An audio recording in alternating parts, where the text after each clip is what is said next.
Welcome to the Courage Barbell Unlimited podcast with your host, legendary powerlifter and strength athlete, Chad Ikes. For most, the journey of strength starts in the gym, but should inevitably expand through all aspects of life. Join us as we discuss all things strength. Now, here's your host, Chad Ikes. Hey everybody, we're back again with another fabulous guest. I'm trying to up my vocabulary, so fabulous is one I don't think I've used yet. If you guys watched the last couple episodes with Marshall Johnson, we now have his wife, so she's his better half, so this will be even a better podcast. So how come you don't have a nickname like Freak Show? I do. It's Lethal. Lethal. Mm-hmm. My maiden name is Leiter, and no one could ever pronounce it. It's a German name and spelled, no one can pronounce it, Leithtgr. So they just shortened it to Lethal, or they just started calling me Lethal. So do you shoot? Yes. I love to shoot. Mm-hmm. Oh, perfect. I'm the hunter. I'm the hunter of the two of us. Okay, that's the first thing that pops into my head when I hear Lethal is shooting. Yes. Yep. Oh, mm-hmm. So you are the better half. You're the hunter. I guess that makes Marshall the gatherer. That's what he jokes about all the time. Whenever I get a deer, he'll post that I got a deer, and then he'll be like, I'm out here gathering my berries. That's funny. So, we're going to start. We have a lot of different stuff to talk about, and actually we decided to do this podcast because of, cranial, what do you call it? Craniosacral. Yes. That's how the idea of this podcast started. But you have such a background in lifting, and I actually wanted to hit on Freya a little bit too, because I think that's just and Freya is their daughter, who's also, gosh, she's already competed in 4 or 5 meets, I think. Yep, she did Relentless, the deadlift only twice, and then she did a full meet in January, and then she's doing a full meet in a couple weeks here at Relentless. Yeah, so, and she's how old is she now? She turned 9 at the end of May. I think that's so awesome to me, and I'm just interested how you guys, because you kind of want to let her do it, and you kind of want to teach her right, but you don't want to make it so unfun that she doesn't want to do it.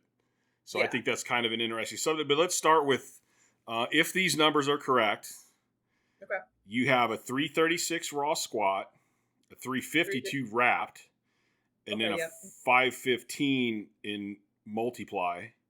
Mm-hmm. You have a 242 raw bench, a 352 in single ply, and a 400 in multiply. Your deadlift is a 407 up to a 425. So you totaled 865 raw and then 1300 in multiply. So raw last April at the women's pro-am, I totaled 1,003, 1,008, something like that. Okay. That was my wrapped. That was at 352, 242. Mm-hmm. And then, yes, my best equipped total is the 515 was on a 4th attempt, so it didn't get to count towards my total. But I mean, if you count that, then technically I've totaled 1340 something. Mm-hmm. So I was actually surprised because I looked at it in open powerlifting. I didn't realize you've done so many meets. Oh yeah. When I was younger, so Marshall and I met, I was 20, he was 26, and I did my first meet at 20 in 2010.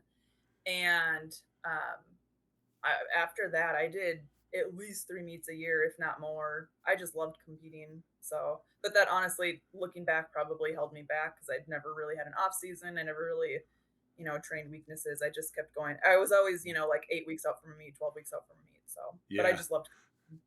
Which that actually does get hard. I know when I was at the higher level, people are like, how many times do you compete? And I'm like, 2. I go, because it takes me so long to get ready for a meet. I need a little bit of time to try to get stronger. Yeah. But when I was younger, I did like you. It's like, well, I just want to compete. I need experience competing. So I competed a lot more. Mm-hmm. So do you have a background in other sports? How did you get into lifting? So I actually started lifting when I was very young. My dad had a weight set in our basement, and when I was 5, I would go down and lift with him. Uh-huh. And I just always loved it. And pretty much anything my dad did, I was such a daddy's girl. Everything he did, he got me into hunting, fishing. We would go like bale hay together. So at third grade, fourth grade, I was picking up rectangle bales and actually like stacking them and everything. So I've just always loved whatever my dad did, including the strength stuff. Mm-hmm. And so yeah, that's where I've always loved lifting. In high school, I would lift, well, because I loved it, but for my sports. So I played softball in high school. I was actually a cheerleader for 7 years, 4 years of high school, and then 3 years in college. And in college, our coach tried to give us like a workout plan, and it was basically just some like dumbbell stuff. And I was like, I'm gonna go squat and bench. I'll see you guys later.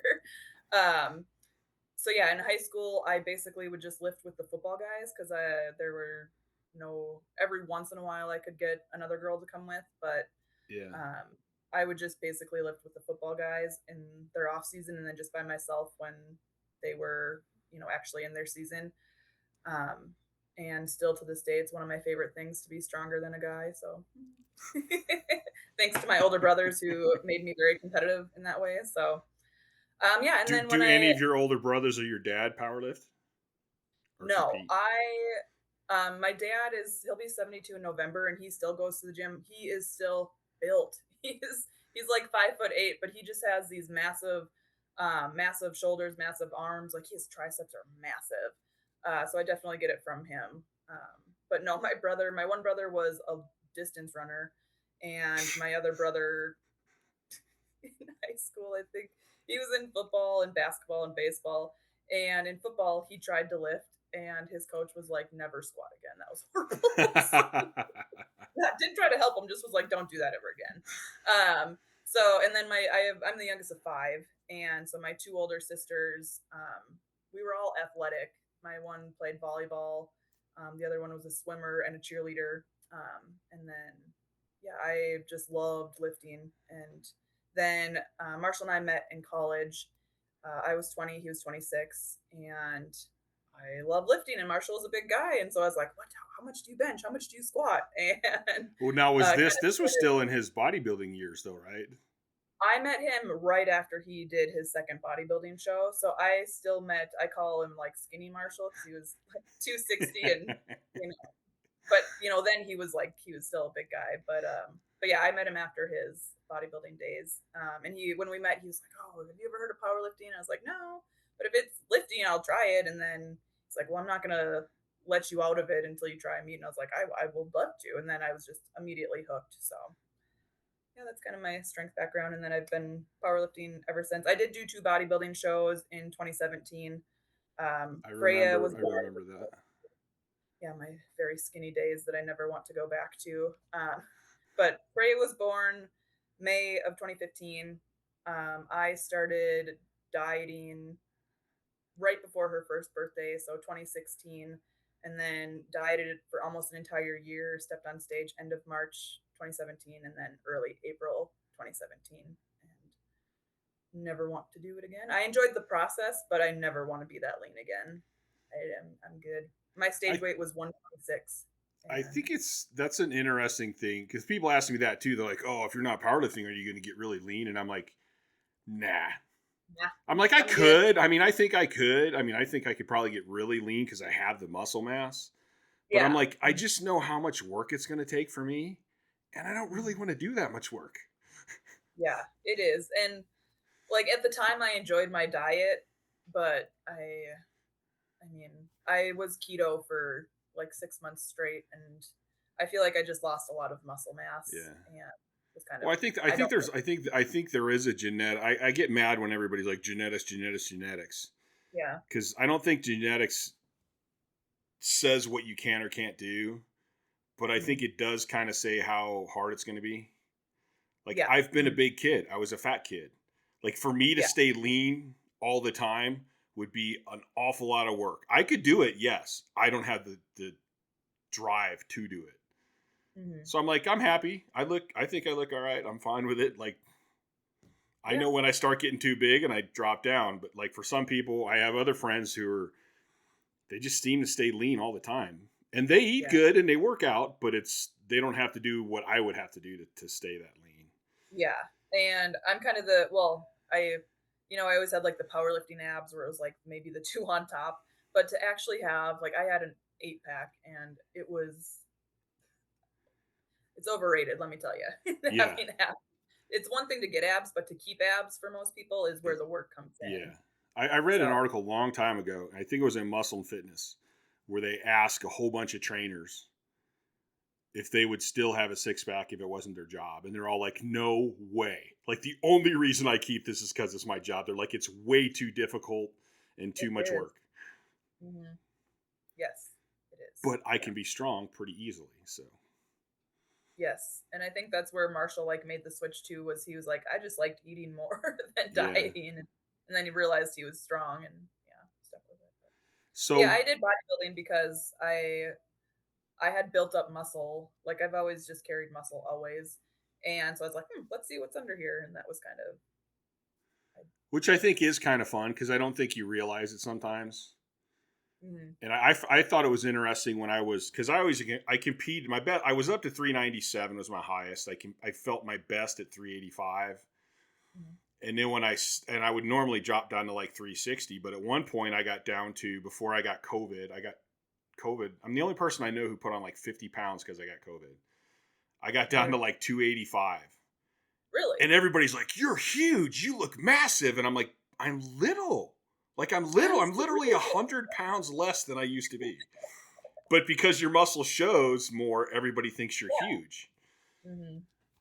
But it is interesting to go, well, let's see what it would be like. I mean, I put all this muscle on. I wonder what it looks like. Yeah. But keeping it's just crazy. So with Freya, I mean, I can't see you guys like harping on her to do anything. I assume how it happened is she got to hang out at the gym with you guys and just started messing around and enjoyed it. And you guys are like, like pushing her a little bit, but not too hard. Not too hard. Yeah. So when she was little, so her first day at the gym was when she was 6 days old. And then she was with us pretty much at least 3 days a week from there on out.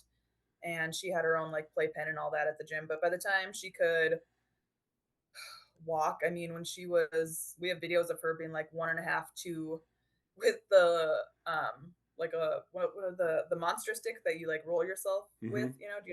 Mm-hmm. She would put it on her back like a squat bar, squat down, or she was obsessed with chalk. So she'd go chalk her hands and then walk over that and like lift it with you, or we'd give her a little dumbbell and she would deadlift it. And then as she got older, we got her a little like plastic barbell set and she would take that to the gym and then she would find the little like lead chains that you use to put your big chains on, and she would take those and she'd go put them over the bar. She'd squat with them or deadlift with them. So yeah, and we'd post her videos and people are like, "Oh, do you force her to do that?" No, not at all. She just sees us doing it and then copies us, and oh my gosh, it's the cutest. It's some of my favorite videos of her. I don't know if you've seen the one, but it actually like went viral. It has over 1 million views, and she was on a bamboo bar and she's sitting there just intensely chalking her hands when she was 2, and she like throws the chalk down, walks up to the bar, she's like deadlifts it, throws it down, claps her hands, and walks off. It's the cutest thing ever. So cute. She knew exactly what she was doing though. But yeah, so fast forward to now, where our gym is at, there's a little playground about a half a block away. And now that it's summer, we'll get to the gym and she'll go run and play at the park, which we're like, yes, please go play outside. But this spring, she was like, yeah, I want to do relentless, full power. And I was like, okay, but you're going to have to train. It's going to be nice out. You're going to have to train. She's like, I know. So when it became nice out, she just kind of went to the park instead, which is fine. And she's still young enough where, I mean, she has better form than most adult power lifters. Like her sumo deadlift is spot on. I love watching her deadlift. Same with like her squat and all that, and her bench. And she's really open. Like if you tell her on bench, like push your feet into the ground, you can see her do it. And then she's so much tighter. And on one of her bench videos, the last time she benched, she hit 50 pounds and it was nice and tight and boom. And she bumped up to 60 and she dropped it a little faster and then it was a little slower on the way up. So I showed her. I was like, see, Freya, here, you stayed nice and tight. And then on this one, she's like, oh, okay, yeah. And so she just like, she's so open to taking your, advice for the most part. And then usually she'll, like, now that Relentless is 2 weeks away, she'll squat on Mondays, bench on Wednesdays, and deadlift on Fridays. And then we usually have her do like 2 accessory movements, usually like a jumping movement of some sort, just to keep her explosive. She's also in gymnastics, and she was in swimming before that. And she does play piano as well. But I like the jumping parts that she does, just to help keep her all around athletic and explosive. So yeah, that's kind of what her training looks like right now. And usually sometimes she'll follow me for like back movements and stuff like that. Just follows whatever I'm doing, and we'll do it together. So I always love that. It's always fun. I think it's interesting because I a lot of the movements and patterns and stuff, when I started really learning about it, was from the school in Prague, I think it was, where they started studying how babies moved. Mm-hmm. And this is how this is how we're supposed to be moving. And I always use my niece and nephew and then my great nieces. And I'm like, kids move. If you watch kids, they move perfect. Like they know how to root their feet right. They know how to brace. And so I've always said, man, if I could just get kids when they're little, and I don't have to coach them, I just have to not fuck them up. Like just when they start fucking up, go, hey, why did you change? Go back to what you were doing. Mm-hmm. And I know I look back to, we had a gym, it was Vic Tanny. And this is like in the 70s. And it was like a really popular gym. And my dad was a carpenter. So in the winter, when they slowed down, he would go to the gym and we would get to go with him. And I'm like all this chrome stuff and it looks like jungle gyms. Like, I think that's where I really fell in love with the gym. Yeah. And then like, I didn't start training myself till I was actually in high school, but I think just being around that is awesome for kids. And especially if you can let them do it where they're still having fun. Yeah, that's huge. And have that enjoyment. And then, like you said, I think I have a problem with today how they're like, no, my kid's going to be a baseball player. He's got to start practicing baseball. And I'm like, all you're doing is fucking him up. Let him play all the kinds of sports he wants. And then in high school, maybe he can cut it down to 2. I go, but they're developing. They need to do all this movement. And it was funny what you said about athletics, because I'm writing another article for Elite right now. And it's I'm titled it Anti-Athletic. Because I know so many powerlifters that just stop moving and all they do is brace and stabilize. And I go, their bodies aren't made to do just that. Yeah. And even myself, I mean, when I was cheerleading, we tumbled, I could do round up back handspring, standing back tuck, stuff like that. And I say often, I'm like, I wish I could just go back to when I was 21, 20 and just be athletic again for one day. Cause after I stopped cheerleading, we did competitive cheer at my college, and not that we were very good, but still, just to be that athletic again and throw someone in the air, catch them, and then go and do jumps and tumble and all that. I wish I could go back, and I wish I never would have stopped being just moving. But yeah, when, you were so focused on squat, bench, deadlift, and how do I make that better? But I mean, I feel like we could argue that if we stay mobile. Yeah, I think I struggle with people who say you can't have balance to be one of the best in the world. And I'm like, no, there's always balance. It's just to what degree. Yeah. If you're super, super mobile, you might not be your absolute strongest. But to be your absolute strongest, you still need to carry some sort of mobility. And do you know Juju Mufu? Yep. Yeah, I had him on my podcast, and he's really interesting to me because he's actually pretty damn strong. Oh, yeah. And he's built like a brick shit house. And that dude is flexible and mobile as hell. Yeah. So I'm like, why aren't we learning more from that guy than the guy who's like a 2x4 and his traps feel like they're made out of granite? And he thinks it's cool. Mm-hmm. But I'm like, your muscle's not supposed to be that hard all the time. Yeah. And they think it should be like that. Like, I trained to get them this big. I'm like, no, they're fucked up and not functioning very well, dude. Yeah. Mm-hmm. So then what'd you go to school for? Exercise science. Marshall and I both have a 4-year degree in exercise science. Okay. So yeah, we had a lot of the same classes together. Every time I hear someone say that they're going for exercise science, I always cringe a little bit. What? Okay, tell me why you cringe. Because I guess from my point of view, exercise science is I'm going to go be a personal trainer in a commercial gym and train, Gen Pop for the rest of my life. And that sounded horrible to me after I got through it. And so a lot of them that I know that have a 4-year degree in it, that's, they're at, what's their new one? Crunch Fitness or something like that. That's in town. I don't Crunch know. is a big one now. And Orange. Yeah. Isn't there one called Orange Fitness or something like that? Orange Theory Fitness. Yep. They do more like group classes. Mm-hmm. But yeah, so every time I hear someone say that, okay, hopefully you can do more with it than I did. But Marshall's learned so much more now. Just, I think his back injury was I'm sorry he's had to go through it, but I mean, he's just gotten so much better all around that it honestly is a blessing in disguise, I think. He's learned so much and is continuing to learn so I never finished my degree, but I took a ton of the courses, and I realized soon on that what I was learning wasn't worth a shit to me. Yeah. Well, and so both of us agree. We had literally like one class where we were actually in a gym, in a gymnasium, doing movements, learning how to actually squat, bench, all those things. One class. Mm-hmm. And it was the most we got out of any class was that class.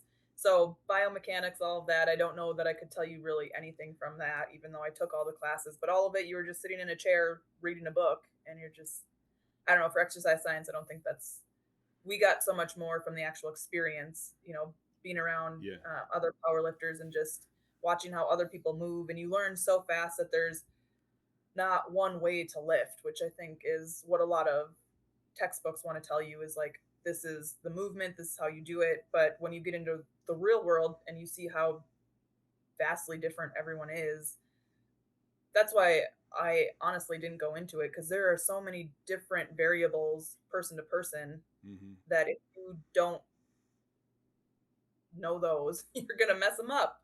So I don't know, I didn't want to have to be that involved. And then after a while I found massage and I love it. So I think it's like, and I didn't finish my degree, so I guess it's hard for me to talk, but I've worked with a lot of people that have finished their degrees and guys with CSs and stuff.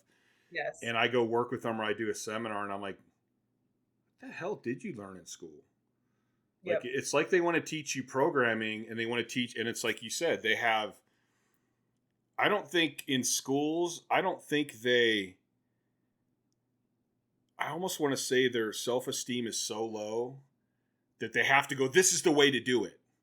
Yeah. Like they don't have the self-esteem to go, hey, you know what? There's multiple ways to go about this that we know all work. But most of them probably don't know how to approach those different types of people either. This is just the way they know. Most of them look like they've never been in a gym in their life, let alone how to actually teach someone how to move. And it seems like a lot of them will throw out a program really quick, but they don't know how to teach the people to execute the exercise properly. And that's it. There's one funny, there's a high school powerlifting meet in town every year, and we used to help out with it. And Marshall wanted to help with one of the high school teams after, like, kind of strength and condition coach for them. And so he approached the coach, and the coach was like, well, what's your credentials? And I think Marshall actually ended up writing an article for Elite on that, of like, my credentials are my 1050 squat, at the time, my 1050 squat, my 750 pound, and he's like, that's my freaking credential, It sparked something in him, let's just say that. So well, it's true. It's true though. And because I've said from the beginning, I go, listen, I'm not going to learn how to power lift from somebody that tells me he's so dedicated to strength that he's going to study his ass off, but be little and weak. If he really loves strength, why isn't he big and strong? Go do it. Yeah. But it's fascinating how that field is still like that. And like it's kind of like, I'm going to get a fine art degree. Okay, well, what's your job going to be? Yeah. And so you're like, I got a degree in exercise physiology. Okay, well, what are you going to do with it? Because there's only so many professors. There's only so many people that are paying for studies. Like, what are you actually going to do with this? Yeah. I interviewed for a little after I graduated. I interviewed at a Gold's Gym, and they literally offered me $10 an hour. And they're like, but you can make commission if you sell our product. And I'm like, I'm not a salesman. I want to train people and help them get better. So that's literally the only time I've ever, oh gosh, it was, yeah, I didn't take the job. And then that field's tough too. And I mean, that's basically how I make my living now. It's tough too because there's so many people out there. Like, people don't understand. So they go to Gold's Gym or they go to World Fitness or whatever the hell it is, and they're like, "Oh, I'm going to pay for the trainer." Well, that trainer's probably somebody that went to a seminar, and got a certification, who doesn't know shit. Mm-hmm. But you don't know shit, so you're going to listen to what they don't know, and then you have somebody who's actually highly skilled and qualified, and then the people don't get it. Like, they don't understand the difference of somebody who knows what the hell they're doing and somebody who doesn't, because they have no clue. Yeah, no reference point. Mm-hmm. Yeah. So then after that, what brought you to massage therapy? So I had been, training and all that. Bodybuilding actually made my back. So I was having back issues to begin with let's back up a little bit. When I was first powerlifting, I was maybe end of 20, early 21 age. I was warming up on deadlift and sprained both my SI joints, and they never really healed how they should have. At that age, I'm like, oh, it'll be fine, and just tried to keep lifting heavy. And I went from a 407 deadlift to at that meet I pulled like 319 and couldn't budge. I think I went to like 365, 364, whatever the kilo conversion is. And so that was kind of where my back issues started, and then just kept training on them and training on them and training on them. And then did the bodybuilding shows in 2017, and the posing was so hard on them because the judges are, behind or below you. You're up on stage, they're below you, so you have to arch so far back. And I'm hypermobile, especially in my pelvic region and my low back region. I'm hypermobile. So doing that motion just exacerbated my back issues. And I remember driving in the car and trying to look over my shoulder at Freya and just getting like a zap down my leg and being like, okay, this isn't good. The chiropractor I was seeing at the time, I was going to him twice a week. He was adjusting me. He was doing ultrasound. We did that for like 6 weeks, and he was like, okay, go try to squat again. So I went second set into squatting the bar. My back went immediately back to the first, how it was. Like, it just was like we hadn't done anything for 6 weeks. So a couple weeks, well, then he tells me, he's like, okay, well, I go back to my chiropractor, tell him that. He's like, go get an MRI. I don't know, go get an MRI. So I'm 27 at the time, freshly 28, I think. And I go to the MRI doctor. He goes, well, you have the normal hips of a 28-year-old, just stop lifting. And I was like, excuse me? I am 28.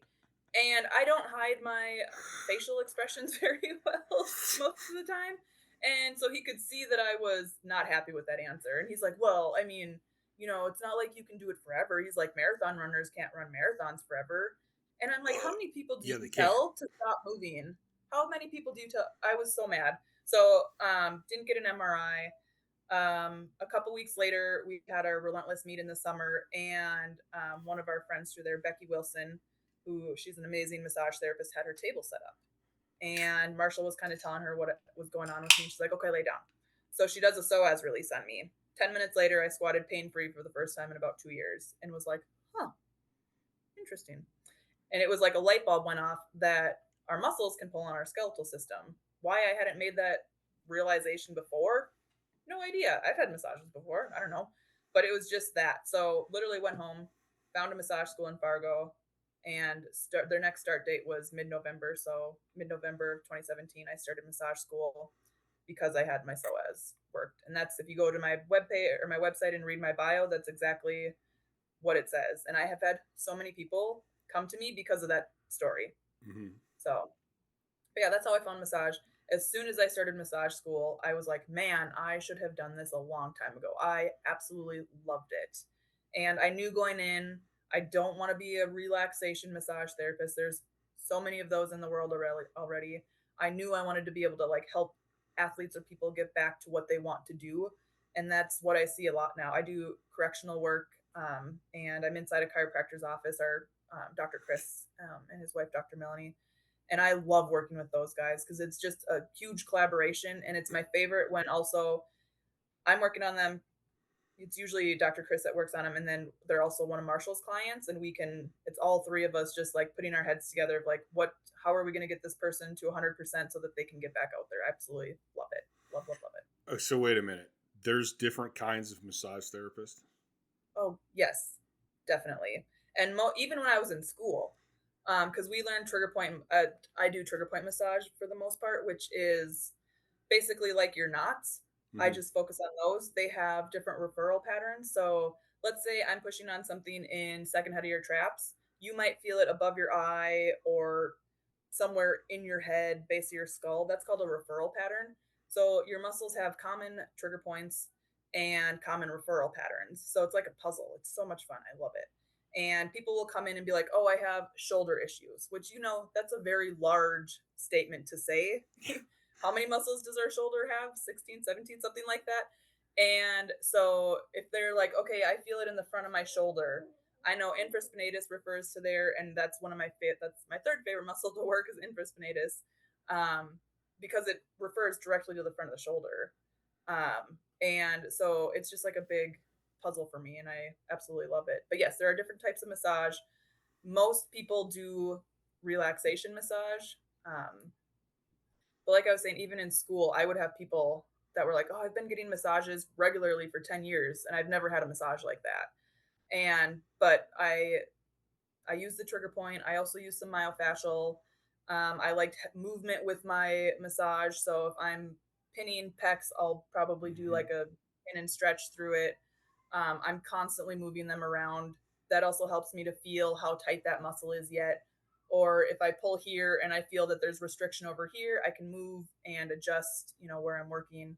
So I just absolutely love it. And I also love shoulders are my favorite thing to work because you can see in real time what your work is doing. So if I have someone come in who can fully raise this arm, but it gets kind of tough here, I can work through I can work through SCM, traps, all that, go work through pecs. And then they're like, okay, it's a little bit better, but I still get stuck here. Then I can go work through lats, subscap. If their stratus needs any work through that. Okay, now it's a little bit better, but I still feel pulling back here. Then I can go work the rotator cuff on the back, and then they're like, oh yeah, hey, look at that. And then they get so excited and they're just like, hey, I can raise my arm up. Which seems very logical to me. Yeah. So yeah, shoulders. So see, that's interesting because I don't know, I'm kind of weird. Like I don't like strangers touching me. So I get that mostly from guys, or I'll have women that come in and are like, oh, my husband could use a massage, but he doesn't like to be touched. Which I'm like, okay, well, when that changes, let me know. So like I've had a few massages and I've had a few people work on me because I've gotten better with it as I've gotten older. But I guess I never took the time to really stop and think that there would be differentiations of massage therapy, which is weird because I come from physical therapy background too, where they specialize in certain stuff. Yeah. So I think that's actually something interesting for people. And so if they go, hey, I want a massage, well, you need to make sure you're going to the right person for what you want. Yep. And I do see that whole relaxation where I'm like, they're just rubbing them. Like, what the fuck is that? Like, that would piss me off more than anything. But I guess I could see where some people... I can't stand getting relaxation massages myself because I'm like, I have stuff that needs work on. Please get in there. Yeah. But there's a difference even between deep tissue and trigger point and myofascial release. So deep tissue by the book is literally just relaxation, just deeper. So you're just working those muscles a little bit deeper, where your relaxation is just a much lighter touch. So trigger point is focusing on those actual knots in your body and trying to release those, and you release it with basically just static pressure. Excuse me. The static pressure helps to kind of interrupt your neurological feedback loop, which, like when you get injured, your body is going to be in this automatic neurological feedback loop of, hey, this hurts. So your brain's going to send signals like, hey, we need to splint and spasm to protect this. Right. So you're going to lose range of motion.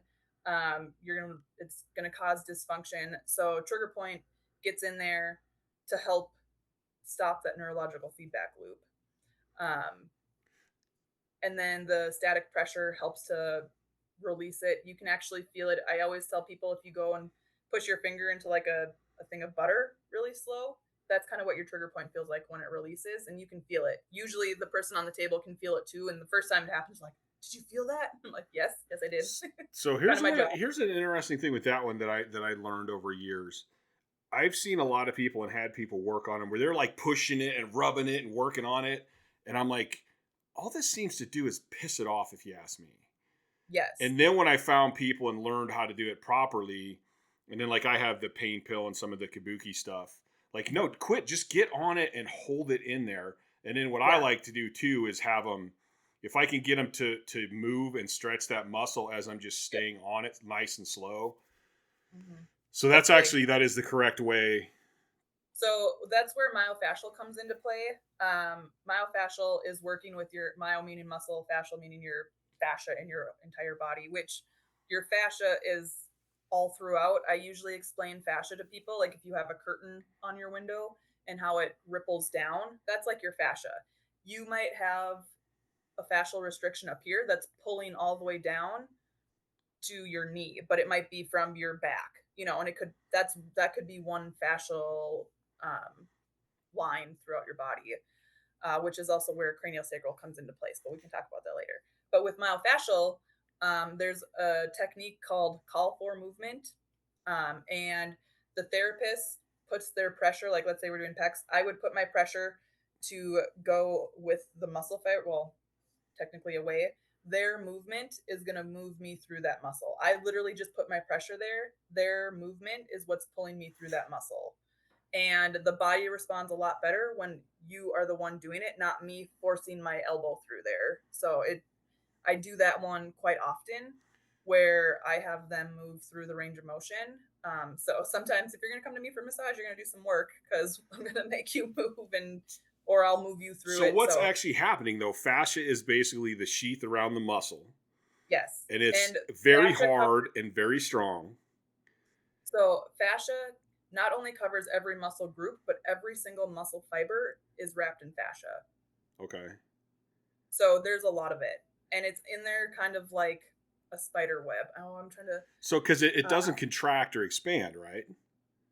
No, I don't think so. Not in terms of like a muscle. So it holds us together. Does it have a hard nerve supply? Like when you're trying to release the fascia, are you trying to release it from like adhering to the muscle, or?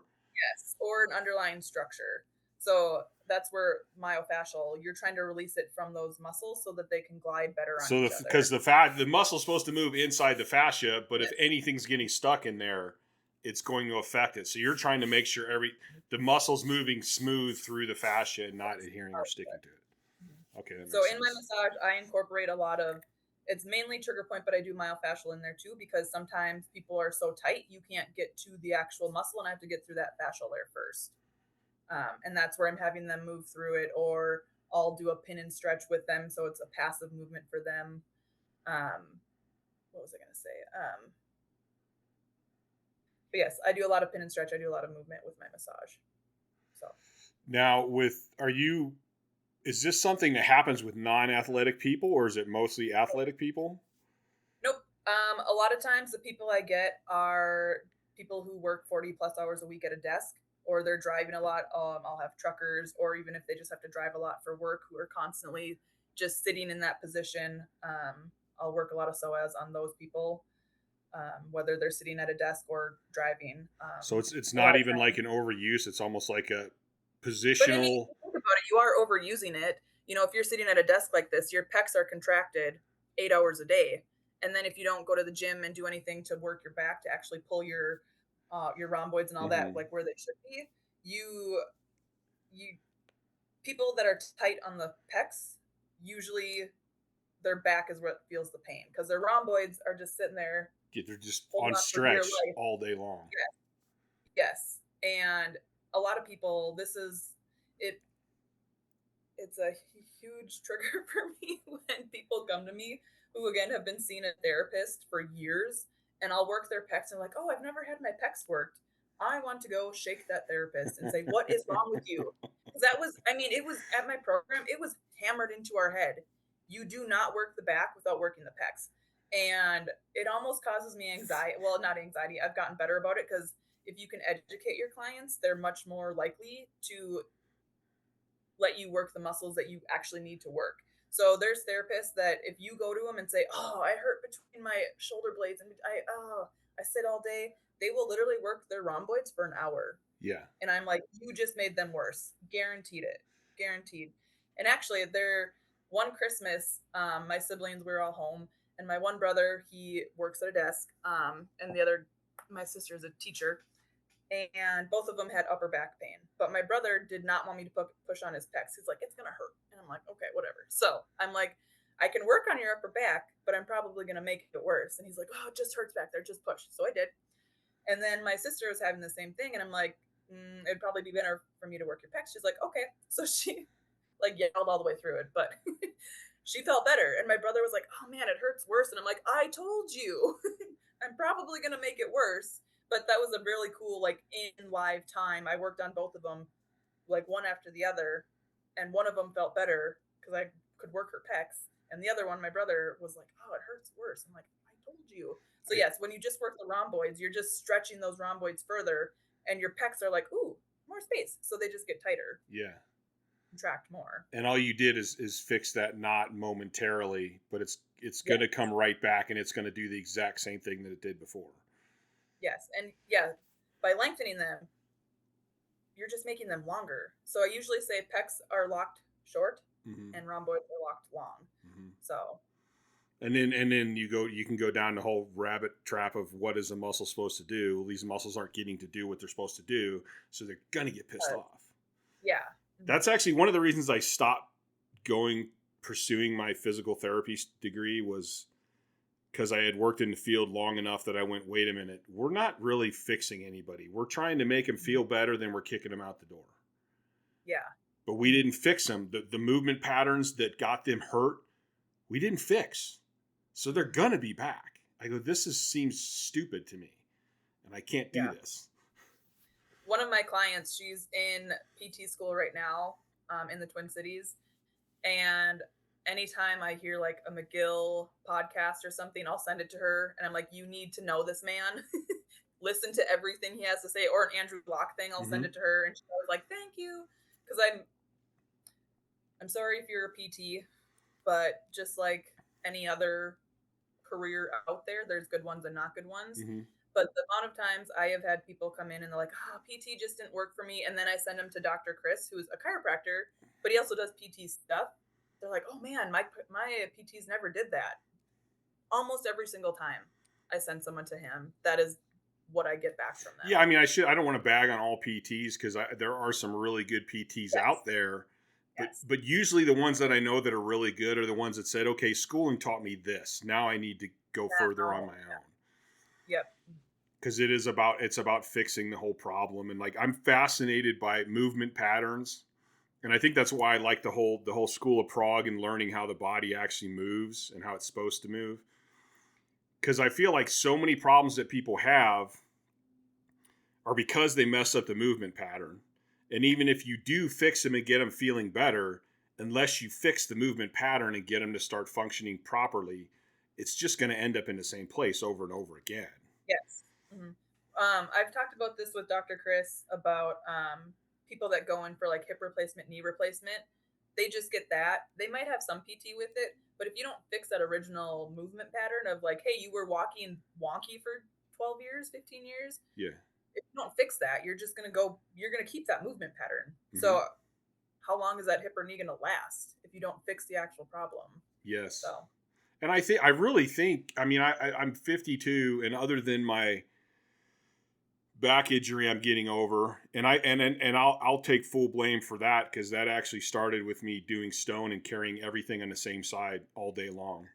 Oh yeah. And then I don't know why. I feel stupid. It was dumb. It was dumb that I should of all people should have realized it. And so I kept exacerbating it, and it would get better, and then I would mess it up. And then it took me a while to go, okay, now what's fucked up? It took me a while to figure out what was fucked up and start fixing it. But like I'm 52. My shoulders are good. My hips are good. My knees are good. My back is I didn't do any major damage to my back. It will heal and be perfect just like it was. And I have to go like, okay, maybe I have some good genetics. I don't know. But I've always been really picky about how I moved. And I've always been really picky about my flexibility. And if one side's getting tighter, and like almost everyone I see that has shoulder problems, I'm like, and the worst part is they all went, I went to therapy. I did what they told me. I'm like, yeah, but they didn't fix anything. They made you feel good, and then you went right back to where you were. And so I feel like most of the worn out joints are because of movement patterns and because people did this all day long and they never went to stretch this out and strengthen the back. So now their whole shoulder, they're like this, and now their whole shoulder's moving incorrectly. Yeah. And then the muscles are firing incorrectly, and then you just keep making it worse. Mm-hmm. Agreed. And that's one of those ones that's like, how do we fix this, man? Like most personal trainers don't know this stuff. They don't even know to look at it. Half the physical therapy field is just focused on getting people out of pain, not fixing the problem. Agreed. And then you get people go, chiropractors are bad. And I'm like, no, some chiropractors are bad. I actually think chiropractic has a place. I think PT has a place. I think massage has a place. I think all these things have a place. One of my things I did want to ask you about, and I think I know your answer, but I'm asking anyway. Like, and I know this happens a lot in the chiropractic industry where, just come back in and we'll pop you. And they'll keep popping the person and never go, wait a minute, why do you keep coming out? Mm-hmm. And I would imagine massage therapy, because if you keep having the same person coming in and you keep having to fix the same thing, I'm sure that at some point you go, listen, you're not fixing the problem. Yes. You actually need to go work your back when you're not here. You can't just keep coming in every week and expecting me to fix this. So for me, I get a lot of people, again, a lot of the desk jockeys who work 40 plus hours a week, and they're like, is my back ever going to feel better? And I'm always in my head, I'm thinking, do I want to have the conversation with, this is a lifestyle change? Or, because it is, if you're just going to continue sitting like this, my hour massage once a month, yeah, you're going to feel good for a couple, maybe hopefully a couple weeks. But if you're not going to try to fix it or go strengthen your back, there's only so much I can do. And interestingly enough, Marshall and I, before he started seeing Dr. Chris, this was a not argument, but this was a big topic for us. The chiropractor that he saw before, he was like, well, he fixes me. He'll go in and scrape me, which his chiropractor, I liked his chiropractor, loved his chiropractor. I saw him for a while too. But I'm like, yes, he's just putting a Band-Aid on it. I'm like, if you need to strengthen this muscle, him scraping you isn't going to make that stronger. And it took literal years for him to be like, oh yeah. And then even when he went to start see Dr. Chris, he was like, well, Chris isn't a lifter, how much can he know? But Chris knows movement patterns, and he knows what he's looking for when you're squatting. And, if you squat and you go into that lordosis, Chris is gonna be like, oh, you can't do that. That's not good for your back, so it still took him a while, even after that, to trust Chris and what Chris was saying, but he's come a long way. So yes, I get people like that though, that I work on the same. One of our friends comes to see me every couple weeks for massage, but again, he's in a desk. He gets sucked into his work, so he literally sits like this, and then all of a sudden it's been 2 hours, and he's been sitting like this. And I'm like, you need to fix your desk setup. You need to get a better chair. You need to stop and take breaks. But he's like, sometimes I can't do that because my work, he's pretty high up in what he does. So sometimes he can't. And it's just like, okay, well, I guess I'll see you in 2 weeks, So. Yeah, but that comes down to, and I deal with this with some of my clients too. It's like, well, I can't do that, or I can't do this. And it's like, dude, you got to stop with the excuses, man. Like, you can do it. At least just admit to me you don't want to. And then it's like, you say you're tired of your back hurting. Well, here's what you need to do to fix it. Do you want to do it or not? And some people don't like hearing that. But even like I'm kind of in a weird position because a couple days a week I'll be working with clients all day, so I'm up and moving. Then the next day it's like, okay, I got to work on my online clients and do podcast stuff. So I'm sitting here at the computer all day. That sitting here at the computer all day is way worse. I mean, it's so much worse on my body.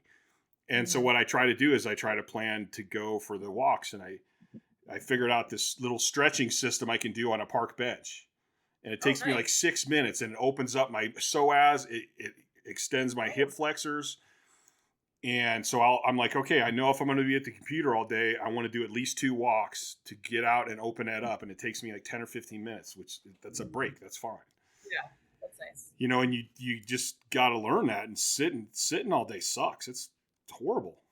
What are they saying now, that sitting is actually worse than smoking for you? I think that's the new. Yeah, I think I saw something like that. The other thing with people always coming to me with that same stuff, I like that I have a team of people that I can refer to.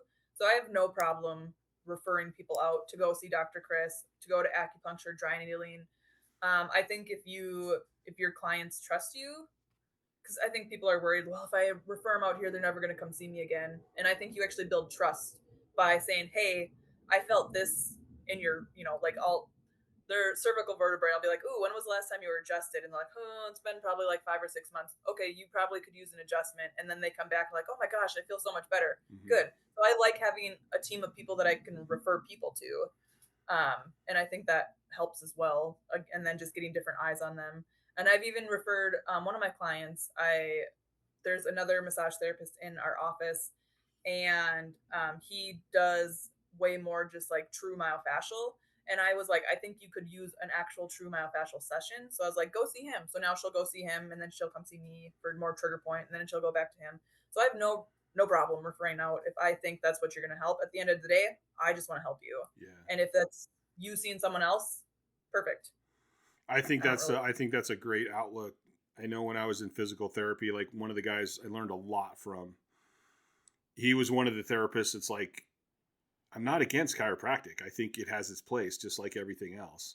And then there's some therapists like chiropractors are quacks and blah, blah, blah. And I'm like, well, doesn't everything kind of have its own like place where it could actually work and help? And like, why do you have to be so critical of every other thing? Like my problem with modalities is when I see a guy who has to go through 30 minutes of modalities to squat every session. It's like, you're not fixing the problem, dude. The modality is to help you be able to fix the problem. Yeah. Not to keep doing it. You're not doing this to squat. You should be doing it to fix it so that you don't have to do this anymore. Mm-hmm. And I think Marshall actually reached a point to that too, where his warm-up was so long, and Dr. Chris was like, okay, let's just pick a couple of those and do those, and not have you foam rolling and doing all these mobility works. Like, let's get your warm-up to 10 minutes and then go. You should be ready to go after that. And I think that really helped Marshall a lot.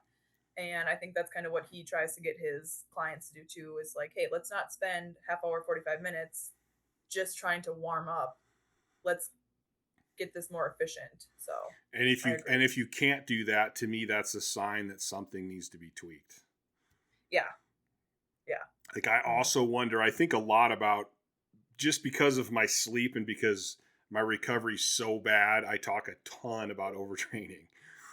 Yeah. And because I've been through it, I'm like, dude, you start overtraining, man, shit starts knotting up, joints start getting sore, like all this stuff happens. And yeah, you can do these modalities to keep you training, but what if you did a couple modalities and backed off for a couple weeks and let your body catch all up and get back into natural patterns and then go back to the gym?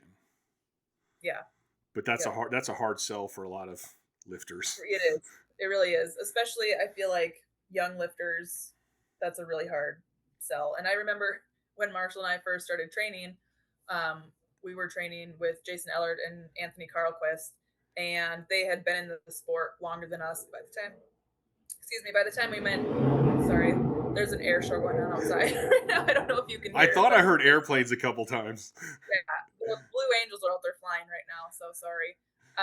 But Jason and AC were like, you need to learn how to rest. And Marshall and I were like, what? Why? You need to learn how to rest and recover. And we're like, no, we need to train hard every day we're in here. And it's like, and they told us from the start, they're like, you're going to hit a point where that rest and recovery is more important than your actual training days. And it's so true. Now here we are. And Marshall's trying to teach that to his clients and lifters.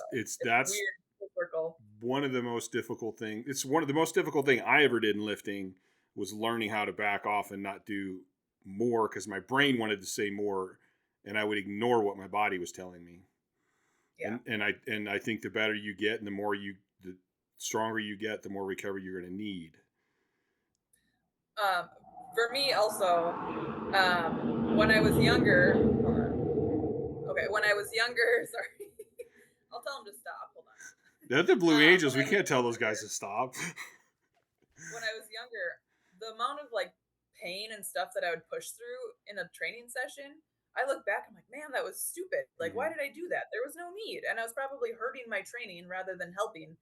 Where now, if I go to squat and my knee's feeling a little funky or my back's feeling a little funky, I'm like, maybe I won't squat today and I'll just do my accessories. But back then I would just push through so much stupid stuff. And I'm just like, why did I do that? But at that age, like, I'm tough. But I think there's two sides to that. I think that pushing through it kind of built a resilience and determination and mental toughness, and you were young enough to get through it. Then again, like, I look back at how hard I worked when I was young and I go, man, I should have been a lot stronger, but I was probably doing too much. But then again, that also built amazing tendon and ligament strength and all that stuff. But yeah, there's definitely a point where if you want to get really good, you're going to have to learn to back off. And I have multiple stories where, kind of like your situation with Steve Goggins and Ed Cohn, and these guys are like, yeah, something felt weird, so I backed off. And I'm like, whoa, what do you mean you backed off? Like, it didn't even register in my head. I'm like, no, you go, fuck that, I'm fucking blasting through it. Yeah. And then as I got better and better and stronger, I started going, I need to be listening to this stuff and understanding it instead of. And I think that's a huge thing of being able to know your body and know when something's just like an actual issue or something that you can actually push through. So being able to know your body well enough to say, like, no, this is something I really need to pay attention to, or it's going to be fine. And, once you get fully warmed up, you're like, yep, it was fine. Yeah. So I think there's a huge difference. That's like the artistic part of lifting, I think. Yeah. Where you got to kind of know. And then there's I did a squat session yesterday, and I think I posted it. And I was like, man, I really want to go for a single, just because I want to get back up to 500. That's like, I won't even let myself wear a belt till I'm going over 500. Like, I need to earn wearing a belt. And I'm full in my mind, I'm going to warm up. I'm going to try to hit 5 today. And I started warming up, and I'm like, yeah, this doesn't, it's not hurting, but it doesn't feel great. And then I kind of had to go down this whole path of like, Chad, do you remember where you were 6 months from now? Do you want to be back there? Because if you do this and you screw something up, you could easily be right back where you were. Like, you've made gains, you've done good. Is it really worth risking this with how you feel? Yeah. And so I went. For me, oh, sorry. Go ahead. I went, nope. Okay. And then I still trained. I still trained hard. I just dropped the weight, did a lot more reps, and just really focused on intent. And I mean, it was still a good session. I was still tired the next day and sore, but I didn't hurt anything. And that's huge. Yeah. And I was going to say, for me, being a massage therapist, I basically can't be hurt because this is my income, I have to be able to massage. So that's another thing where I'm not pushing through that weird pain now, especially like I don't have a meet in the future right now or something picked out. So there's 0 point for me to try to push through any weirdness. Yeah. So, why would you push through it? Yeah. The benefit to risk ratio. I tell people, I try to explain to people all the time. I go, if you think about it, you earned the right to be able to do that. Like, you've worked hard, you've trained hard, you've gotten as strong as you are. You don't need to train that hard and as often as you used to, because you've gotten better. And like, when you go to the gym now, if you go 80%, it's probably more than what you used to think was 100%. Because your techniques got better, your intents got better, you know how to brace, you know how to root better. Like, I used to train till I couldn't walk up the stairs. And I thought I was so tough. And I look back now and go, those sessions were nothing compared to what I can do now. Like, I can push myself further than that with lightweight now. Yeah. So I'm like, really, in reality, you got to step back and kind of look at what's actually going on sometimes. Yep. And I think we missed that. And again, with the injury thing, I think the biggest setback for most people is an injury. That's what's going to slow you down more than anything. You taking a week off to deload, at worst, you're not going to lose anything. No. The negative is nothing. If you actually get hurt, that could set you back 6 months or more. At least, especially if you're still going to, again, try to be like tough and train through it and not let your body actually heal, it might set you back a year. Yeah. Just to get back to where you were. And if we do, we get that mindset of, oh, it hurts, but okay, what can I do to work around it? Yeah. So we're trying to work around it. We didn't realize that we screwed up our movement patterns. Now we've created a bad pattern. Even if we do modalities and get to where, okay, it doesn't hurt anymore, now we still have a shitty movement pattern. So we're doing even more damage, which eventually is going to catch up with you. Yes. And something big from the massage point that I have to explain to a lot of people is, we'll just use the upper back thing again. So you have pain in your upper back. Most of the time it's not coming from your upper back. Usually the pain is coming from somewhere else. So same, if your knee hurts, it probably isn't your actual knee. It could be tight hip flexors, tight glutes, something else pulling on that. So trying to figure out where the pain is actually coming from and then fix that movement pattern to help with that. Right. Is a big thing. So even with massage therapy, this just popped into my head. I wonder if sometimes, like if the muscle is knotted up or the fascia is locked down, if they were to catch it fast enough,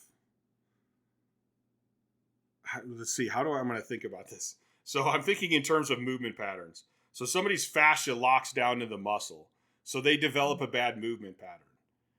Or start doing a bad movement pattern because it hurts. But if they get in to see you quick enough, maybe that stops it. Maybe they're right back to the good movement pattern right away. So in terms of going, I got something that hurts, I'll just deal with it. It's like, no, just get it fixed right away. Like, just go in and get it fixed. The worst one I ever had, this old guy comes in to see me. He's like 85. He tells me he has this low back pain, kind of like right over SI.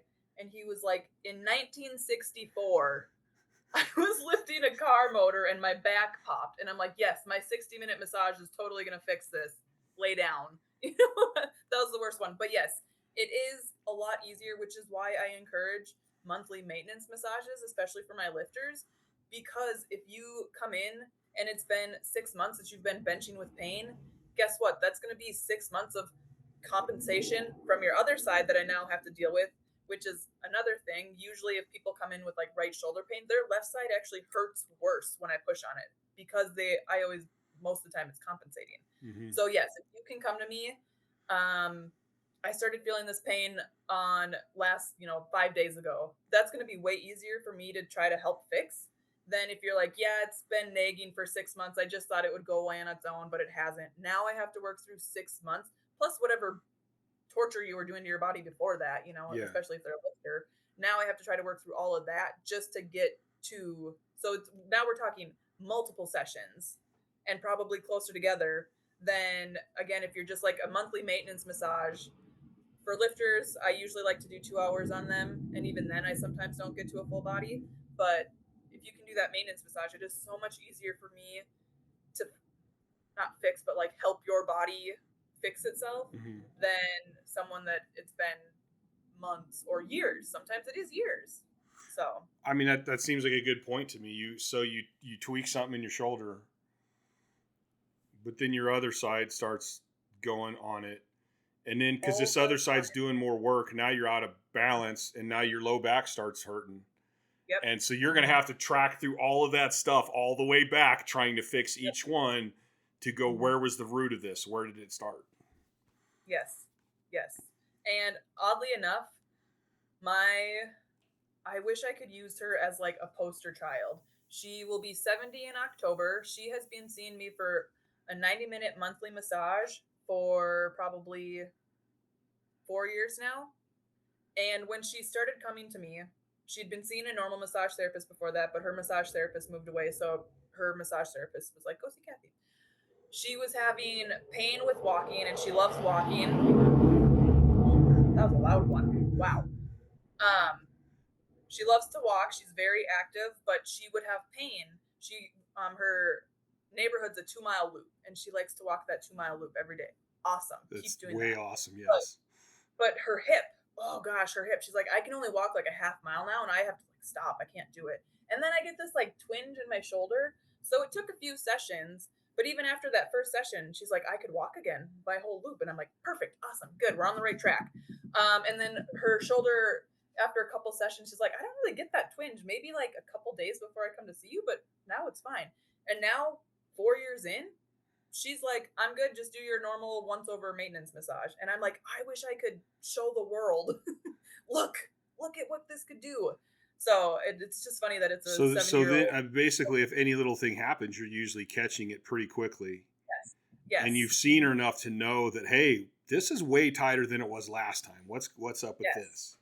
And a lot of times she has 4 sons that are grown and have grandkids, but one's in Florida, one's in Michigan, and then 2 are here. So when she goes to visit those Florida and Michigan ones, she's like, oh, I was sleeping on a different bed, so my back's a little. So then it's like, okay, now we're going to focus. I might pull a little time from her upper body to focus a little bit more on the lower body. But yeah, she's literally like my ideal client.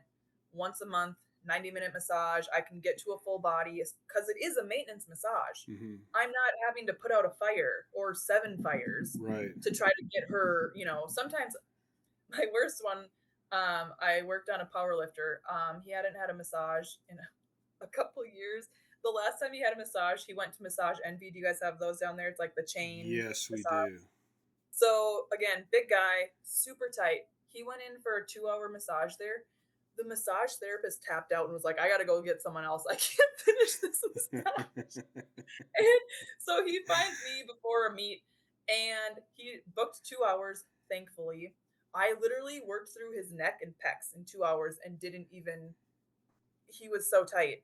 And then when I worked on him the next time, I think I was able to actually flip him over to work on some upper back. But still, it was so funny. I couldn't believe that they had to like tap out and like, bring in the lefty. I can't do it. I laughed so hard. So, what do you think about stretching? I think obviously it's different for every person. That's a big one right there. I feel like they're right next to my window. So stretching can decrease your power output for, quite a while if you static stretch before movement, like before lifting. So I like seeing people get it with the mobility thing. I think mobility work and then turning a muscle group on is more effective. If you want to stretch after, fine. But like for me being hypermobile, I don't want to stretch. But if you're hypermobile, you don't need to stretch. Exactly. So me stretching is going to vastly decrease my strength output and make me so much more unstable. So I almost never stretch. And when I was a cheerleader, that's all we did was stretch. The first 30 minutes of our practice was like stretching. Mm-hmm. And I was always, oh my God, I was so flexible back then. But if I did that now, I would have zero stability. So I'm going to completely disagree with you on that one. You think so? I've stretched before 11 and 1,200 pound squats and had no problem. Are you hypermobile? I can do the splits damn near. So when here's what I was getting to. I don't think stretching before lifting is bad, and I know like the Russians never used to do it way back in the day. I like stretching before I lift. I don't do it as much now because I'm pretty flexible. I don't need to.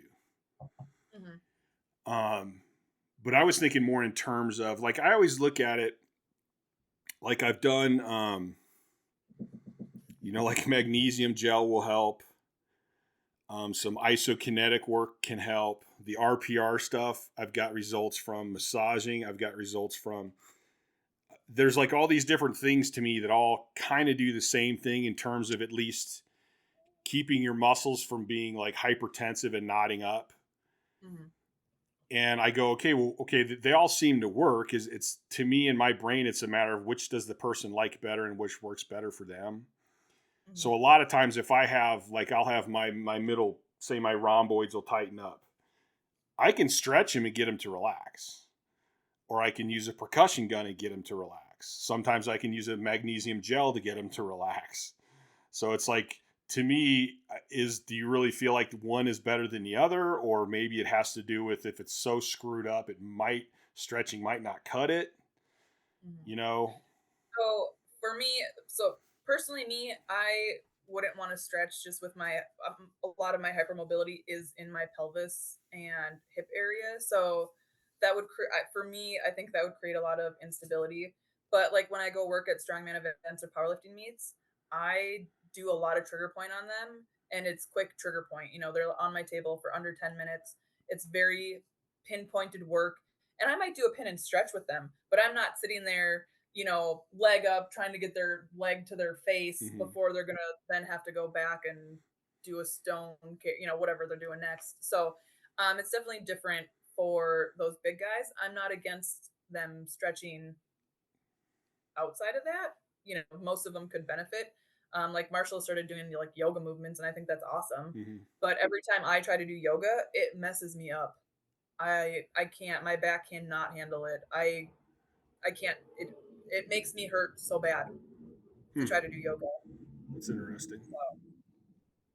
And when I was in massage school, one of the girls was a yoga teacher, and so she led us through a yoga class during class one time, and I stopped. I was so pissed. Because my back hurt so bad afterwards. I just stopped. I just sat on my yoga mat and was like, nope, I'm done.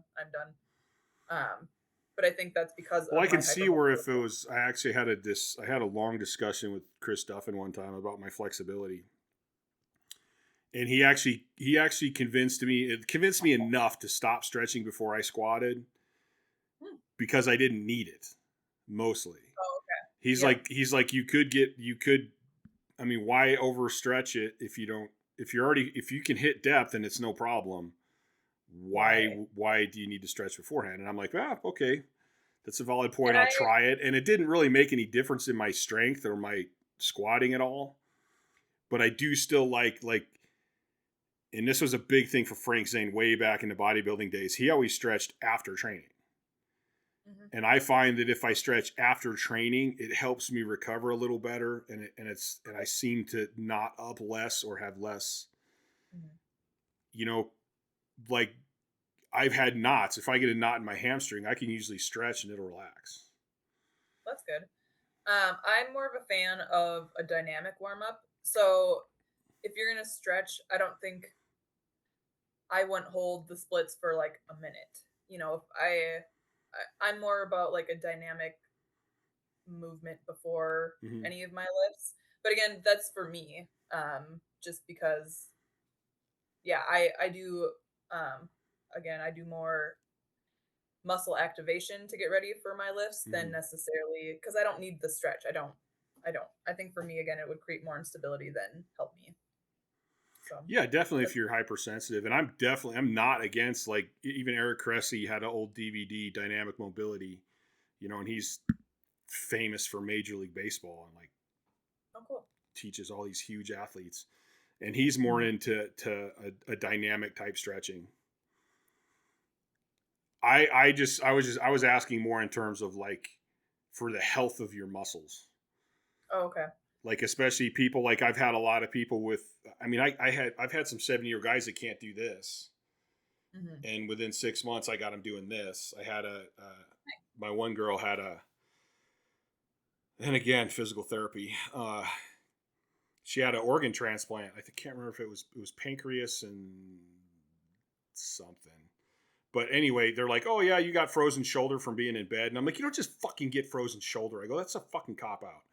And so, like, she couldn't even do her hair. Her mom had to do her hair. And now I got her where she can reach back here. That's and awesome. I'm like, I think, but I've had so many people with bad shoulder movement, and just with starting with simple static stretching and then helping their movement patterns exercise, and they get a lot of it back. So, we were just talking about fascia. So if you aren't moving, I don't think you'd asked it, but I don't think I answered it. So if you aren't moving, your fascia will tighten down and it wants to, kind of constrict. So if you, I think you and Marshall talked about this, how like lions don't stretch before they go, take down a whatever zebra. But do you notice your animals? Like we have 3 dogs. How often in the day do they get up and they stretch when they wake up? They like stretch everything, and that's why that keeps their fascia moving though. So are you? So they're still stretching. They're just not doing it before exercise. Yes, but with stretching, you're also helping that fascia move as well. So does the fascia actually shrink if you don't move, or does it adhere? I have to remember that video. There's a video we watched. One of those way back school things I can't remember. Yes, we watched a video in massage school with this doctor. They had a cadaver and they showed you the fascia of someone who did not move, and it was literally it was a solid block about this long and that round of solid fascia. So you can't move that. Of course, someone's gonna have a frozen shoulder. If they have that in there, they can't move. So that's the whole point of like when you wake up in the morning and you want to do that full body stretch, do it. That's amazing for you. That gets all your fascia moving and priming you for the day. So with stretching, we're probably helping not only our muscles but our fascia to keep that fascia moving how it should. This is interesting. And I always explain this to people. I'm like, dude, I'm doing more cat stretches. Yeah. And I go, that's a good thing. And they're like, what? What the fuck are you talking about? And I go, when my sleep is actually good and I'm actually recovering a little bit, I will wake up in the morning and be like, oh, God, damn, oh, man. Yeah, keep doing that. And when I don't recover, my body doesn't do that. Like, I don't do it on purpose. My body just does it. But when I'm sleeping and I'm recovering well compared to my training, I do that a lot. Interesting. And when my sleep's really bad, my body doesn't do it at all.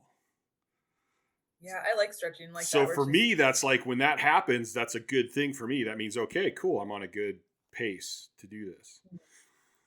Also, in terms of fascia, I have chronic compartment syndrome in my lower legs. Ooh. And it took a long time to find a doctor who actually realized what it was and tested it. And then so we had surgery to try and fix it. Okay, that's what I was going to ask. Okay. When I had surgery, the doctor was actually a friend of mine. And I tried to get him to let me stay awake, but he wouldn't do it. He said, I didn't even cut your fascia. He goes, I poked it with the scalpel. And it had so much pressure, it ripped all the way down. Yikes. And so now you can see if I flex my leg right, you can see where it's scarred over. But now in my deep posterior compartment, the muscle wedges out. So you can see where my muscle has like this weird little belly in it. Cool. And my pressure was still too high. And I still have issues with it, but somehow I've gotten it to where it's not as bad anymore.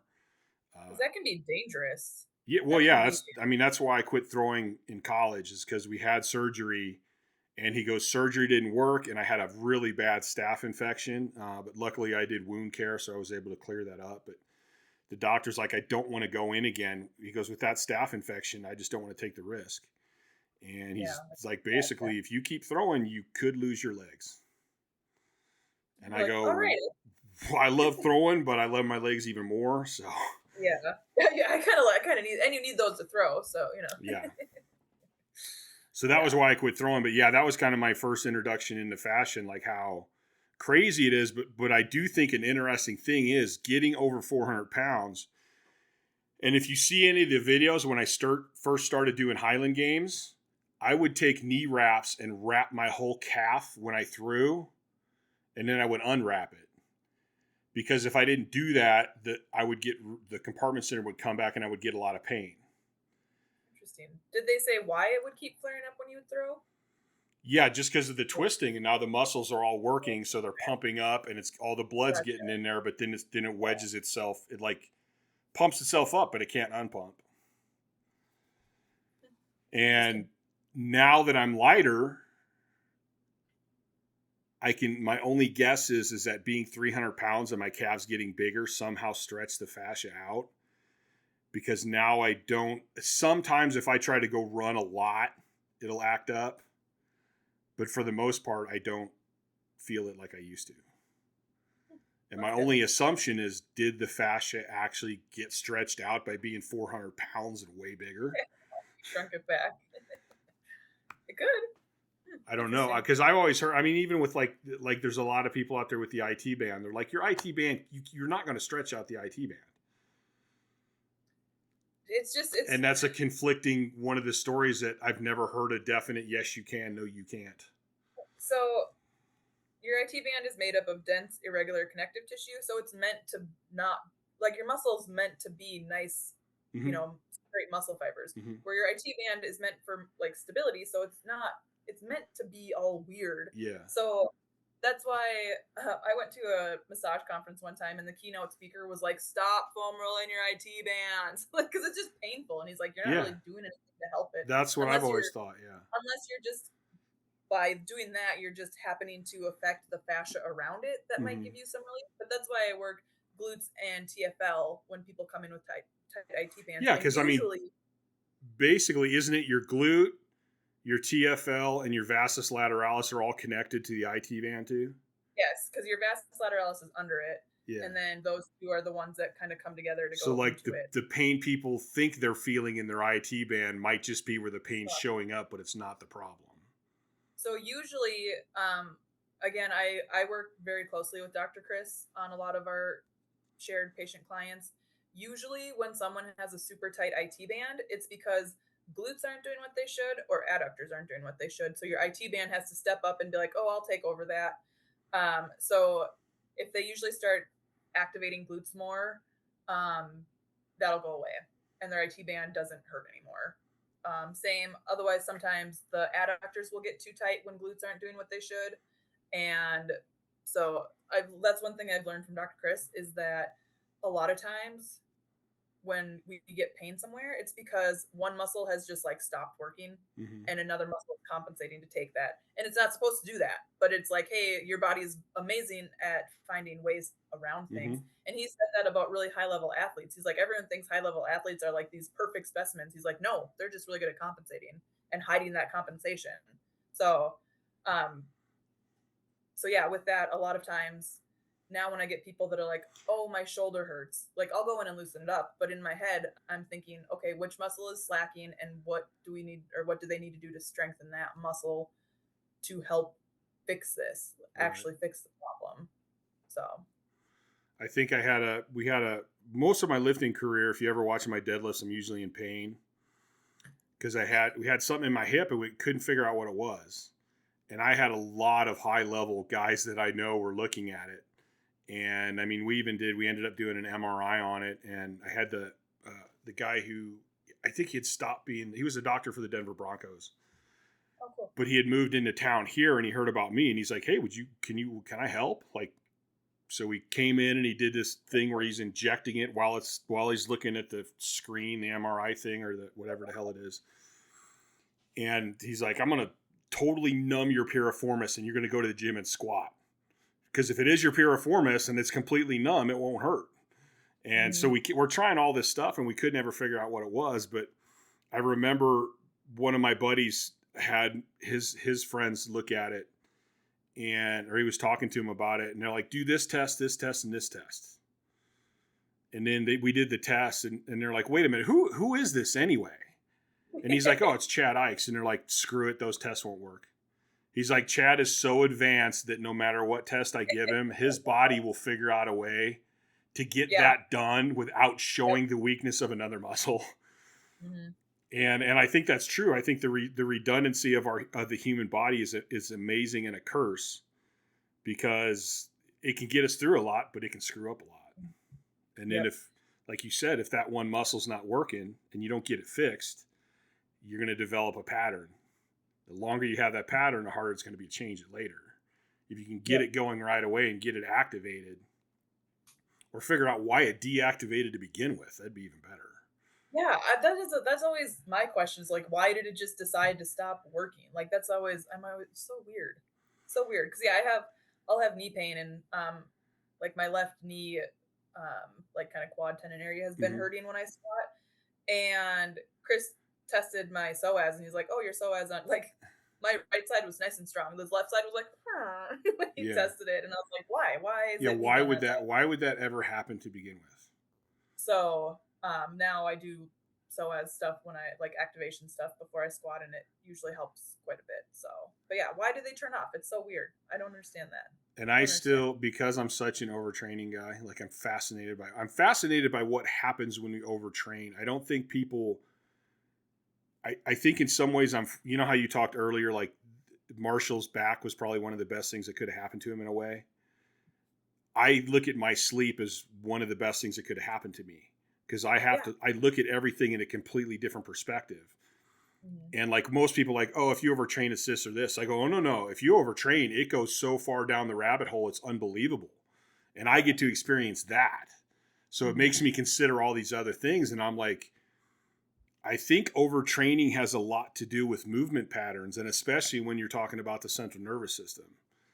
And a lot of stuff can quit working or quit firing right.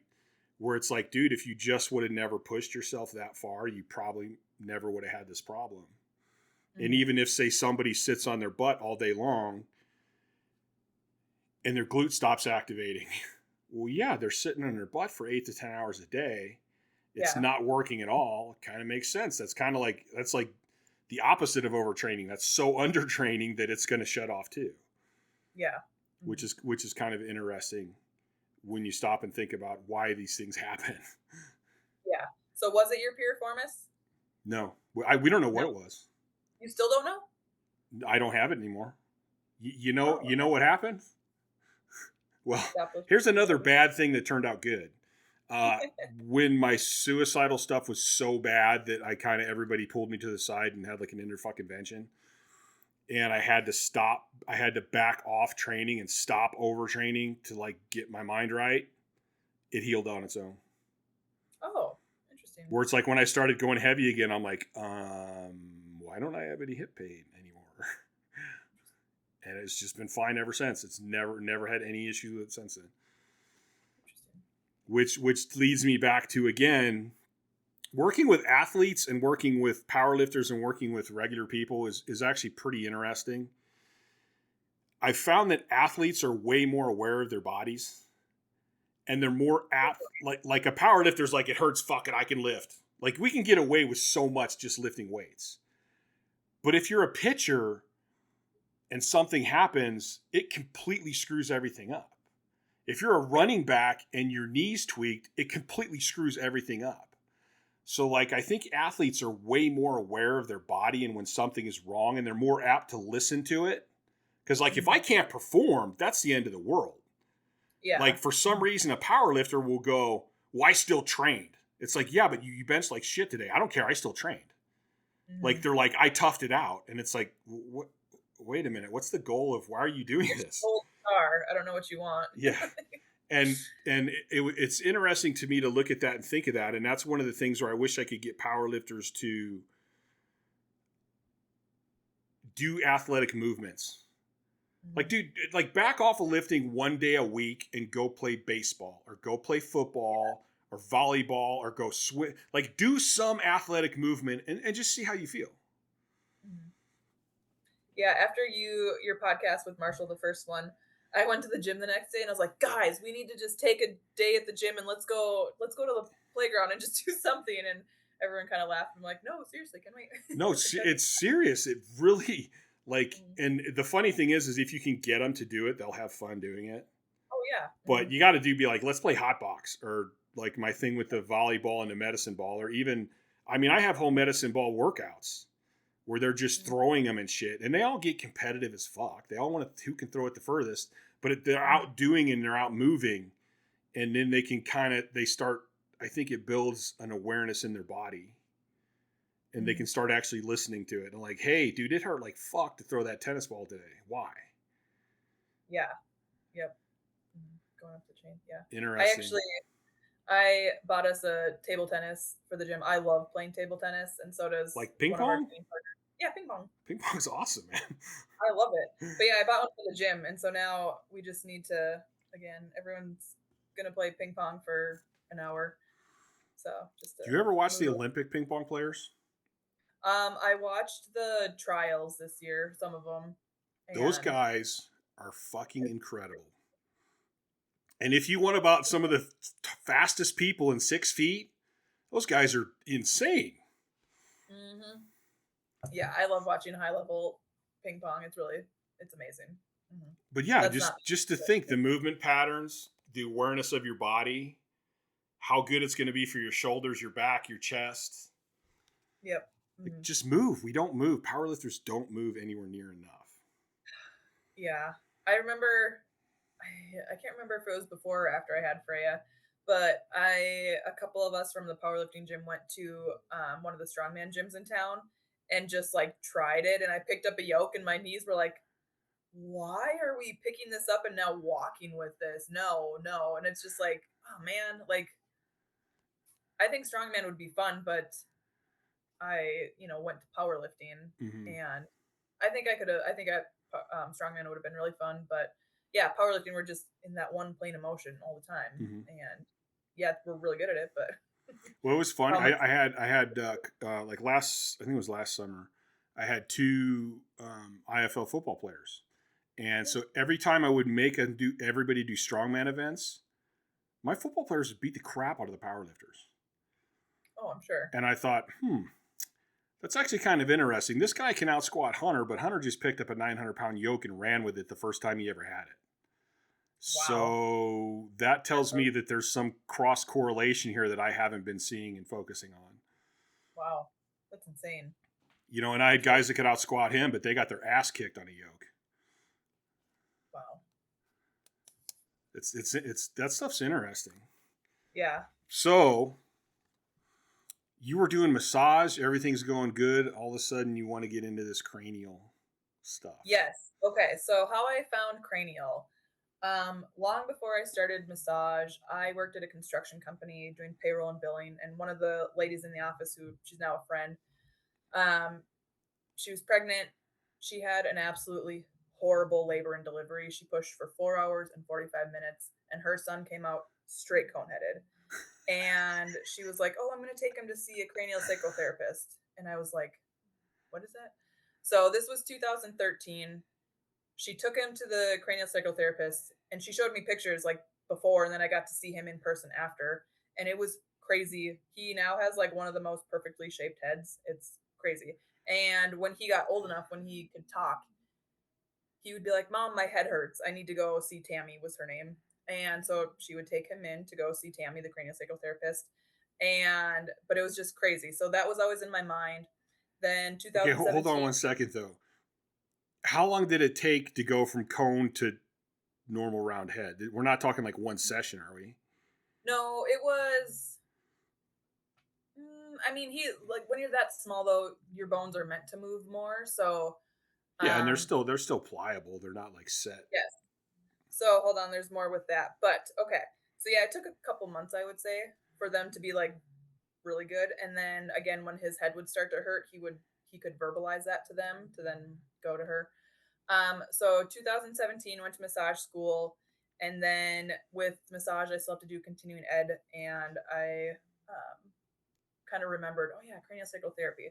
So 2022 is when I took my first class and was just absolutely sold on it. I absolutely love it. I feel with massage, I always wanted to know the why someone, like we were talking before, why does this person keep coming to me with this same issue? Yes, it might be a lifestyle thing. They're not moving enough. They're sitting at their desk. But sometimes you get people with just weird, like when people get on my table, the things that they tell me, I hear a lot. I sometimes joke like I'm going to charge you a different therapy bill because, sometimes, but you start listening to these people's histories and it's so much more than just this muscle hurts. So I was always like, why? I'm so curious with the underlying, why is this happening? Why is this continuing? Why can medical doctors not figure this out? Why can PTs, chiropractors not figure this out? And I feel like craniosacral therapy is that understanding and that underlying why. Because, so with craniosacral therapy, there's a very structural movement to it. So I have fun things. So, when they used to look at our sutures, they would always look at cadavers, which are dead, obviously. And so they always thought that our sutures, once you hit puberty, that's just they were set. You couldn't do anything. This is live tissue. So when they started looking at live tissue, they're like, oh, hey, there are slight movements in there that allow for, again, slight movement. So I mean, we're not talking an inch, but it's enough slight movement where if you are trained to feel these slight movements, we can actually move the cranial bones. And so craniosacral works with your cranial bones, your spinal column, and your sacrum for the most part. You have your meninges, your pia mater, your arachnoid membrane, and then your dura mater is that top layer of those three layers. The dura mater lines your entire cranium. It goes down your spinal column and to your sacrum. So if you have tension, as in one organ, say one continuous sheath all the way through your cranium, down that spinal column, and all the way down to your sacrum. And then they even go out because your spinal cord stops usually at adults in S2. When you are in utero, it actually goes all the way down to, it stops at L2. I always say that. When you're in utero, it actually goes all the way down to your sacrum, and then by birth it's to S3, and then by your adulthood it's oh my god, I said it again, L3, and then by adulthood it's at L2. So the nerve roots that come off of there are still covered with that dura mater. So you can have, let's say you get hit in the head, you get hit on the left side of the head, and that dura mater could actually then pull. So it can pull all the way. It can pull from here. It can pull all the way down your spinal column and all the way to your sacrum. And now your sacrum is tilted because your dural tube is pulling from that tension. Does that make sense? Okay. So that wouldn't be the matter pulling it up, but maybe something in the body going, we don't want the tension on this, so we're going to hold the sacrum up. It could be either or both. So now let's say you feel that tension in your sacrum. Okay. So you go to the chiropractor and they're like, oh yeah, your pelvis is tilted a little bit, and they adjust you. Okay. You feel fine walking out of there. You go sit down in your car. Now it's tilted back as soon as you stand up again. Oh man, how come? Okay. So we, in craniosacral, we work with that dura mater to help release those tensions throughout. Within your dura mater and your meninges, you have cerebral spinal fluid that flows throughout and is like a lubricant for all that, so that those layers can glide on each other how they should. That cerebral spinal fluid has its own rhythm to it. We call that the craniosacral rhythm. And they've actually hooked up electrodes and stuff to people's heads and measured that. It's called flexion and extension. And when the cranial rhythm is filling, it's called flexion. And when it empties, it's called extension. And they've actually measured that. So again, it's not huge movement, but we are trained to feel that very slight movement. And you can feel it throughout the body, even though it's just within that, your cranium, spinal column, and sacrum. So did you say the spinal fluid changes in pressure? Yes. Now is that the fluid itself changing in pressure, or the? It's like a hydraulic system. It fills and it empties, and it fills and it empties, and it does this your entire life. And if your cranial rhythm can tell us a lot. So I usually start my sessions at people's feet. I put my hands on top of their feet. Some therapists put their hands on the bottom of the feet. And I'm feeling your cranial rhythm. I'm feeling for flexion and extension. Sometimes it's off one side. One side will have a greater flexion and not so much on this side. Sometimes it's almost no flexion and all extension. So that's telling me there's dysfunction somewhere. And then I need to, then I go further to find it. But just back to like the dura mater. So the same is if you, like, let's say you fall and you fall straight onto your butt. You could affect that dura mater that's now going to pull all the way up, and it could pull on, like, let's say it pulls on that parietal bone.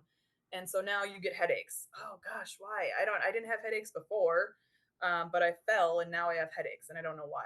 And it could be as simple as that dura mater pulling tension all the way up the spinal column. So is the dura mater, does it have a connection to the skull, or is it just loose in there? Nope, it's connected to your skull. Okay. And it connects to all of your skull bones, including your palate bones. So we can affect that fluid and help to get that fluid flowing how it should. And like, this is where, so again, there's a big structural part to it where we use 5 grams of pressure, which is the weight of a nickel. But we use that's not very much. I probably couldn't do 5 grams. I could probably do like 35 at the minimum. Even so, when I have a kitchen scale, and in the packet we got originally, they send you a nickel. And I'm like, what the heck is a nickel in here for? So they tell you in the first class, okay, that's how much it weighs. So I put it on my kitchen scale, weighed out 5 grams, and then I tried to do it with my hands, and it was literally like hovering, was like 5 grams. But we do 5 grams so that we don't invoke your fight or flight. So we can get a lot of work done when your parasympathetic nervous system can kick into place and you are just relaxed. So it helps to down regulate if you are constantly, this is why I'm curious with your sleep stuff, if we can down regulate your CNS so you can actually go into that rest and digest with the parasympathetic instead of just being in a constant fight or flight. And then it helps with the, if you have too much of that fluid that is stuck in your head, we can help to get that flowing how it should, so you don't have that back pressure in your head. And it's just so relaxing. So that's why I was very curious with you. And then we help it to flow again how it should through that spinal column, through the sacrum, back up. Well, here's what's interesting to me about this. Mm-hmm. It's not, for me, my sleep doesn't really have much to do with my parasympathetic or sympathetic. Okay. I'm actually pretty good at going into parasympathetic. But with narcolepsy, they think the cause, and they think this because with the N1H1 virus, a bunch of people started having narcolepsy. And so they discovered that we release, there's 2 names for this one chemical, and I don't know why. It's orexin and hypocrin or something like that. Mm-hmm. And that gets released into the spinal fluid that travels throughout the body. And that's the chemical that tells your body you're supposed to be asleep or you're supposed to be awake. And it regulates your sleep cycles. Okay, so we had a little clip and edit here, a little family emergency. But basically, so right now, I don't think there's a definite, yes, we know what narcolepsy is. But because of the N1H1 virus, they learned that there's, the brain produces this chemical hypocretin, which is also known as orexin, and that gets released into the spinal fluid and the spinal column that regulates the body of this, when it should be in sleep cycle, when it should be in wake cycle. So like the final end all narcolepsy test is to do a spinal tap, but most insurance companies won't pay for that. They're good enough with all the other tests that we have to go through. But knowing that, now it's still interesting hearing what you're saying is like all this is connected, and maybe if your spinal fluid isn't flowing correctly, the things aren't going where they need to go. Exactly. That's what I was thinking too. So I would be curious. Again, I sent you the 2 ladies in your area that are like, they are very advanced. Mm-hmm. Like they could teach the classes that I take. Like they are that advanced. So I would be very curious for you to start working with them and see once, even if it is just the structural portion of it, if that would improve your sleep. Mm-hmm. The other side of cranial is the emotional side to it, which is a huge component. Now, that part itself is called somato-emotional release. So it basically means your tissues holding the emotion.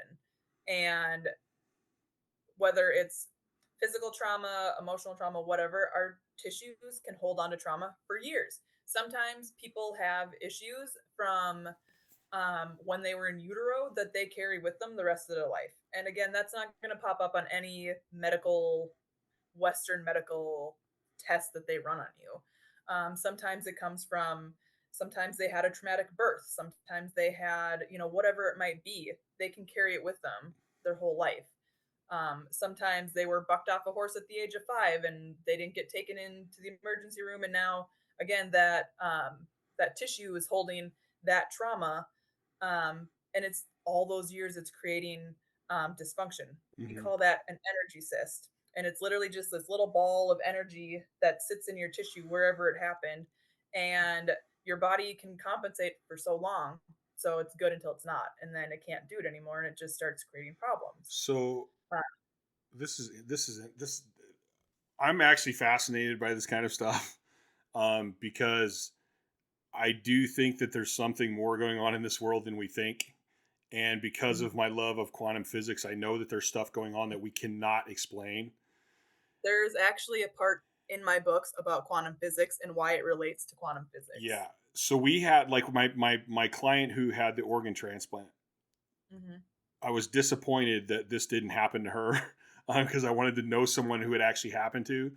But there's like research that people will, and I think I just talked about this in a podcast or an article or something. There's people that will get an organ transplant and all of a sudden they'll start having these memories or a skill.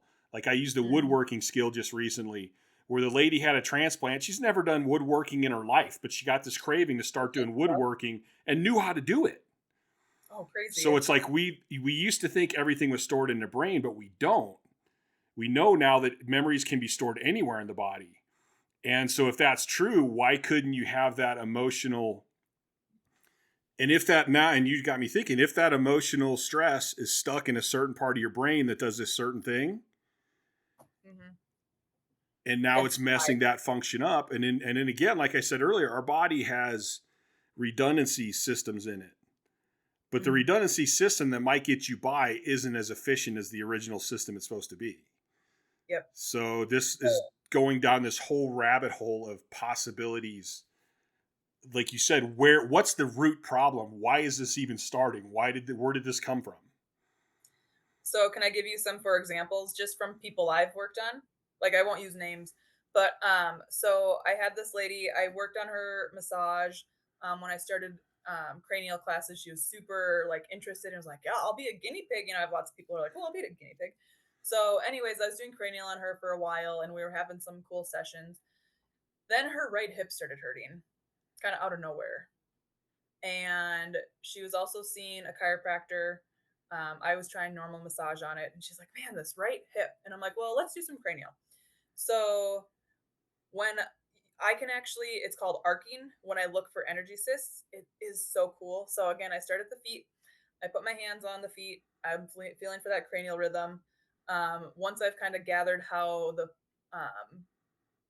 if your cranial rhythm is even functioning how it should, then I ask your body to show me the energy cysts, and it will literally pull me in a direction. Like your fascia just pulls me, and I follow that pull until it gets down to where it's quiet, as we say. And it's interesting because your body will actually triangulate. Like it's literal, like you could do a literal mathematic equation with it. Your body will triangulate and send like ripples. Like if you drop a pebble in a pond and how it ripples out, I'm feeling those ripples of that energy cyst. So the further away I am, the bigger that pull is. And obviously it's not that big, but I'm just exaggerating. And as I get closer, they get smaller until it is quiet. And then I know the energy cyst is there. Sometimes I will feel people's emotions come through. I have felt anxiety. I have felt sadness, anger. I felt happy and calm. But it's literally like when I feel anxiety on someone, it literally feels like I'm grabbing a cactus. It on my palm. It feels like a cactus. Sometimes people know why, sometimes they don't.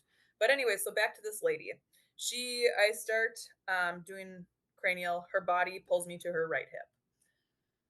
I go there, I'm sitting down, I get a wave of sadness, and I need to get better at this, but when I feel someone's sadness, it literally, I feel it go up my arm and I just start crying. I can't help it yet. I'm working on it, but it's not like, but I'm just starting.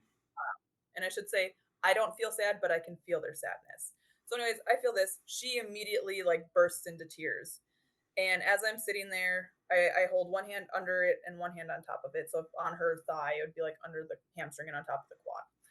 And I'm holding it's called direction of energy. I'm holding my direction of energy there, and she is bawling. And she, in that session, realized she needed to divorce her husband. So her hip had been hurting for a solid 4 to 6 weeks at least, and chiropractic wasn't helping it. I spent almost an hour on her hip, just letting her go through these emotions, letting her unconscious and conscious mind connect and realize this. We get done with the session. She stands up, her right hip, knee, and ankle all pop. And she goes, "Oh my gosh, that feels so much better." And so it was her body couldn't push down the fact that she needed to leave her husband. He wasn't abusive. It wasn't anything like that. He's a good person. It's just they weren't each other's people. So as her body finally was like trying to get her conscious mind to realize, you need to do this. This isn't healthy for you anymore. And she was also, her left shoulder was also hurting. That's actually why she started seeing me for massage, was her left shoulder. She's a big tennis player, really, really good. She's early 50s, but she is an amazing tennis player, and she's left-handed. And she kept having this I'm in my early 50s. We're still very viable human beings. Oh, she's an amazing athlete. And not just for being 50. Like, she's an amazing athlete. She, in Fargo, it's so funny. There's like a hierarchy of tennis. It's really funny. But the lady that kind of runs the Fargo League was kind of intimidated by how good she was and was trying to like shut her out. So she had a lot of like animosity with this lady, and her left shoulder was hurting. Do you know, if I say Fred Clary, do you know that name? It sounds familiar, but I can't really. He's the first teenager to ever deadlift 800 pounds. Okay. So he lives in the Twin Cities. Whenever I go down there, he's now a chiropractor, but he's also been doing cranial with it for over 30 years, almost as long as I've been alive. He's kind of like my mentor with the cranial stuff. So he was the one who told me our bodies tend to hold male relationships on our right side, and our body tends to hold female relationships on our left side. So her right hip was hurting because of her husband, and her left shoulder was hurting because of this woman. The woman had to move away. As soon as the woman moved away, her shoulder pain went away. So it sounds weird, but the amount of times I have seen the correlation between them having a right-sided or left-sided issue and it is connected to a male or female is crazy. And I've only been doing this 2 years. It's so interesting. I'm going to say my first gut reaction as a dude is fuck off. Fuck yes. You, no way. Same with Marshall. It's okay. But the more I think about quantum physics, and the more I think about how everything is energy and waves. Yes. We are literally why couldn't this be true? Yes. And even before I started cranial, like, people that do like Reiki energy work, I was like, I mean, if you think it helps, fine. But I mean, we eat food for energy. We are energy. Like, we're energy. Everything is waves. It all comes down to quirks and little bitty subatomic particles. And so, we don't know how the vast majority of it actually works. We can guess. That's the best that we do until our science progresses further. So that's the other huge part of cranial, is that somato-emotional release side, the SER, where our tissues hold on to traumatic traumas. And quite honestly, I reposted a clip on my Instagram of C-Bum, the bodybuilder. Yep. Mm-hmm. Where he's basically going, listen, if you don't have the right mentality, I don't care what you do. You can eat right, you can train right, you can do everything, but if you can't handle stress and you have all this negative energy, it's not going to happen. Yep. And so I believe that's true. So if I believe that's true, how far of a reach is it to go that why couldn't you hold this negativity in certain parts of your body and it creates pain? And we just haven't evolved enough yet to realize that, oh, I have this pain here. You know what? This is going on. If I fix this, it fixes this. I mean, how far of a reach is that in my mind? Yep. But there's still the half of my mind that goes, fuck off. Really? Could this be? So I'm starting to have people who will see me for a cranial session and things will come up, and then they go see their actual therapist and talk about it there, because I'm not a licensed, And how often, now what would be interesting too is to if somebody would do studies from the other end of this. How many people went to see a psychologist? The psychologist said, this is happening to you. They start working it out. And did that person even realize that now their hip doesn't hurt? Ooh, that's a good point. Maybe they didn't even, oh yeah, my hips hasn't been hurting. And they don't ever put it together to realize that you just solved the problem and we're just attacking it from two different ways. And they just think it's a happy coincidence. Yeah.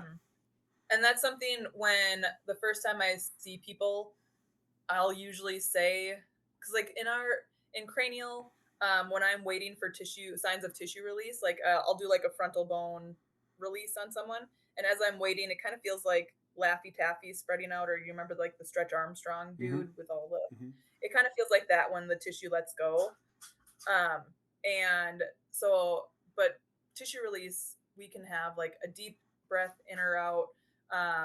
Twitches is a sign of tissue release.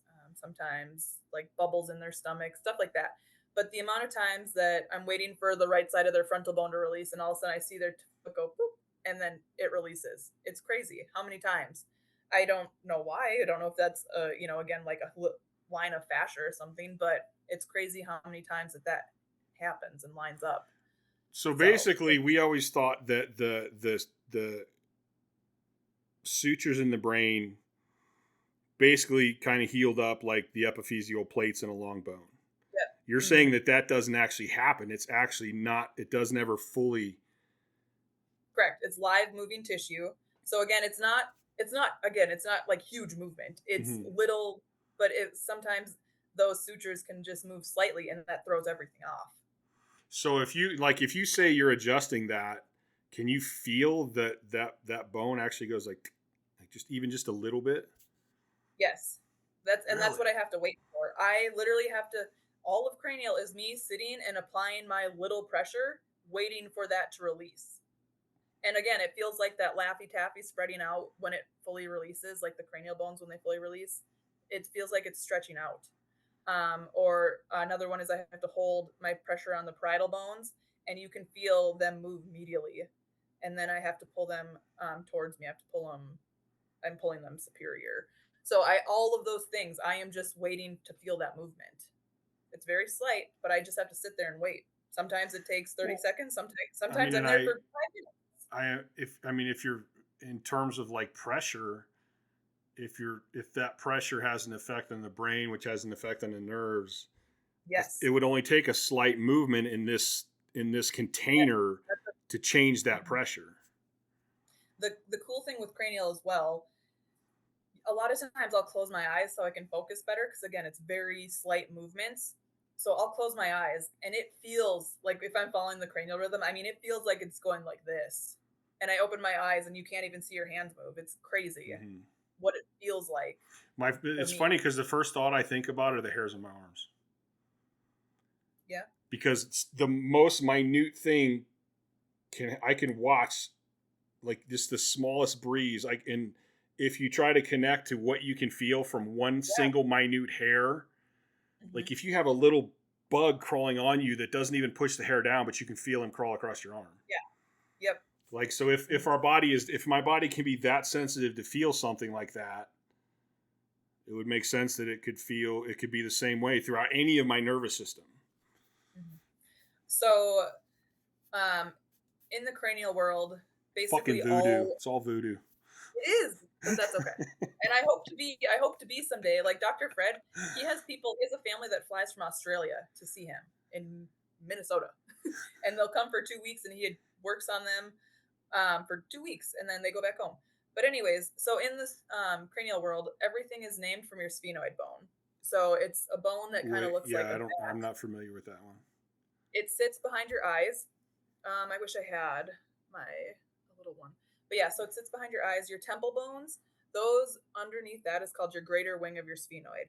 And this is a huge part of what we do. So that sphenoid has articulations to every single cranial bone and your hard palate. So is that And like one of the sinus bones? No, it sits behind that. Again, I don't think you're gonna be able to see it. Let me take the brain out. Okay, so this, I gotta figure out there we go. So this red bone here, or kind of pinkish one, that's your sphenoid. Okay. I wish I had a 3D model of it, but I don't. But so yeah, it has articulations to every single one of your cranial bones, again, including your hard palate ones. So they all come off of it in some extent. Yes. Okay. So if your sphenoid bone is off, it could throw off any bone in your entire head.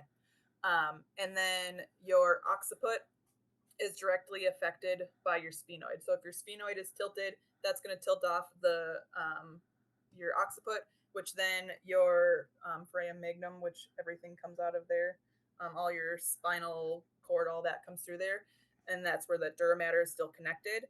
That's going to go all the way down. So again, your sphenoid could be off, and it could be causing your sacrum to be out of place.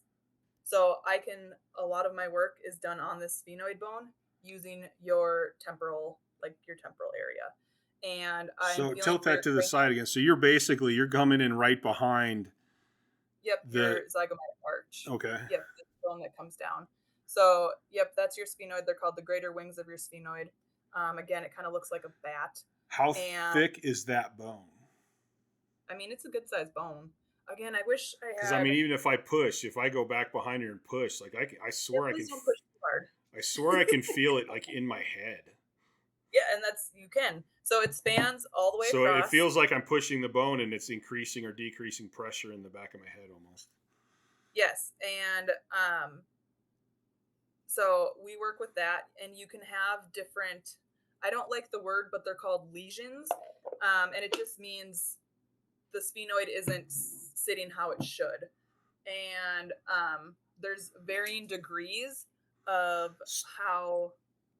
Go ahead. So then everywhere where the sphenoid bone connects to the other bone, is that basically like a joint then? Yes. Mm-hmm. So a lot of times the sphenoid will either get pushed down into the occiput, and that creates dysfunction because then your occiput, it is compressed onto there. So we have 1, 2, 3, 4, 5 different ways. When I do my cranial session I'm moving your sphenoid 5 different directions to make sure it's free and moving how it should. And that alone, even if I can just literally do sphenoid work on someone, they're more than likely it's going to be a huge change. A lot of people that have migraines, constant migraines, headaches, stuff like that, past concussions, when you feel their temporal bones, it is hard. Like mine are pretty soft. I don't know how yours are. Yeah, like I mean, I can if I come up here, like I can push in on it. Yeah. Some people, it feels like if you were to push on your head, like your forehead. It feels which hard. Is pretty. I mean, there's a little bit of flex to my skin, but once you get the bone, it's the bone. That, yeah, and that's kind of what it feels like. What I've noticed with people that have chronic headaches, migraines, stuff like that. That is just is that because it's locked in or because of pressure, or both? It could be both. It could be both. So I just had a lady in this week. She was on day 10 of her migraine, and I don't understand. I have a handful of clients who are like, oh yeah, I have a headache or a migraine every day, and I'm just like, I don't know how you function. But so she was on day 10, and she said at that point when she laid on my table, she was at about, her migraine was like a 45%. So it was like a little below crippling, like her 100%. So I offer massage cranial combos. So we did 45 minutes. Well, we did a half hour massage, and then I did an hour of cranial. And by the time she left, she was like, it's about a 2 from the massage and cranial, but it went down significantly more with the cranial because I'm helping to relieve that pressure. I'm helping to make that sphenoid move, getting that dural tube moving how it should. getting the sacrum moving how it should. So there's a 10-step protocol that I go through that is just to help reset the body and get your craniosacral system moving how it should. And even just doing that helps a lot. So sometimes I won't even do like the emotional part on people, and I'll just focus on more of that structural. And just like, especially if they come in with a migraine or something like that, I am focusing on a lot of that sphenoid work. And then there's parts that I do on the sacrum to help like the sacrum drop where it should. And again, just getting that dural tube moving how it should. And that's cerebrospinal fluid moving how it should. And not being a backlog of pressure in your head.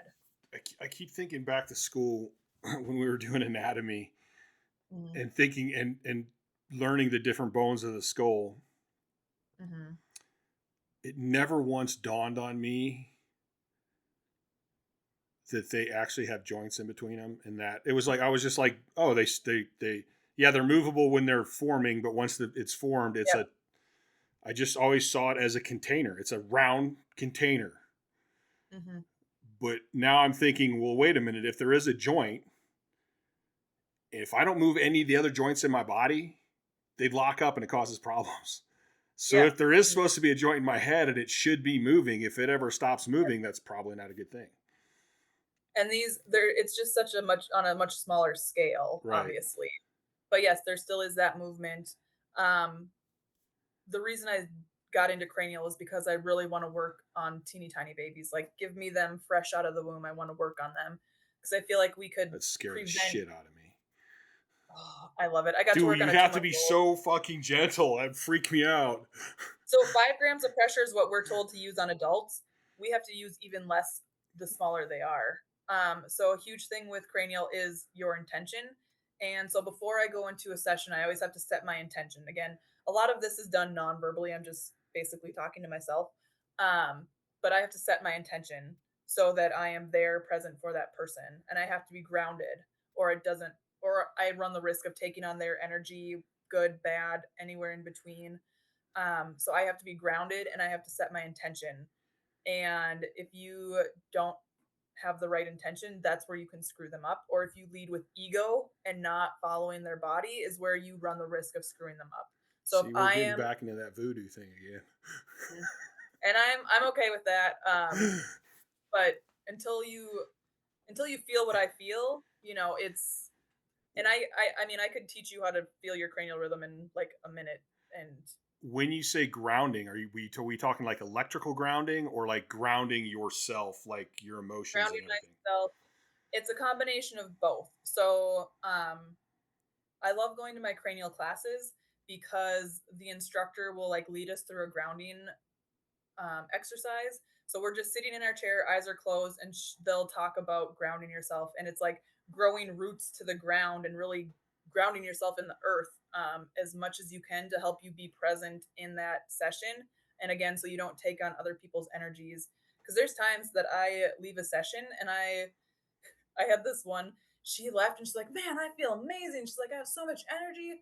And I felt like a wind down toy. I was like, because she just stole all my energy. She literally just sucked all of the energy out of me. But sometimes I'll leave and I'll get a migraine that night because I took on something of their energy. So I really have to focus on, again, that grounding and the intent. This is that's another thing where I think, and I can take the people that have the side of me, fuck off, no way. Mm-hmm. Have you ever been in a room where you feel like you have to walk on eggshells? Yeah. That's basically the same thing.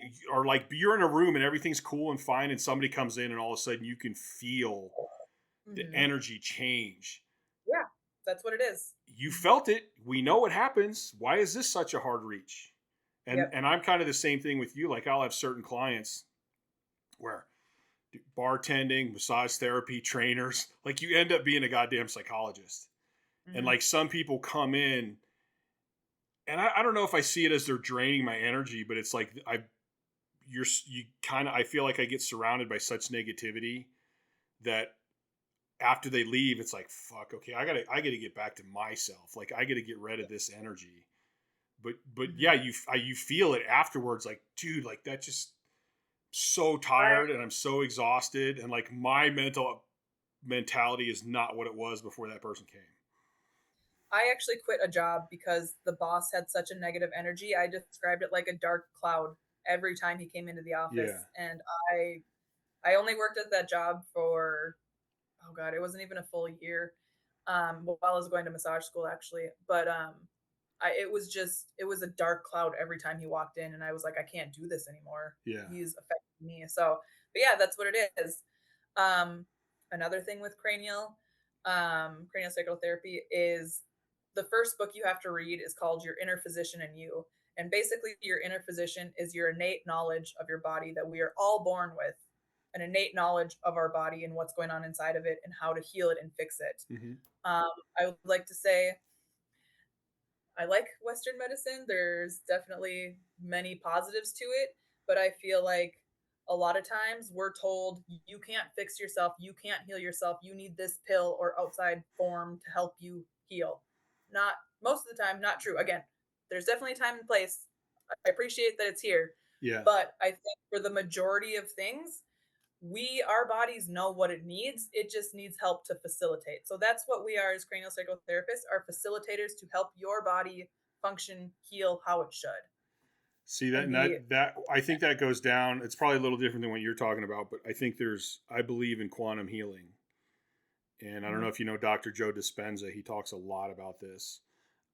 I believe our body can heal just about anything if we allow it to do that.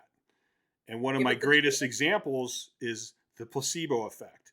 We know in studies almost always the placebo is around 50% equal with the medication. That means your body, you can have it. We go, hey, this medication works. It heals this thing. Somebody's body can figure out how to make that and heal it just by believing that they're actually taking that medication. Mm-hmm. So I think that there's a lot that our body can do, but I think sometimes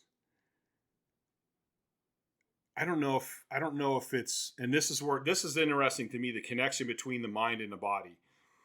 Mm-hmm. I think sometimes it's just a matter of us going, hey, body, fix this. And reminding it to fix this. Like, you have the plans, you know how everything works. I need you to fix this one. You haven't been on it. I need you to get on it. Mm-hmm. And I've had people before I got COVID. COVID's the first time in my life it was hard for me to drop weight. And people would always ask me, why, how do you lose weight so easy? And I go, honestly, I just tell myself I'm doing it. Like, I'll literally remind myself during the day, hey, body, burn this fat off. Use the fat first. And then I'll just, like that. I don't really change that much. And it was, I saw another video with Dorian Yates the other day where he said, I was seriously OCD about everything. And he goes, when I was cutting for a competition, I would weigh myself like 10 times a day. Oh my gosh. And he goes, it didn't do any good and it didn't have any purpose. But he goes, now I look back and I think, but you know what? Every time I weighed, that was me telling my body, hey, you're dropping fat, you're leaning out. This is what's going on. This is what you're doing. Like, It's just the captain reminding the ship what's going on. Mm-hmm. And I do truly believe that there's something to that. And I'll say it, all the best athletes I've ever known, the only common ground I can find between them all is mentality. Yep. So I think the brain does way more than we know. Oh gosh. And now if you can make that connection between these minute things in the cranium to actually help it still get there, I mean, like why wouldn't we? Like, okay, I might be able to heal my bone by myself and my bone will heal by itself. Yeah. But if it's not set right, it's not going to be perfect. So I do need to go to the doctor having it set. So like, I'm not against Western medicine and I'm definitely not against, let's see what the body can do first. Because our bodies are really cool. They're really cool. I think it's absolutely, I mean, we know there are cases where people have cured cancer in themselves. Yeah. Like, and we don't know how the hell it happens. That tells me that there's enough cases of it that there's something to that. There's something to the body doing it. And I've seen, working in physical therapy, I've seen so much weird shit. man, I've seen people that are ready to die and they'll die within a day or two. Yeah. I've seen people that are like, no way, I'm getting better. I don't give a shit what this says. And they get better. Mm-hmm. Yep. The ones that are like, oh, doctors said I would never walk again. Yeah. And then they are, may have taken them a couple years, but they're out there walking. They still end up getting there, and people that get better from strokes, and I've seen enough of it that attitude, like I could tell by somebody's attitude if they were going to get better or not. Mm-hmm. Yeah. Or same, even if someone's going to make a lift or not, you can tell almost before they even walk up to the bar. Yeah. Just by their body language, if they're going to get that lift or not. Yeah, and even if they're trying to show to show a positive attitude, you're like, yeah, you don't. I can see it in your face. You don't have it. Like, you're done. Yep. Mm-hmm. So I think there's something to that. And as far as the cranial, I mean, I'm going to go try it. I hope you do. So with kids, though, I would like to say, because again, I wish in every delivery room in the world that, so it was this in Fargo. I'm assuming it's this place or this way, other places. But when Freya was born, before we were allowed to like check out of the hospital, a pediatrician came in and like checked her over. Mm-hmm. So I wish with that pediatrician, you would get a craniosacral therapist. Hold on, my voice is gone. That you'd get a craniosacral therapist in there to do a quick eval. Because again, we can help with, they call it override when the bones, like when little kids have bones that are like misaligned. That's when they need like a helmet. Mm-hmm. A lot of times if you seek out a craniosacral therapist, you can avoid the helmet. You don't need it because we can help move those bones back to where they were or where they should be. I mean, from a structural standpoint, especially at a young age, thinking that this baby's head, there's a reason that the little pubis spreads apart and everything opens up, but you're still cramming a head through a much smaller orifice. Mm-hmm. And we know at that point that things are going to move. Why don't we look at it and go, hey, is everything kind of cool? Can we adjust this right now?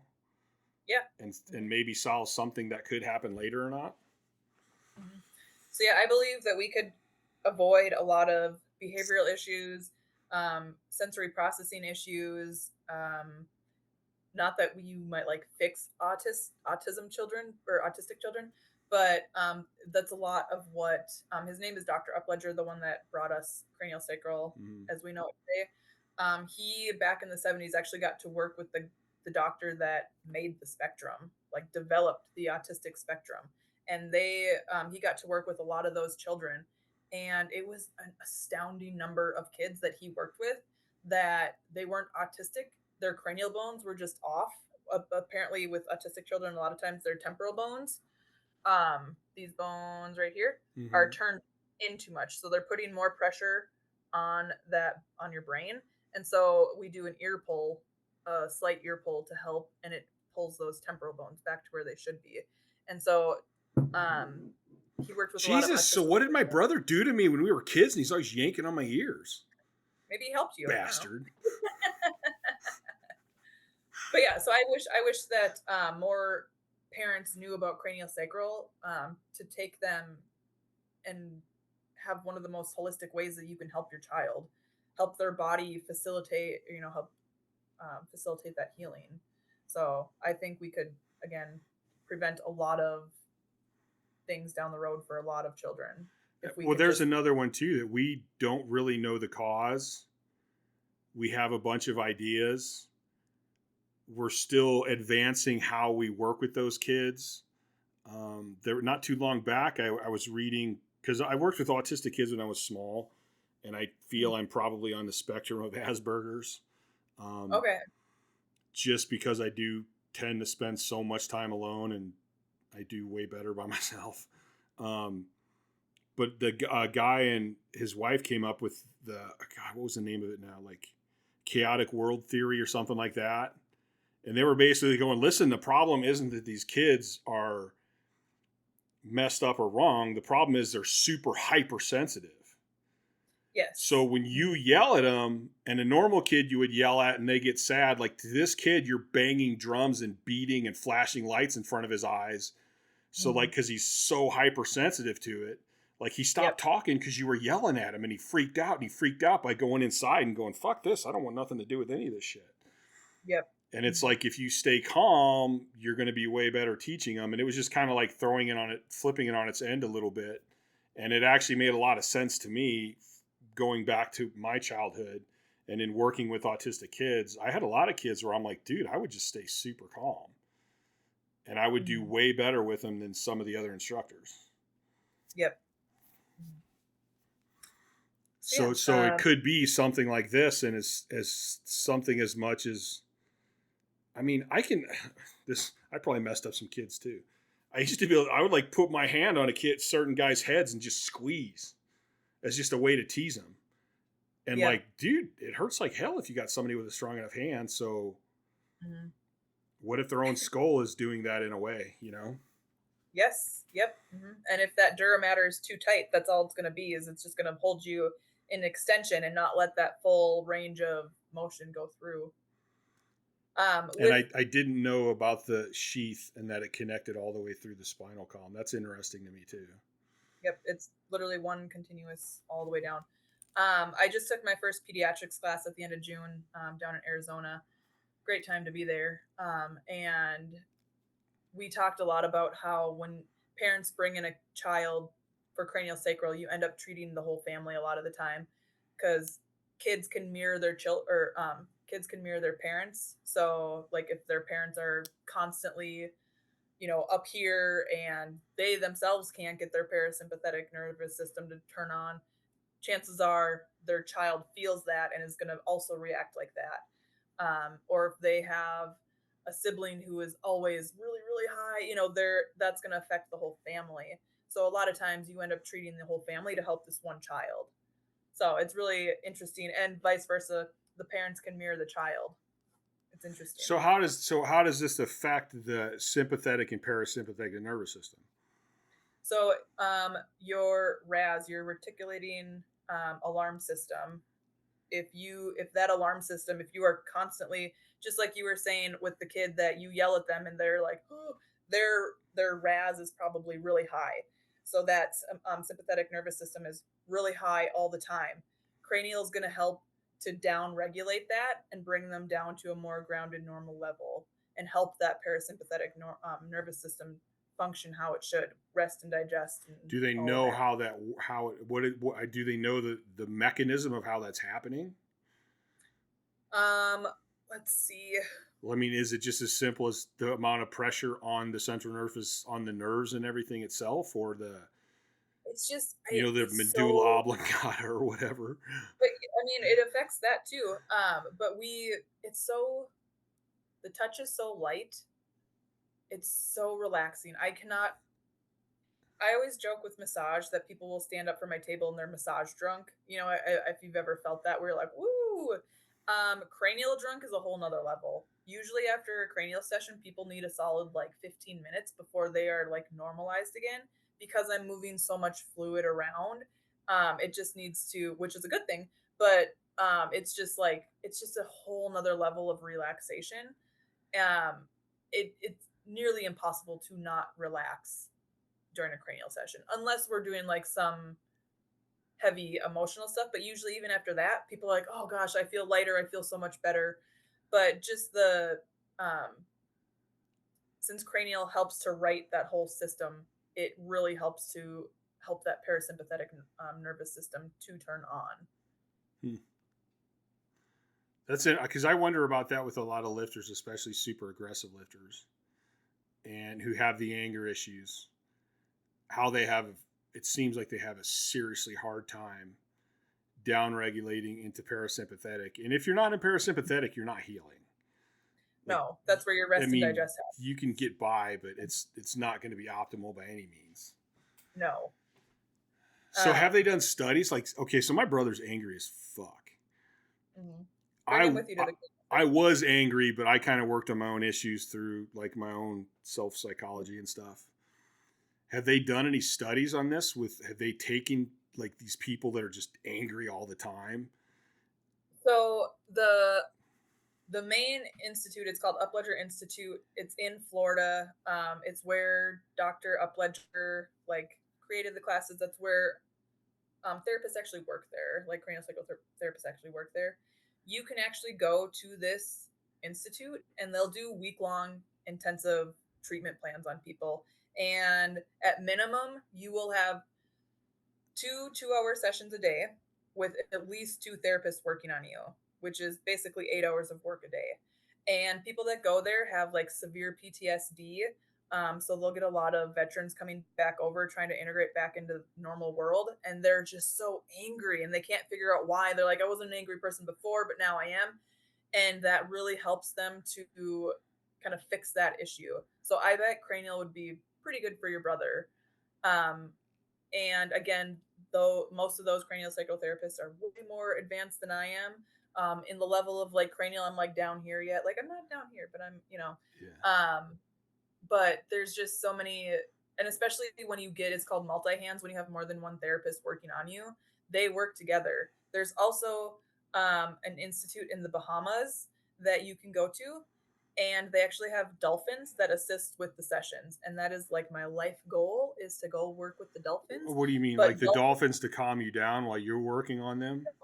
So you are in a large tank, the dolphins can swim in, and the dolphins are so energetically aware that they will either like nudge the person where they need work, or they'll like nudge your arm to go work somewhere else on this person. And a lady in one of my classes, she went and worked there, and she was like, nothing short of miracles came out of there from what I saw when I was there. And usually that's either a week or 2 week treatment plan that you do. It's very expensive, but it is life changing. And the people that go there are, again, like the very severe PTSD. There will be like cerebral palsy people that go there, or like severe medical conditions to try to get just better quality of life. And they come out, again, lives changed. So Well, I do think animals can sense way more than we can. Especially dolphins. They, again, are very in tune with that. So again, that's like a life goal, is to be able to go, and I have to take a class to learn how to work with the dolphins. And then after that, I can go and be a therapist. I can just like pop in and be like, hey, I'm going to be in the Bahamas. Put me on the schedule to work. So, so, yes, so now that's interesting to me though, with the like the guys coming back from war or whatever. Did the emotional trauma like throw off something in their cranium? So, or was it an explosion, or was it something physical that happened to them? From the ones that I've read, they have to be on such, especially like where they are, they have to be on such high alert all the time. Their body gets like stuck in that high alert. And so when they come back to normal, their body takes everything as a 100% threat. And they can't down regulate that themselves anymore. For whatever reason, they get stuck in that like loop, and they can't down regulate that on their own anymore. So they're constantly at this super high alertness, because that's what they were just in for a year. They were out there fighting for their life, literally, and fighting to, if they weren't that high alert, it could get them killed. It could get their buddy next to them killed. So they are just constantly stuck at that. And now we throw them back into normal society, like, okay, go back to your office job. And now no they're different like, than getting stuck in a movement pattern, in a bad movement pattern. It's just in your mind instead. So then when you're treating that, you're not necessarily trying to move the sutures or move the bat wing bone or anything like that. I usually like to do both in my sessions. I usually start with some emotional stuff, and depending on, sometimes people go immediately into that emotional part of it, and I'll be there for an hour. And other times I'll work on it. I'll be there for 15 minutes, and then their body kind of releases me, and then I'll go in and do the structural work.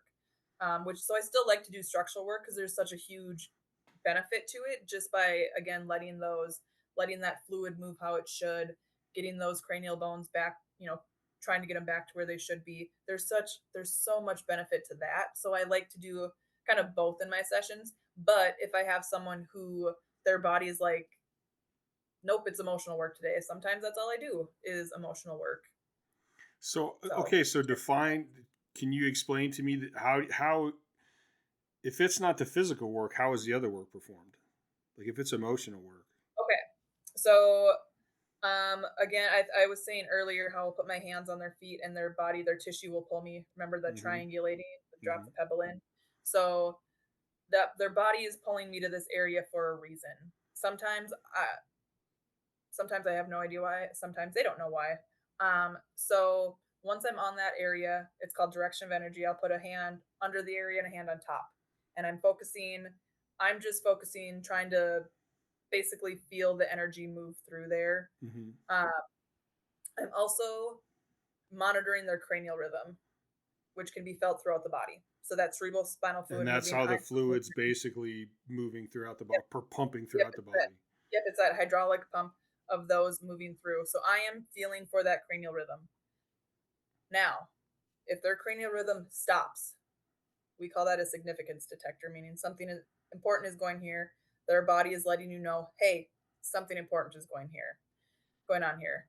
So at that point, if I feel their cranial rhythm stop, sometimes I don't even have to ask them. Sometimes they just start crying, or they'll start telling me, like, I had this one lady. You voodoo witch! What are you doing to me? I know.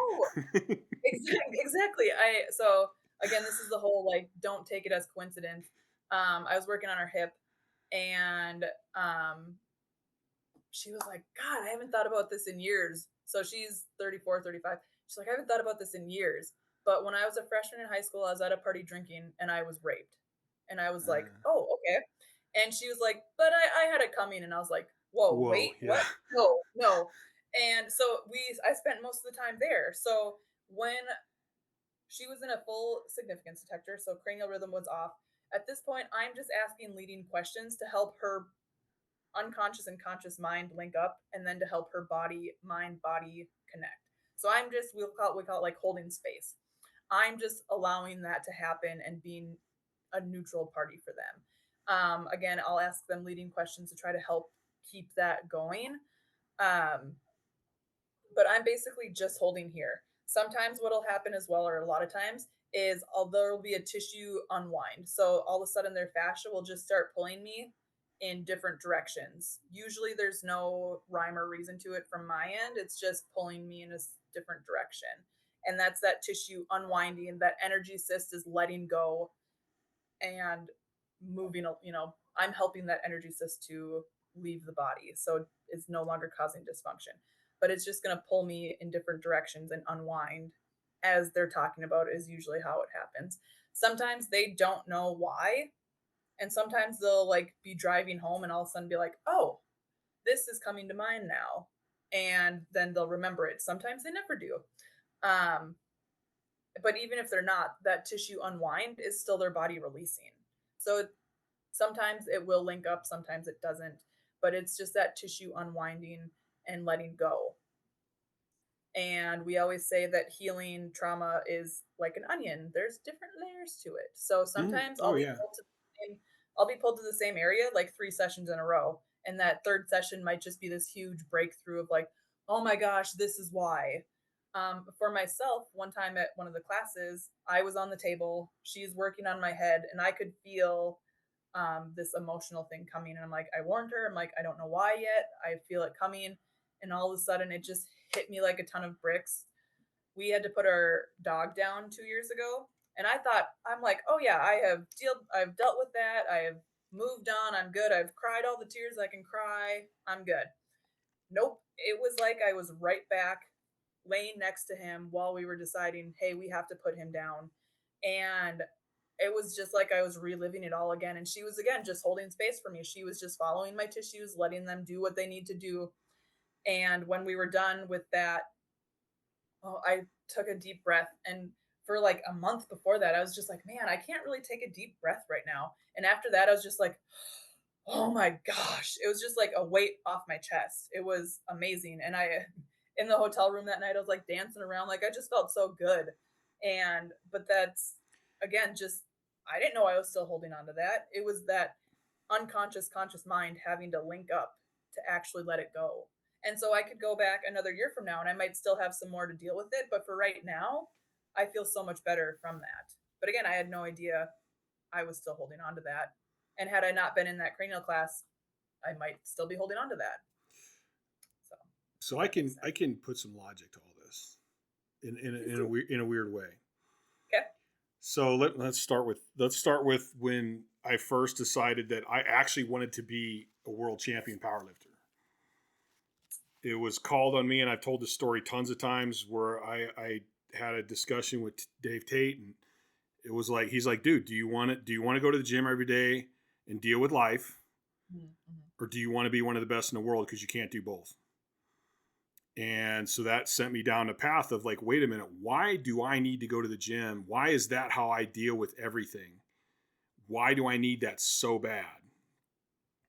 And I decided, okay, I want to be a world champion. This means I got to get more recovery. I got to get more rest. So I can't go beat myself up in the gym every day. And it was like, okay, then you have to solve this problem another way. Mm-hmm. So I took more of an old school psychological approach to it, because I've always been kind of fascinated by psychology, and went down that road with myself. And a lot of times it was going back in my past and figuring out, hey, why are you so angry? What happened to you? It's not just normal to be this angry all the time. And I had to go back and deal with situations. And I use that.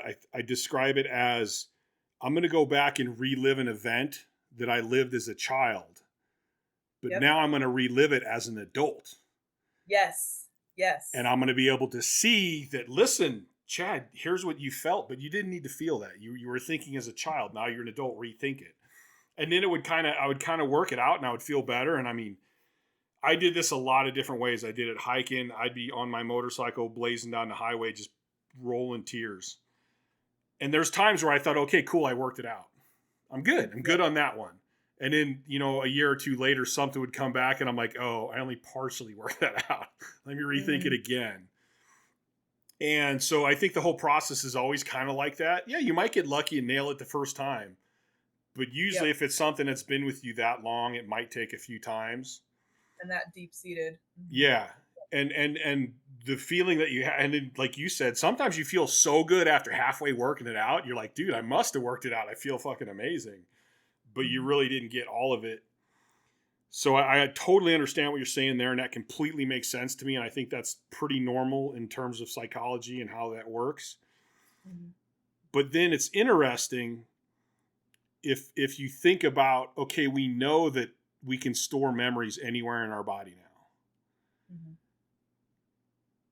So it makes sense that these things that bother us in our past that we're holding on to could be anywhere in our body. And that's kind of it's hard to say negative or positive energy, but like that could be a negative energy that you store there. Mm-hmm. And you could store it there for a long, long time. Yes. So why couldn't it be that, and then that pain, if that memory kind of comes up, even subconsciously, you start having problems in that area, and vice versa. And then, so instead of a psychologist trying to figure out, to go through your memory in your past, you're following the tissue and the energy of the tissue, and going, wait a minute, this tissue is pissed off and irritated. Let's see if we can't get some energy to it, which spurs it, which then strikes it back into the brain and the subconscious and unconscious. It just seems to me like you're re-engineering from a different direction. Yep. And I'm all about that. That's one of my biggest things, and one of my hardest struggles with fitness, strength, and health is there is no one right way. Exactly. And all that matters is we get where we need to be. How we get there is, who cares, as long as it works. Yes. So to some extent, all of this might seem completely nuts. Yes. But then again, if you really start thinking about it and you start tying things together, you go, wait a minute, why couldn't that be? Like, why couldn't that work? And again, this is what we're trained in. Like, this is, in between the first and second cranial class, I have to go do at least 75 of those 10-step protocols. So that's at least 75 hours in that one field or in that one thing. It's what we're trained in, to feel these subtleties. But just to your point that you were saying before, I just lost my train of thought. how when you're a kid, you view it as this, but then when you're an adult, you can go back and completely look at the situation from almost like a third perspective, or different complete, and you're like, oh, well, they weren't yelling at me because they were mad at me. Dad probably just had a bad day at work and came home. I was the first one he saw. So you can think of it from a completely different perspective, and your body can go, oh, okay, well, there's no need for us to hang on to this anymore. We can just let it go. Yeah, you literally just worked it out where your body went, oh, well, that's not so bad. Yeah, and now that whole system and memory is gone. And when you said being trained to it, like part of that training is just is how would I say? Part of that training is kind of making you aware to it. Yes. And then once you get aware to it, now you can start thinking about it, and you're contemplating it, and you're going deeper, and then you're starting to feel it. And I mean, it's no different than I can look at this computer right now and go, it's basically ones and O's that run this whole thing. And I'm going, what the fuck off? There's no fucking way that ones and O's have set this laptop up where me and you can talk halfway across the United States. Like, that's crazy. That doesn't make any sense. But it's here and it's working. Right. Mm-hmm. Why does this seem so fucking crazy then? Yeah. Yep.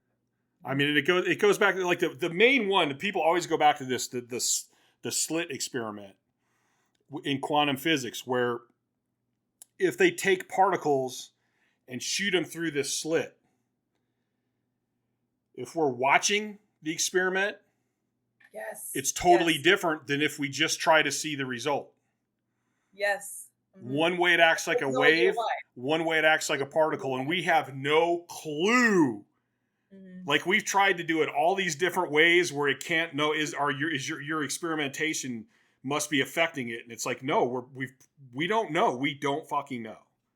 Mm-hmm. So that leads me to this whole open quantum physics thing of like it's all waves, and I'm an antisocial person, so the concept that we're all touching and we're all interact drives me nuts. I fucking hate it. It creeps me out, but it's true. Like we are literally all connected.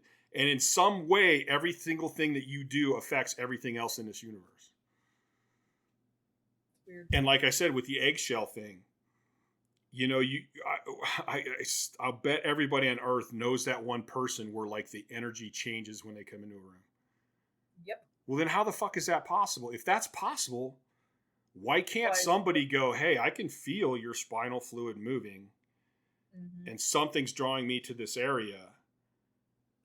And I mean, maybe it's not even it's drawing it to you. Maybe that's reaching. Okay, because I'm playing devil's advocate a little bit too. But it could be that there's a negative energy that you feel. So maybe it's not the body going, "Hey, come here," but it's you going, "All right, this area. There's something in this area," mm-hmm. which still makes sense to me. So I got an even weirder step for you in this. So Thursday, I was working on a lady. We were doing a cranial session, obviously. And so one of the things is called a thoracic inlet diaphragm release. And I basically put my hand like over your clavicles and then one behind your back. And it's to let those open up so that your sinuses, all that can drain properly before I do my head work, the work on your cranial bones. So I'm just sitting there holding that. And all of a sudden I get this kind of pain behind the left side of my ear. And I was like, And I'm like, do you feel anything like on your head right now? Because again, my hands are just here. And she's like, yeah, I have this like weird, like full sensation behind my left ear. My body was mimicking hers. And I've had that happen more than once. One time it felt like someone tapped me on the side of my head and I looked, nothing was there. And it did it again. And then I went and moved to that spot on their head and they're like, oh, and then they started releasing. So when you're truly, again, when your intention is set, when you're grounded and you're a neutral party, their body will show you. And it is amazing results. It's amazing. I love it. Absolutely love it. That would be quantum entanglement. Do you know that one? It. I do not, but I would love to hear it. It's basically what they do is they'll split the atom and they'll take the electrons. And I can't explain how they did it, but they actually did this in space. And so they use satellites if they do something to this one electron, the opposite thing happens to the other one.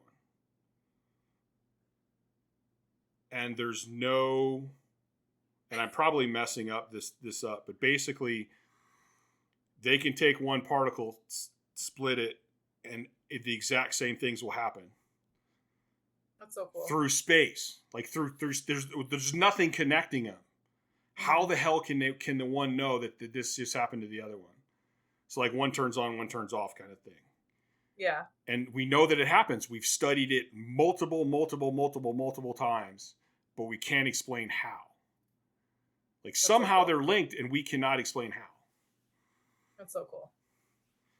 So then again, if you believe in that and we've tested it, why can't what someone feels or that energy, why can't somebody else feel that? We are very much encouraged in that first class to turn off our right brain and really let our left brain, like they always say, trust your hands, trust what they feel, but it's letting that left brain, that creative side come through. Because usually we're trying to, sorry, Tova, hi. We're trying to, this isn't normal. I have to put a reason to it. So our right brain is trying to think of like, okay, it has to be this. It can't be this. I can't be feeling this cranial rhythm. I can't even see it. How could I feel it? So it's turning that off to being like, no, I am actually feeling this. It's not just in my head. No, I can feel their tissue pull me this way. And hey, it stopped right here. So it's really trusting, learning how to trust your hands and let your left side of your brain work and come through, because we so often just shut it off, or try to like let our reasoning side come through to put a specific reason on everything instead of just trusting your hands. So. Which I think there's something to. I mean, in some sense, I do that in powerlifting. Like, I know everybody knows how to squat right. Mm-hmm. If I can get them to shut their brain off and shut off everything that they've learned and just listen to your body. I mean, it's like when I put them in a good morning stance and I go, push your hips back. And I go, now listen, your knees will tell you when they want to bend. When they want to break. And when they start to bend, just keep sitting back. Yep. And it's hard for people to do that. And to me, that's simple. So like for people to be able to just completely relax and trust it. I've kind of been wondering how, like with training, if you're standing right outside the door of the gym, if you just for 30 seconds stop and set your intention before going in the gym, how much better and productive training sessions would people have? If you just literally think to yourself, okay, today's going to be a great day. I'm going to go bench. I'm going to hit these numbers. It's going to be amazing. This is my intention. Like, how much better of training days would we have instead of coming from work and being all like, oh, well, I just was yelled at by my boss and, all these outside influences. If we just literally stopped for 30 seconds and just set our intention for that training day, how much better of a day we would have. Oh, I think that would make a world of difference. I think in terms of like gratitude, and again, some of this stuff goes into this whole like voodoo psycho craziness shit, but I do believe in it. I believe it works. I have at least once a day, I'll take 4 or 5 minutes and I'll sit and I'll like basically put myself into a meditative state and like be as in the present as I possibly can make myself. And just, I have a little mantra that I use, which is thank you for everything. I have no complaints. Oh, nice. And I will say that until I grin. Until you believe it? Until I actually go, no, listen, I'm sitting here, the sun's on my face. What the hell do I, like, this is perfect. Mm-hmm. And usually when I feel that, I'll feel myself grin. And then I'm like, okay, now. And then I kind of go through my stuff of like, is my body healing itself? What do I want it to do? What do I need it to do? Am I grateful? Where am I going? And I kind of go through my things. And I think if you did that before every training session and just calmed yourself down and got completely in the present, I think that would have a huge effect on the training and the mentality. Mm-hmm. I remember my brother got hit by a car when I was in. Is this the angry one? Yeah. I had to be in kindergarten or first grade. And we were barbecuing and my dad's like, shoot, we don't have buns. And my brother's like, please, will you let me ride up to the 7-Eleven to buy buns? I'll get them. And my dad's like, okay, yeah. And so he took off. And then a little while later, my dad's like, oh shit, your brother's been in an accident. Oh, wow. And I'm like, what? And so we heard the ambulance and he went up and my brother got hit. And Really? went through the windshield of the car. And Oh, still wow. to this day, I'm like, how the hell? I mean, even if he heard the ambulance, why would you jump to that conclusion? Mm-hmm. Like, so I do believe that there's shit that goes on in this world that we don't understand. And sometimes it's so strong that it just hits us without us thinking about it. That's crazy. That is. You should, is your brother by you or where does he live? I think he's in Wyoming somewhere now.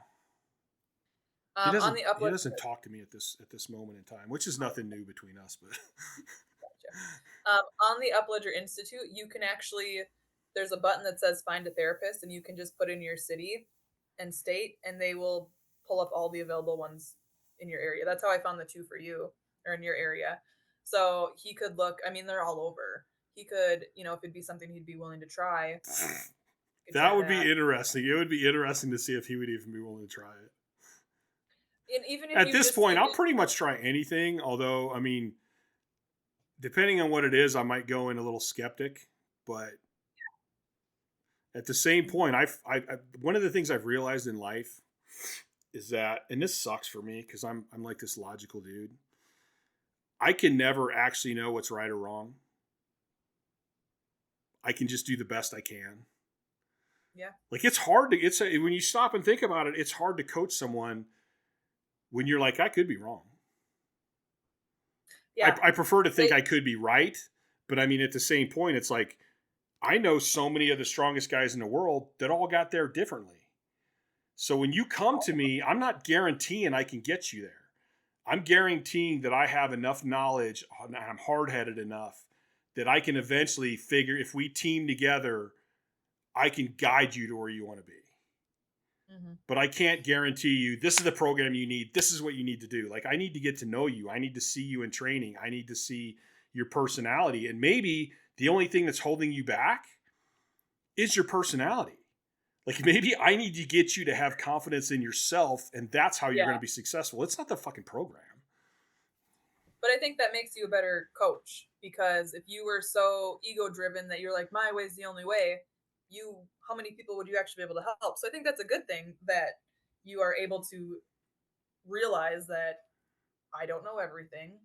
I might be wrong, and it's okay if I am, but I think that makes you a better coach. And actually. if you think about it, if you go back to all the greatest achievements in this world, all the greatest inventions, it's people that went completely against what was conventional. Against the grain, yeah. So the whole time I'm doing this, I'm like, well, this is what I know. This is what I think. But if I completely shut off everything I don't believe in, how many opportunities am I missing? Yeah. Like, I have to stay open to anything that's out there. And to go, like, again, with the modality things, there's some modalities that I like. There's some that I go, come on. Mm-hmm. But then I see it work on certain people. So I'm like, how can I can't completely cancel it out. Yep. I have to consider it. Even like Holdsworth's RPR stuff. I'm like, this is kind of pressure point, like old Oriental stuff. But I've seen it work too. So. I have a story, if you don't mind, with just the weird stuff. So a couple of years ago, I had like a little bout of like vertigo, just like nothing bad, but just like would lay down to bench and the ceiling would start moving, I'm just like, that's not normal. Stand up and almost fall over, but not like I could still drive and all that. So that week I had gotten adjusted like 3 times. Like my occiput kept going out of place, and the chiropractor thought that's maybe why I was having that vertigo. So go down to the Twin Cities and I go to see Dr. Fred, and I tell him, I walk into his adjustment office or his chiropractic office and tell him, yeah, I've been having a little bit of vertigo, been adjusted a few times. And he literally just like looks me up and down and he goes, your heart and your aorta are out of rhythm, lay down. And I was like, what? Okay. So I lay down on his treatment table and he's pushing like a little above my heart, and then he's pushing under my xiphoid process. And that's all he's doing. He'll like tap a little bit here, push here, then he moves to my sternum, taps a little bit here. And he's like, okay, you're good. I stood up, had no vertigo, haven't had it since. I have no idea what he did. No idea yet what he did. I'm hoping that I learn that someday. So he completely diagnosed you just from looking at you. Yes, he literally just looked me up and down, and he goes, "Your heart and aorta are out of rhythm. Lay down." And yep, then I would love to know what he did. One of these times I'll have to ask him. But yeah, he literally, and it was maybe 2 minutes worth of work, maybe. And he was just like pushing above my heart. Then he would go to like my sternum. Then he's pushing under my xiphoid process, and then he pushed back over here, and then he was like, "Okay, you're good." And I stood up. I would be so curious to know how he knew that. You should get him on your podcast. He just with all of his, I mean, he's been powerlifting since 1980, and then all of the different tools that he has in his toolbox for cranial and adjusting. Hey, if he'll come on, I'd love to have him on. That would be interesting to me. He has his own podcast as well, but I can get you guys in touch. But yeah, so just the weird things that he's helped me with that, again, no medical test is going to show that, you can't see that in an MRI. You can't see that on a CAT, it's just a trained professional trained in that. They could probably tell in an EKG though. Maybe, yeah. But what are they going to do? How do they fix that? They're probably going to try to re-shock your heart and get them to line up in the same rhythm again. Which again, to me, is like, what did he? Was it an energy thing? Was it a tapping thing? Was it a pressure thing? He's done other tapping things on me, and it's worked, and it really bugged Marshall. I, again, was having some like left knee pain, and it ended up being attached to a female relationship in my life, and it was affecting my squatting. And so I'm laying down telling him about this, and he's literally just tapping on the outside of my knee and kind of like by my greater trochanter, just tapping as I'm talking, not doing anything else. That was on a Friday. Monday, I went to squat, and I was like looking for pain. I'm like, I know you're going to be there. Where are you going to be? I didn't have any pain. And it got me like 2 months until my meet. I didn't have any knee pain anymore after that. And I had horrible knee pain before I squatted. And I told Marshall this a couple weeks after because I wanted to make sure that it wasn't just a one-time fluke. And he was like, oh, why can't it just be that he adjusted your hips and you're fine? I'm like, he didn't touch my hips. So he doesn't like it because he doesn't understand it. Yes. And he literally Which I feel his pain on that one. All my first thoughts are like, no, I got to figure this out. Like, I got to get this in my fucking head. So, but I've spent nights awake. Like, sometimes my sleep is my own fault, and I fully admit that. I've spent nights awake trying to grasp my struggles with understanding black holes. Oh gosh. Just because I want to understand it. And like all this, that's why I love quantum physics, because I don't understand it and I really, really, really want to. You know who you need to have on your podcast to talk about this stuff? It will be like a 10-hour podcast between you two. Walter, our buddy Walter, he loves the quantum physics, black hole, all of that stuff. I love when he comes, like when we get to talk, because we talk a lot about it and it's so interesting. But you should write that name down, Walter. I'll get you in touch with him. I'll watch like a program and I'll come up with something and I go, mention it. And they never mention it. So the whole night I'm thinking, what if I'm right? What if I just solve this whole fucking thing? And I'm trying to get it to work out in my head. And it's like, I love that shit. Mm-hmm.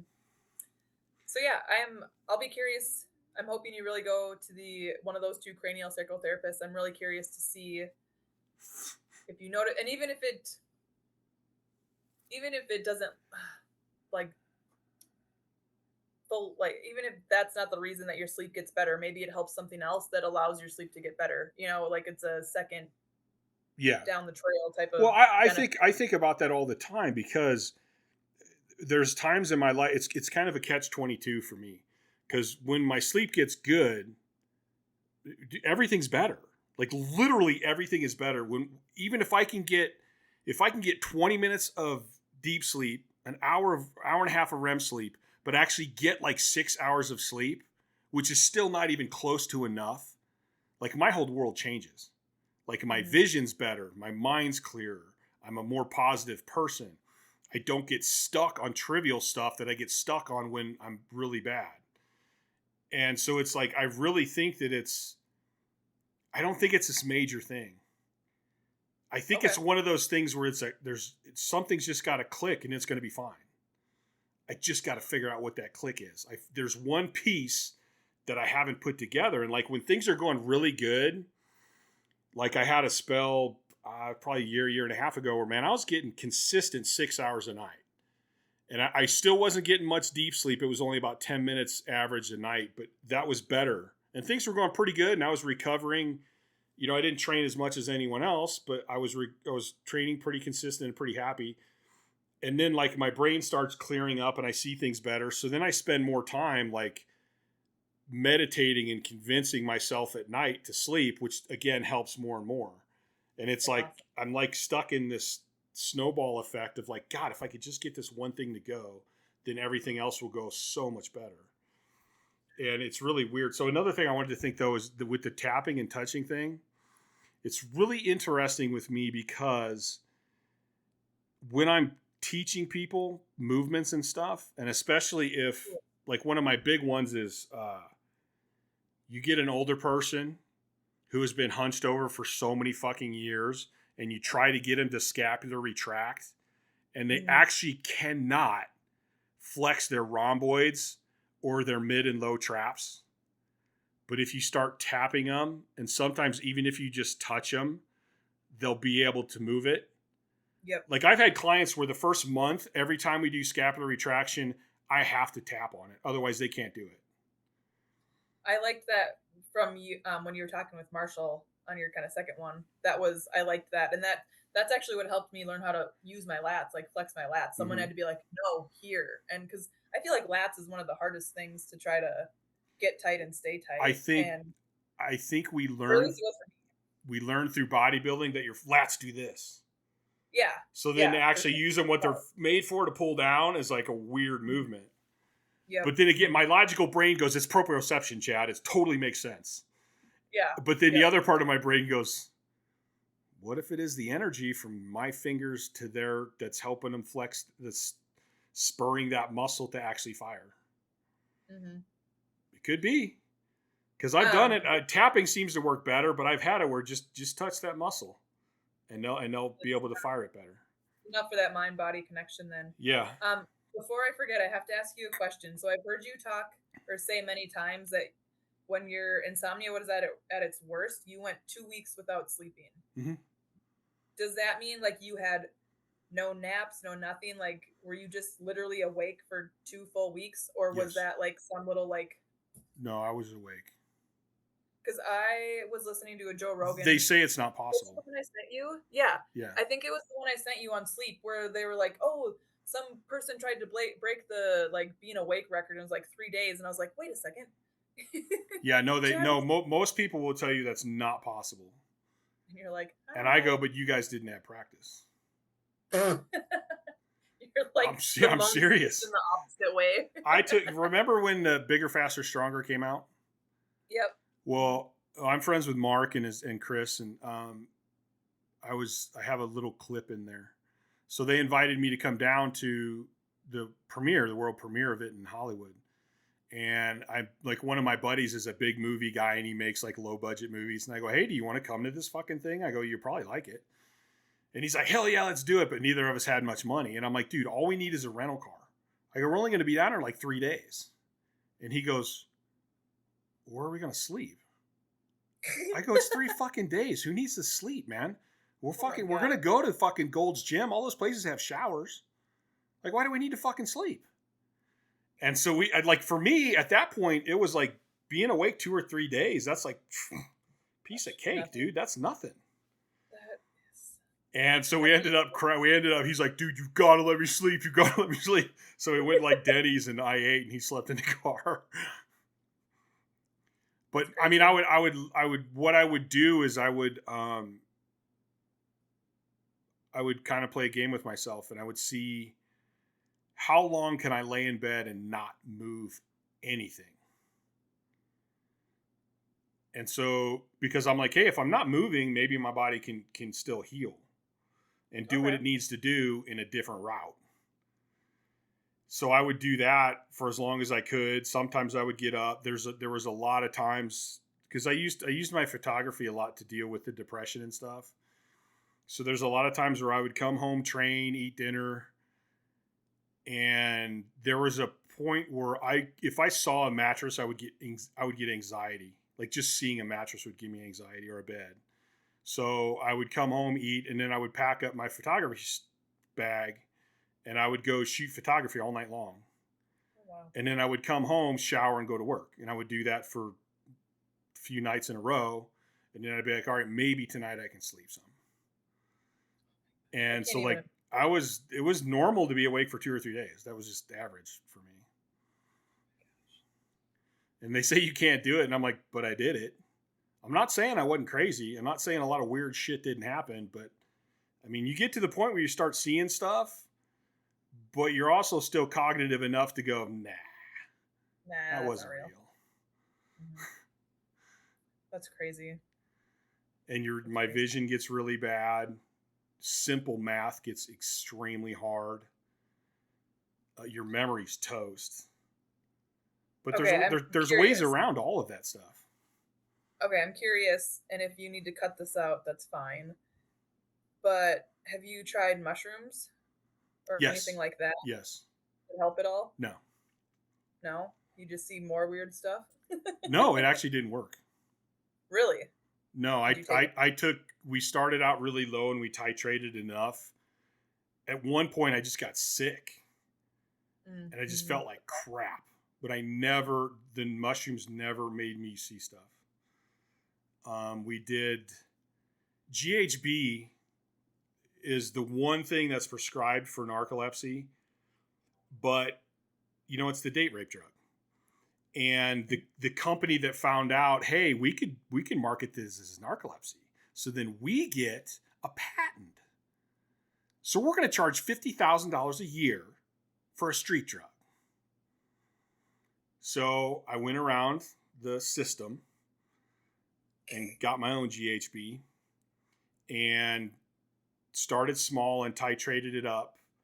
The last day I took it, I took 14 grams, and 7 can kill you.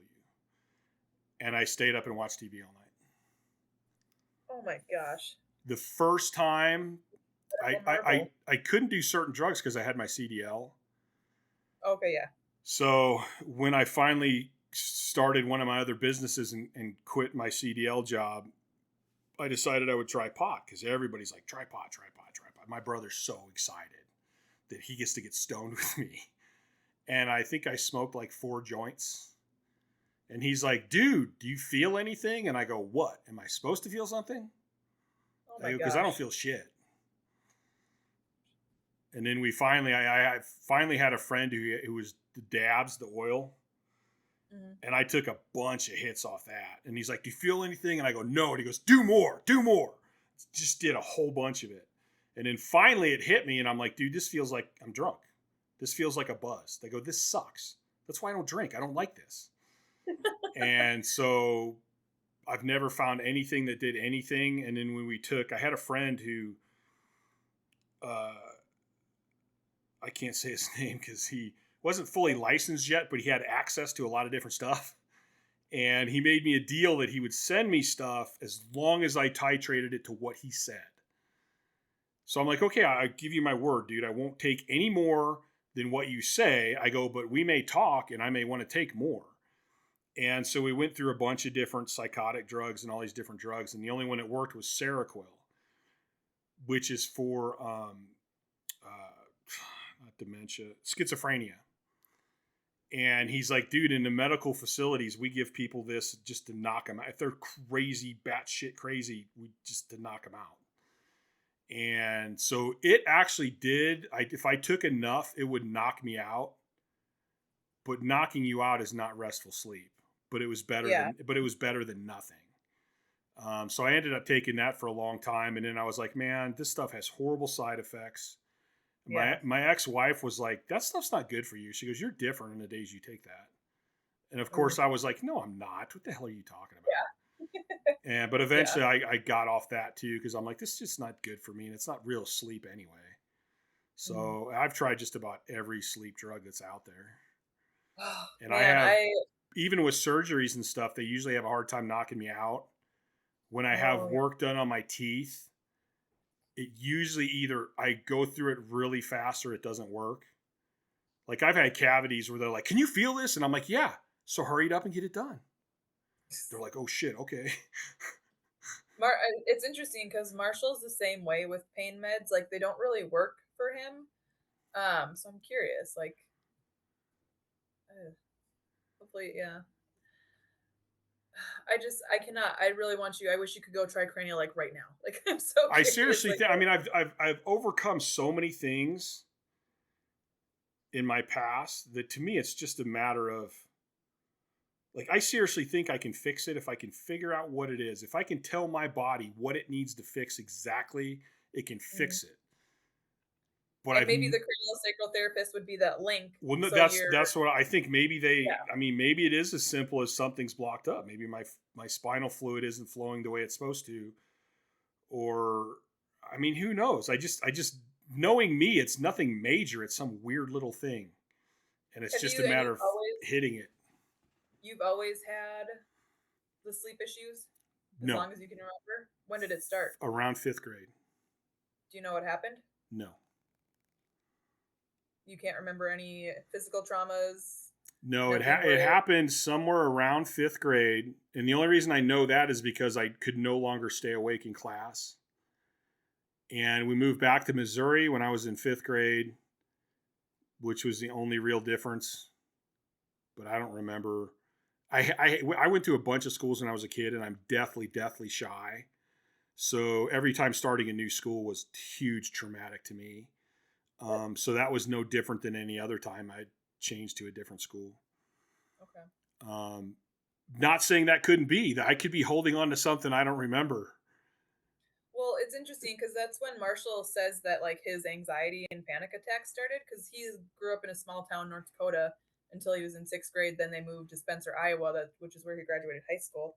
But he said that's when his panic and anxiety started, was when he moved to a completely new place, small town. And not that Spencer, Iowa was huge, but I didn't realize that you guys had, I mean, I always thought, well, okay, that's kind of around puberty too. So I'm like, I wonder if when something happened there, some chemical or hormone thing got tweaked.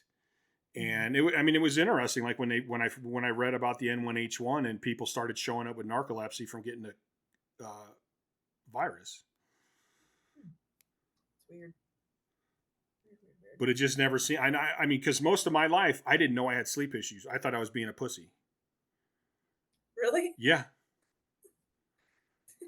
Like I didn't know. I was awake all night. I couldn't stay awake in school. And I just thought, well, you got to toughen the fuck up, man. What's your problem?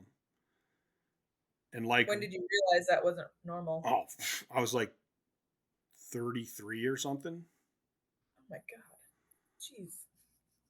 And like I had people would, what happened is I ended up getting, that was when I was getting bigger for powerlifting. So I ended up getting apnea too. And I literally fell asleep at a stop sign. And I went, oh shit, like I'm going to hurt somebody. I got to get this figured out. And so we figured out it was apnea. That was easy enough to fix with the CPAP. And then we found all these other problems. And did you go in and do an actual sleep study? Like, yeah, I've had like 5 of them, I think, 5 or 6 of them. What do they say about them? I don't. Like, is it just the apnea? I don't get deep sleep. I wake up all night long. My sleep cycles are just completely insane. So that's when they started. We did the blood test. Hey, you probably have narcolepsy. Then we did the MSLT test. Hey, you definitely have narcolepsy. And I mean, I've had 2 doctors that sat me down and went, Chad, there's nothing we can do. Like, we don't know. Can you explain? Because I was trying to do a little research on it to be a little bit, better of a conversationist. But can you explain how like the insomnia and narcolepsy work together? Like how you have narcolepsy, but insomnia is still a part of that? I don't think they necessarily are linked together. Okay. Because right now I haven't had a narcolepsy episode in probably 12 years. Okay. No, I mean, I haven't had an insomnia. I haven't had a full night of insomnia in like 12 years. Okay. I think the insomnia was more of a link of the exhaustion of the narcolepsy and the training and everything else I did, where my central nervous system was so screwed up and so fried that I was in like, I was in fight or flight the whole time. Yeah. Mm-hmm. Oh man, I just want you to. Because I can't wait. It definitely, it's like this huge exacerbating problem because you can't get good sleep. So like at worst, I mean, you figure I don't want to say I haven't had 8 hours of sleep because I have, but I've had 3 nights, I think it's 3 or 4 nights in the past 20 years where I actually slept a good normal 8 hours. And they were, every one of them, I remember at least 3 of them. It was so insane to me. Like absolutely crazy insane. Like you wake up in the morning and you're like, I'm literally in the shower and I can like feel my muscles and I'm like, oh my God. Like I feel fucking amazing, man. And I'm like, my muscles feel full and my joints feel great. And I'm like, what the fuck? And like, all I can think is I would rule the world if I slept like this every night. God, what? Nothing. Can do anything. That's yeah, so and it's like this just so you feel, your brain feels great and you're thinking it's clear and your sight's clear. And like, it's just incredible. It's absolutely fucking incredible. And so it happened 2 nights because of this sleep supplement. Mm-hmm. But every time I've taken it since then, it's worked twice out of like 10 bottles, which I don't know. And in the other one, it was the last day of my Thanksgiving break. And I actually didn't do anything the whole Thanksgiving break, but like sleep. I would get up to watch TV, eat, and go back to bed. So the last day I got up at like 6 a.m. and my buddy called me at 7 and he's like, why are you answering the fucking phone? And I go, I don't know. I woke up at 6 and I actually wasn't tired. I said, I actually felt good. And I got up. I go, right now I'm pouring Atlas stones. Because I had the molds for Slantner stones and I had them for a long time. And I'm like, I'm going to go pour those stones today. And he's like, what the fuck, dude? He goes, I just called to leave you a message. Like, why? What the fuck? Why are you answering the phone, man? That's so funny. And I'm like, I don't know. Like, because to me, like every morning is really, they're pretty rough actually. Where it's like every morning I have a little chat with myself and remind myself how awesome my life is and how great things are. And like, you'll be fine. Just get up, just get going, you know? So it's interesting because as long as I can remember, I have always had troubles falling asleep. And like this thought of falling asleep in a perfectly silent room literally gives me anxiety. But I grew up out in the country, so I didn't have like, traffic noise or anything like that. I didn't have a TV in my room or anything like that. So it was literally just me laying in bed in a completely dark room trying to fall asleep. But I remember, and it even happens now, like if the AC was running and it stopped before I was fully asleep, that would wake me up. Or vice versa. If it wasn't on and then it turned on, it would wake me up. And now, like, if we have our dryer going and it turns off, that'll wake me up. But Marshall's been pushing me the last couple of months to, like, try to get my sleep figured out. So did you have anything like that where it was, like, stuff like that would throw you off? Or was yours just, like, I can't sleep? Or you would just, like... No, it's not even I can't sleep. Like, I can go to sleep and fall asleep and, like, usually I don't fall asleep that quick. But I can go to sleep quickly, but I'll wake up 2 minutes later. And then I can't go back to sleep. And then I'll go to sleep and I'll wake up 5 minutes later. Like I used to have an hour lunch at the when I worked at the liquor company. And I would eat really quick and then I would have like a 30-minute nap. I would wake up 40 times in 30 minutes. And I would dream too. Like I can dream in like a matter of seconds. I can have a dream. And it seemed like a full dream? Yeah. Oh yeah. Weird. That's weird. Yeah, and that's all part of narcolepsy. Really? On my end, when I was younger, and even still now, like it would take me on average like an hour and a half to fall asleep every single night, and it had to be just perfect conditions for me to like fall asleep. And then when I met Marshall, we would like watch something as we were falling asleep, and that would help me to fall asleep. But I'm kind of curious now, and should probably listen to what he is recommending and trying to go get that. Well, I think there's so many different things that you do, and for me too, I can't consistently say it's always been this way because it'll change, but it changes based on how sleep deprived I am. Like right now, I didn't plan anything this weekend except this. So I was able to get like 5 hours of sleep last night, and I got like 5 hours the night before, which is good because I've been running on about 3 a night. But the worse the sleep is, the harder it is to sleep. If I can get back to getting 6 hours of sleep again, it was easier to start sleeping. So there's nights where I go to bed and you know how you lay down and you're just like, oh my God, like, this feels so good, and you're so relaxed and you're like, I'm going to fall asleep. And then like 4 hours later, I'm like, fuck. It's getting hard to not think about anything at this point. Like you can only lay there so long before your brain starts kicking on. But there's all these different things that they say, you need to do this, you need to do this. And I'm like, well, sometimes some of that stuff works, sometimes it doesn't. One of the best pieces of advice I ever got was put in a movie that you've seen 100 fucking times and fall asleep to it. And that's what we do every night. We have a TV show that we watch every single night. Literally, almost as long as we've been together, we watch it every single night. And I have an eye mask, and I start watching it. And then when I'm getting sleepy, I just turn away and put my eye mask on, and then I fall asleep. And usually that works. But I think I'm self-diagnosing here, but I think that I have some traits of ADHD because my brain just never turns off. It is always thinking, always thinking about random things. And I can have a conversation with you and be thinking about what I have to do tomorrow, or something I said 12 years ago that I was like, man, I shouldn't have said that. Why did I say that? That was stupid. So I think, or like if I wake up in the middle of the night to go to the bathroom, it immediately turns on. And I'm like, freaking stop thinking. So I think it's that, but I'm also reading a sensory processing book right now. And those are literally like, I read a section was like every single one of those was me. So maybe it's like a sensory processing thing that I've had my whole life and just never knew about until now. Or maybe I do have ADHD. I don't know. But it's just my brain never stops. See, I have that same thing where my brain, I tell people all the time, I go, listen, while we're talking, you're getting this, Chad, but Chad back here is on a completely different fucking topic going somewhere else. Yes. And even when I first starting this podcast, like I'm always trying to get better at everything I do.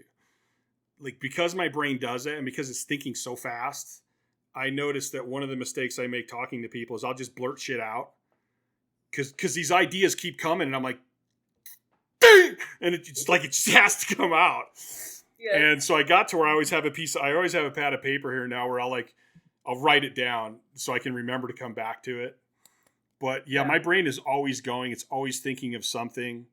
But I've learned how to control that. And I've learned how to like stop that through meditation and stuff and calm it down into one focus. Mm-hmm. But there's nights, like I said, there's nights where I lay down and it's like, okay, I didn't go to sleep for 5 hours last night because I couldn't control my brain. That was my fault. That wasn't insomnia. Yes. That wasn't narcolepsy. That was me. But on the same, I can't turn it off either. Like I know when it's happening, I know it's happening. I just can't turn it off. Yeah. Especially if I'm like super excited about something or if I'm mad about something, I just can't stop thinking through that loop of things. Yeah. The more emotional it is, the harder it is to displace. Mm-hmm. And now the tricky part is the less sleep you get and the more overtrained you get, the harder it is to get out of those loops. Oh gosh. And I think that, I've said this for a long time, I think that all of my hobbies are based around that because I really like hobbies that make me focus on one point. So lifting, shooting, archery, going insanely fast on a motorcycle, driving fast. Like all the things I really love make me zero down to one. Like I have to do, to be good at this, I have to forget everything else. Mm-hmm. And I think part of that is because my brain is normally just blasting all over the place. That's a good point. But that also opens me up to all these different theories and the things that I love to study, and because my brain's always going. So it's like, dude, let's figure that out. Let's figure this out. Let's figure that out.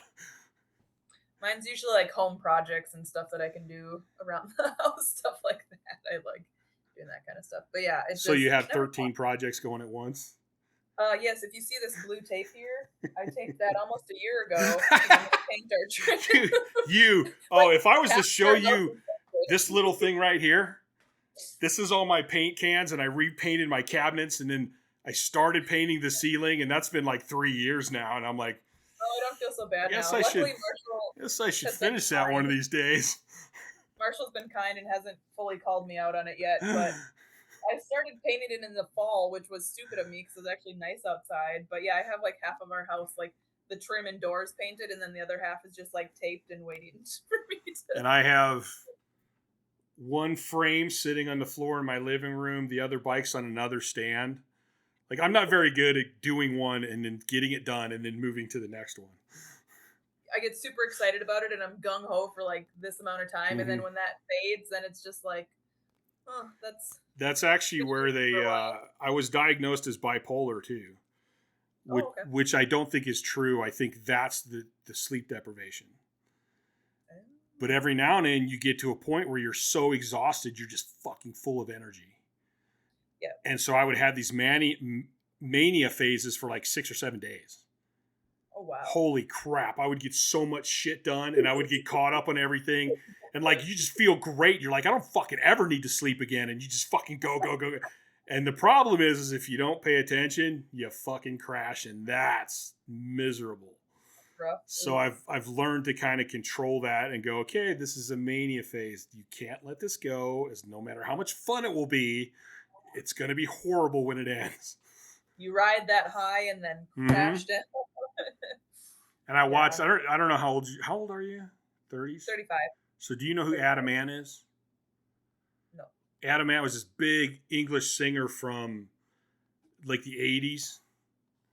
Really famous. And turns out he was bipolar, and they ended up making a documentary about him. And it was like Prince Charles something. And it was a fascinating documentary. It was actually scary to me because I was watching it, and then I had my friends watch it. And like they're talking about him and they're talking to his friends. And I'm going, these guys are saying the exact same shit that everyone around me says. And then my friends watch it and they're like, dude, that's you. And I'm like, fuck, I'm fucking bipolar. And the thing is if you have these mania phases, eventually you're going to have a mania phase that you're never going to be the same again afterwards. Really? And that's kind of a really scary thought to me. So like I watched it and then I started researching it more, and then I actually got diagnosed it. And I'm like, okay, if this is true, I got to do something about this, man.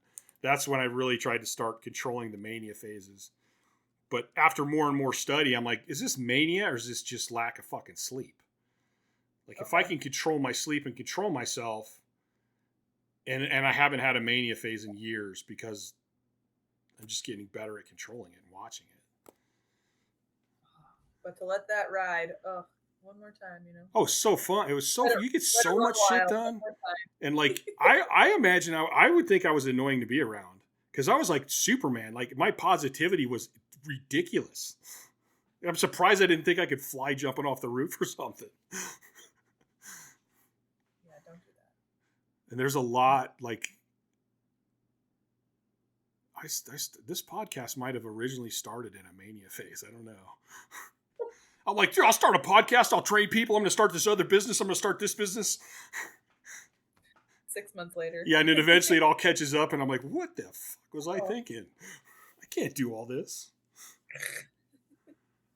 That's funny. So now I'm better at trying to manage all of that stuff. We should do another podcast after you have some cranial sessions, and I'll try to figure out my sleep, and we'll come talk about I'm that. pretty sure it's going to be interesting because I'm going to call and make an appointment. They're going to be like, why are you making an appointment?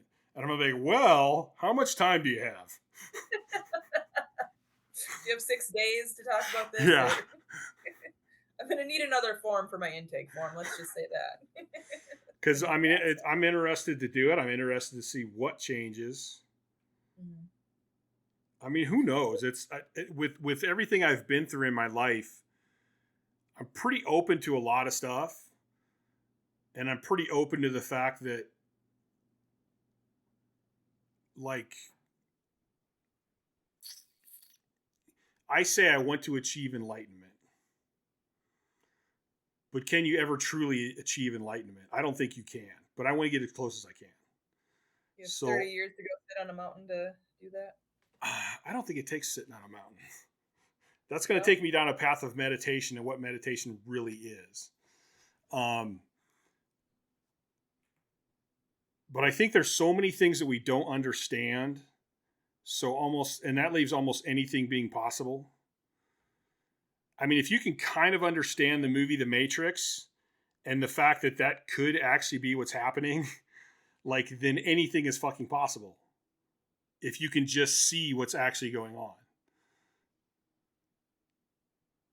Yeah. So that's why, like, maybe some of these unorthodox medical treatments are just one step closer to being able to do that.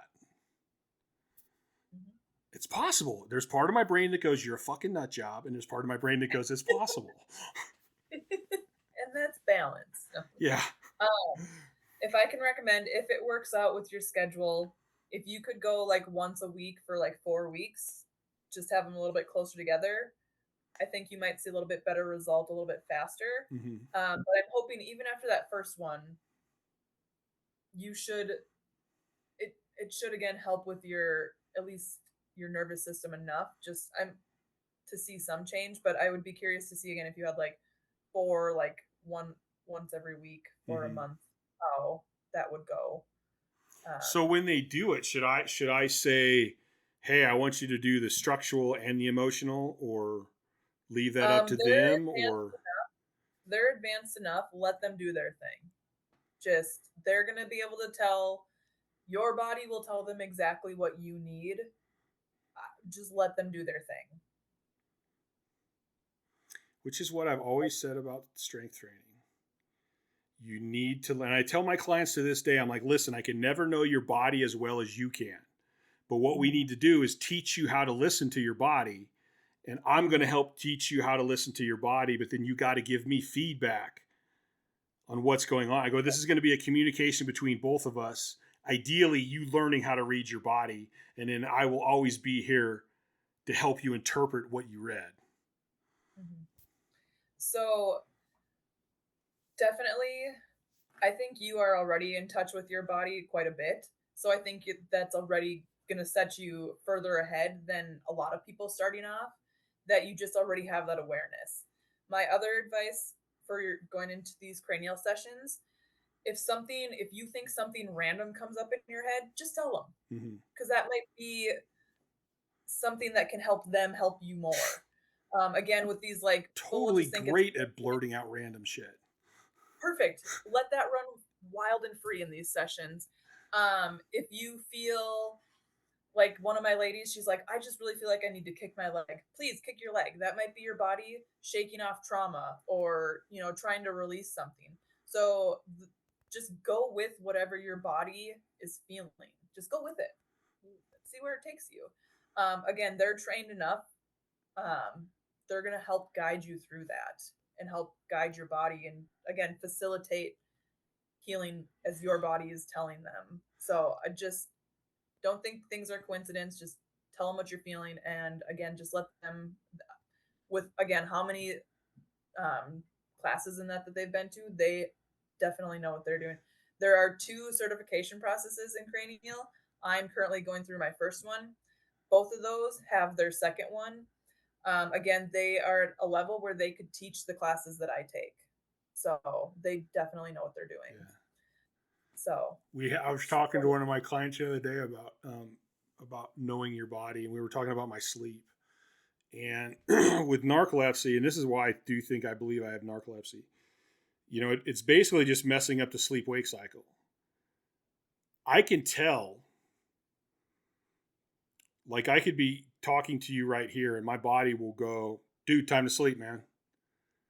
And I will feel what goes on in my body. Like even like part of it is your body temperature dropping. Like I'm very aware of my body temperature and it dropping even slightly. And so there's times where like I know when I go to bed, I'm like, man, it's not going to be good, dude. My body temperature is actually going to increase. And go lay down and my body temperature will increase because I'm tired and I want to go to sleep. But my body's going, no, you're supposed to be awake and working right now. You're supposed to go do something.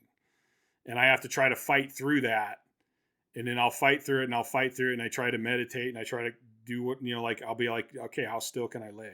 And then all of a sudden, bam, I will feel all these changes in my body. And within 30 seconds, I'll fall asleep. Wow. Or times throughout the day where I can actually, there is narcolepsy with cataplexy. I don't have that, but where you could just like, somebody will make you laugh and you'll collapse on the floor, which is something tied into when you have REM sleep, you can't move your body. Your body's done.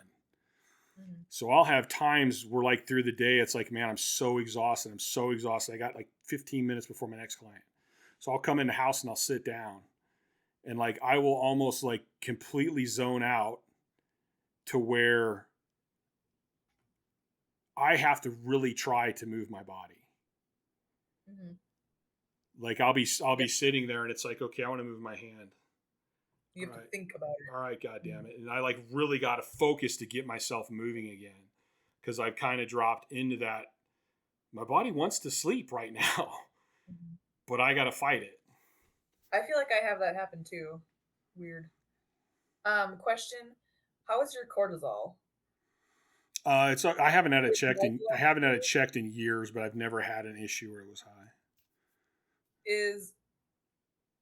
Because I had my hormones tested like a year and a half ago, and my cortisol was backwards. So like in the morning, it should spike a little bit to help you wake up. Mine was really low, and then at night, when it was supposed to be low, so you could start to go to sleep, it was high. Mm-hmm. So I'm curious with narcolepsy if your cortisol is it's probably up and down all the time. Would be my guess. And so that's another thing that Cranial can help with is your cortisol. So I'm so excited for you to go try this. Because I mean, like, and I never knew this because I always thought people would tell me they go to bed and wake up in the morning. And I'm like, fuck off, dude. That's not even possible. Right? They just like lay down. I go, everybody is awake all night like I am. That's just the way it is. Until I started researching it, and I'm like, holy shit, there are people that actually go to bed and wake up. That's fucked. It's fucked because I don't get it. That's why it's fucked. This is going to make Marshall mad, but this conversation is making me want to go have a sleep study on myself, and he's going to get mad because he's been telling me for a while now that I should go do that. I think an actual real sleep study is great. Yes, in person, yeah. Because it can see from what I've looking at, the rings and everything are very, like I have the Aura ring and then there's the Whoop and all them other ones. Yeah. They're fairly accurate and they're more consistent, which is great if you're just tracking your day to day. But if you're trying to figure out how to improve it, I don't think you can beat an actual sleep study. Yeah. Where they're actually looking at it and watching you and the whole ball of wax. Yeah, that's sleep is so huge. I can't. Because even I wake up a lot during the night too, and I mean our 3 dogs sleep by us, and that's like I won't change that. I love them sleeping by us, but our little one, the one that I was just holding, the black one, she will come here, Toba. She will come here. She'll come up to me in the middle of the night and she'll like paw at me until I lift up the blanket so she can go under. But I absolutely love having her cuddle by me. And actually, like the weight of her when she sleeps on me, I love that feeling as well. Like that I have a weighted blanket too that I'll use in the winter. But yeah, I wake up a lot during the night, and I know some of it is from the dogs, but some of it is just I wake up, and then like I said, when I wake up, I just like my brain immediately starts thinking, and then I'm like, ugh. And sometimes I can fall back to sleep, and sometimes I can't, and I'm just awake since 2 a.m. or something like that, and I'm just And that like the sleep where you wake up, you were really supposed to have you basically go through 2 sleep cycles a night. And it is important how you go through those cycles. And it's even, I talked to Dave in the last podcast, I think, about this, like your sleep quality is more important than your sleep quantity. Okay. Like you can get away with a lot less light sleep. Like if somebody came to me and went, dude, I get 2 hours of deep sleep and I get 2 hours of REM sleep, or like 2 hours and 30 minutes of REM sleep. And then I get like an hour of light and I feel fine. I'd be like, well, then you're probably good. Because honestly, the important sleep is the REM and deep and you're getting plenty of that. So I would say, fine, then don't get 8, stay where you're at. Yeah. But if you get somebody who's getting 10 and they're getting, like even when I do, it'll take me 14 hours to get 8 hours of sleep. But if sometimes I do that, and it still sucks because it's still shitty sleep. Yeah. So the quality is more important than the quantity. I might go set up a sleep study. But yes, maybe you'll go have some cranial. I'll go do a sleep study and we'll come back and talk about that. Yeah, it would be interesting. It's always interesting to see. I mean, there's always going to be outliers. There's definitely a lot of people that none of these issues are probably that bad for. But then there's a lot of outliers that are really driven to perform. And it's like you're up against a brick wall the whole time. Yeah. Not to say you can't do it, because I did it. I mean, I feel bad sometimes because I preach about sleep so much. But I got strong as shit not getting sleep. So, I mean, I could have been a whole lot happier and had a lot less shit in my life if I would have slept and did it. But yeah. So it's amazing what the body can do and what it's capable of. And if we can figure out how to use Western medical shit to make it better, why the fuck not? Yeah. Mm-hmm. Cool. Yeah. So we're at about 3 hours and 50 minutes minus. Well, good. I have a story that might get us there. Okay. I have an Olympia story from that 2014 Olympia. Oh yes, I did. I was going to ask you about that too. I feel like I listened to your podcast with Nick and his side, and you being like, Rob, who's this Rob guy? Which I don't remember that. So this part we might have to cut, and you can release it as its like separate own little thing, just because it's not a kid appropriate one. But okay. So my Olympia story, I have kind of 2 of them. First of all, you graciously drove down there to come handle Marshall and I. I was doing a push-pull, and usually Marshall sets my shirt because I feel like, that's a pretty intimate thing of setting a shirt, because you have to go up the singlet and pull it down.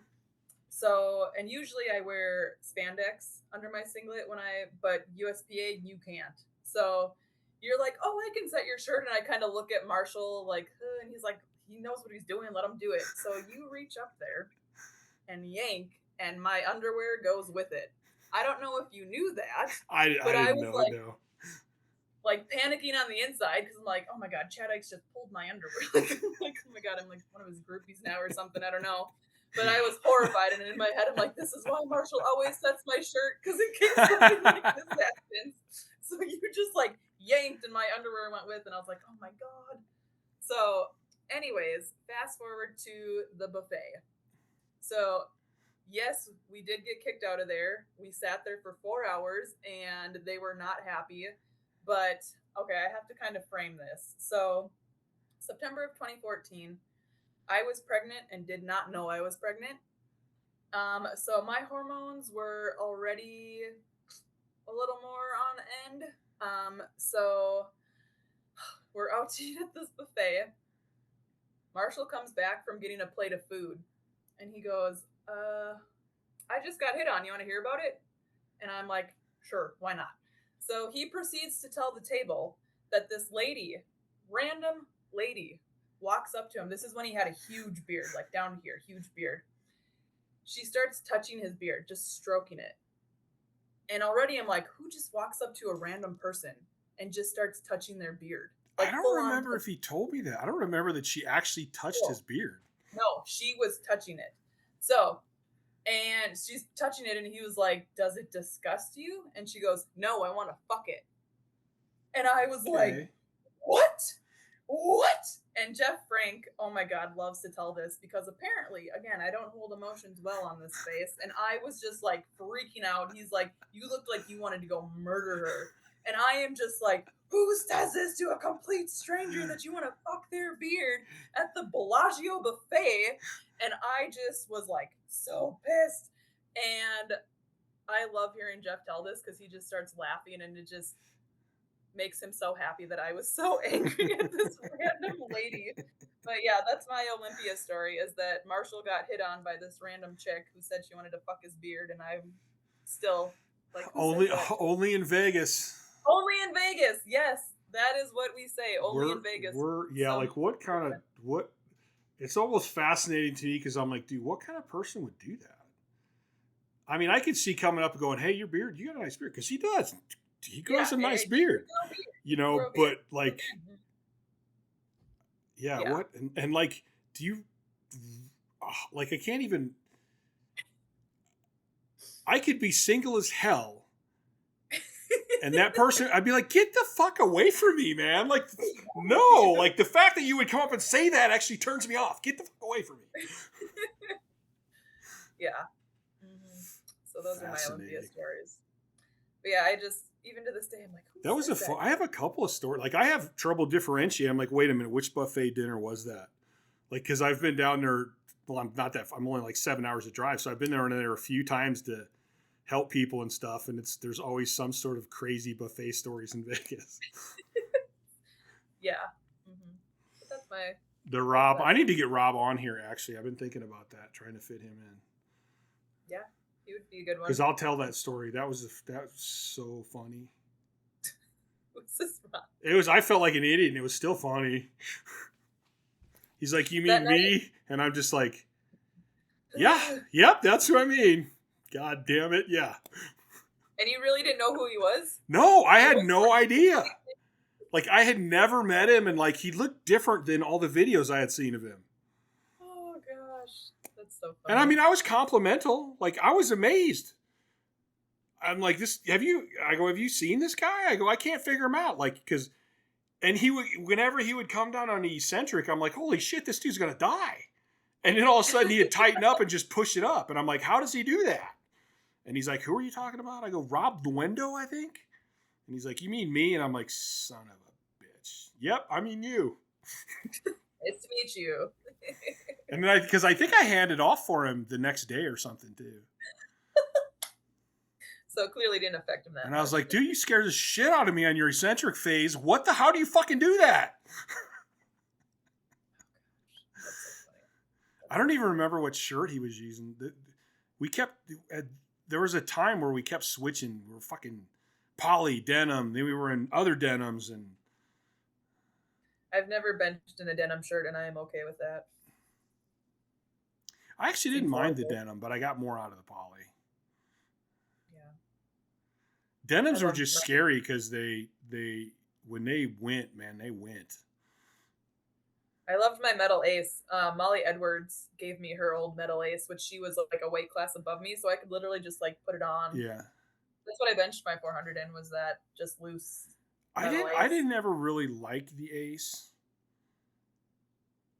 But since it was big, I could manipulate it like I had an SDP before that, and I loved that shirt, but I could manipulate it like that, but still kind of have that stopping power with it. Well, so I think a lot of people don't understand that about gear. There is a too tight. Yes. There's a too tight where you can't do shit.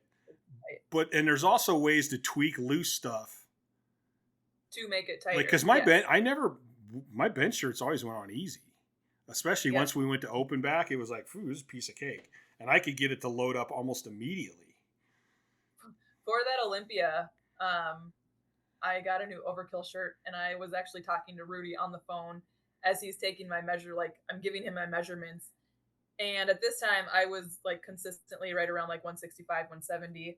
And he's like, I have never had measurements this big for a 165 pound person. Like, I don't like my shirts tight. Like, that's the overkill weight, but I don't like them tight. And he's like, okay. And then I took it out of the box and benched like 360 or 375 in it. So in a single ply shirt. And I was like, oh, you're good. You're good. Yeah, I would see people they'd put shirts on so tight that they couldn't stay in good technique. Yeah. And I'm like, so you're giving up your good technique for the assistance of the shirt. Yeah. But is that really what's giving you the most? Like sometimes would talk people into going a little bit bigger and they would actually bench more. I feel like that happens with deadlift suits too, where people think Yes. that they so ridiculously tight, but then they can't get to the bar and everything's out of position. And, yeah. Oh yeah, I think it's a fine line of what's a good tight. The one thing, if this is the one I'm thinking of, wasn't that platform like moving when you guys were lifting? I think it was pretty notorious for moving. Because like when Marshall, I think it was when Marshall was like doing something. Like it's like, I mean, I'm just walking out and I can feel this thing fucking moving. I'm pretty sure it was when he was walking out his squats. You could, because he had to like, oh, was that the one? I think that was the year someone literally like stumbled, I think, on the way back in and dumped it over them, and it like took the ER rack and everything. And I think that was literally like the lifter before him. I think it was that year. I know they were trying to elevate it for the crowd and stuff, but I'm like, you're gonna have guys squatting 800-900 pounds that they have to walk it out, and they're it's only 13-14 inches, the biggest foot. So you got 800 pounds on this little area. Yeah. And you're not set up to handle that kind of weight, from what I could tell. Yeah. I love that Marshall story. That makes me laugh so fucking hard. The one of you pushing it, or him trying to push you? Yeah. Yeah, that is a good one. And the thing that makes it even better is that you had... Because I didn't even really know. Like, he pushed me, and I'm like... Like, you know, when you're ready to go, like, are you ready to go? Like, push me out of the way. I don't know what's going on here. That's so funny. Oh, God, that was so I think funny. the first time I heard him, too, I think the first time I heard him say that story was, like, on the Instagram one. Yep. Mm-hmm. And I was laughing so fucking hard. Because I was like, I saw, like, Chad Eichner in my deadlift. I'm like, what the fuck's he talking about? So funny. It's even better that it was like in front of Goggins and everything, which, you know, Marshall like looks up to him. Oh yeah. Makes it even better. Goggins is that guy's funny. Oh gosh. Very dry sense of humor, extremely funny. Love it. I'd like to get him on here at some point too. We talked about it before. There was one time at one of the Learn to Trains, I think we were driving to go out to eat. Do you remember where we used to go to Der Dutchman? Yes. After the Learn to Trains? Yeah. Oh, we could get one of those here, though. That was amazing food. But I think we were driving there, and it was me, Harry Selko, Marshall, Ed Cohen, and Steve Goggins. And I'm like looking at, and then who else? Oh gosh, what do they refer to him as? Something Jew. What the heck do they call him? I think he was someone that like trained alone. But anyways, and I just like remember looking back because I was sitting in the front by Harry, and I was just like, wow, this is like a once in a lifetime type of thing of getting to ride with these guys. But anyways, that was... Yeah, if you have Goggins and Ed Cohn and Selko, like that was a good ride. 3 big names. Just driving around, I'd have been happy. That was one of the coolest things about those seminars. And especially when we did like the underground strength session, because I go, this is one of the few times I'm in a gym and I'm happy. Yeah. Because I can look around, and even if people are doing things a little different than me, I know they have a reason. Where like I go in most gyms and I'm like, fucking shit, these people are fucked up. Yeah. You just have to and I want to fix everybody, and I can't. But there it was like that, and then of course being in some of those seminars back then, God, you had so many big name lifters. And like what an opportunity for people to be around that many big name guys. Yeah. Those were fun. I want to do something like that when I get my move down to Pahrump. I would like to do something like that again. And pull in like 15 or 20 just crazy name coaches. Yep, that'd be cool. Does Marshall get a +1? Oh, yeah. Depends on how much money I have when I start setting everything up. Oh, buy myself out there. If I win the lottery, right? I always say I have an insane plan of a huge gym, a whole shit ton of tiny houses. Ooh. And like where it's like, dude, you guys can come out, hang out for a week or whatever. I don't give a shit.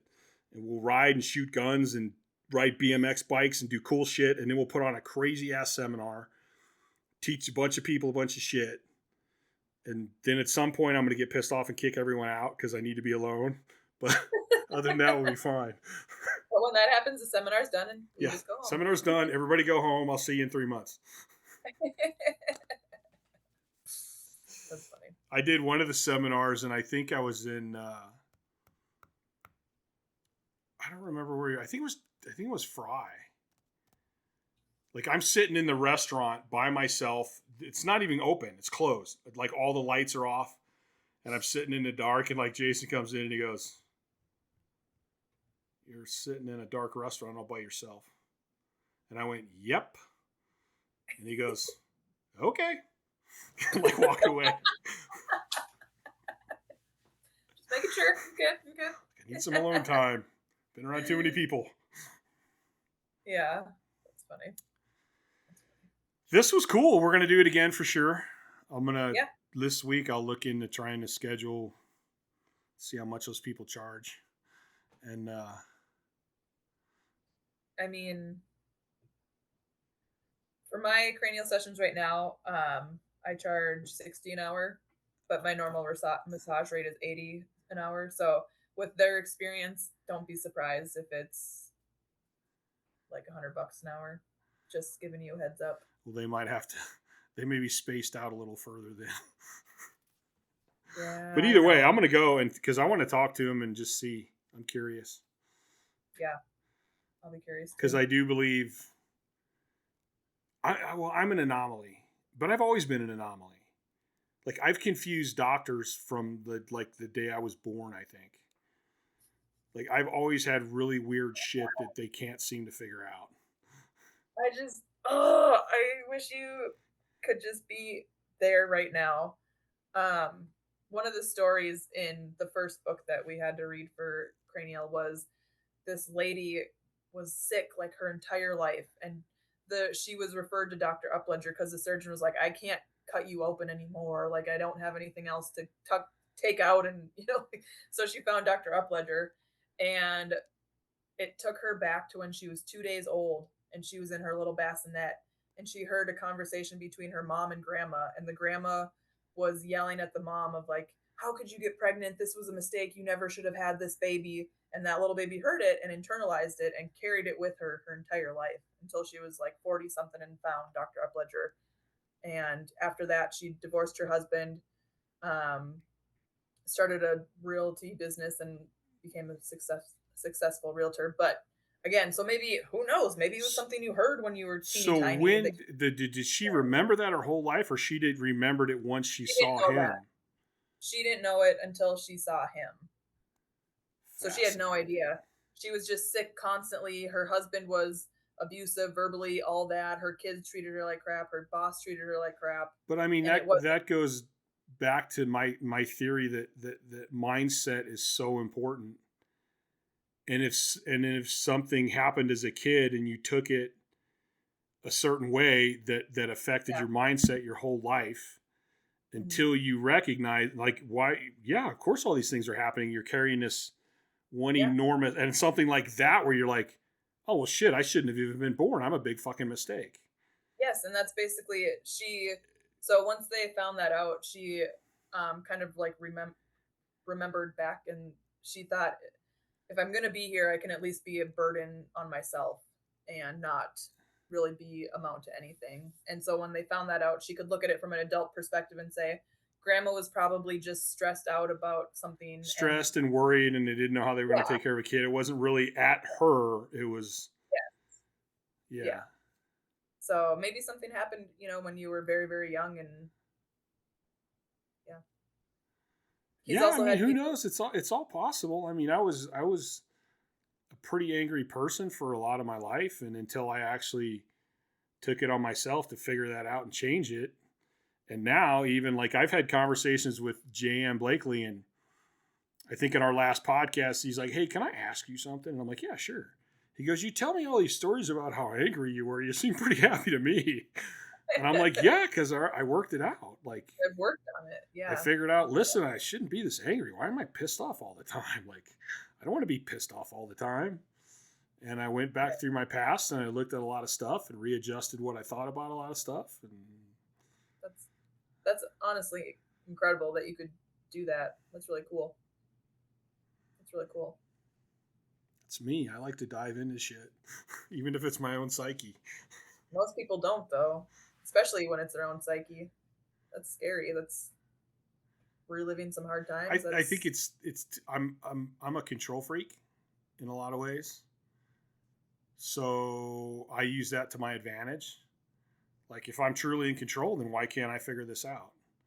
Why am I not willing to go this deep? Why am I not willing to figure out what's going on here?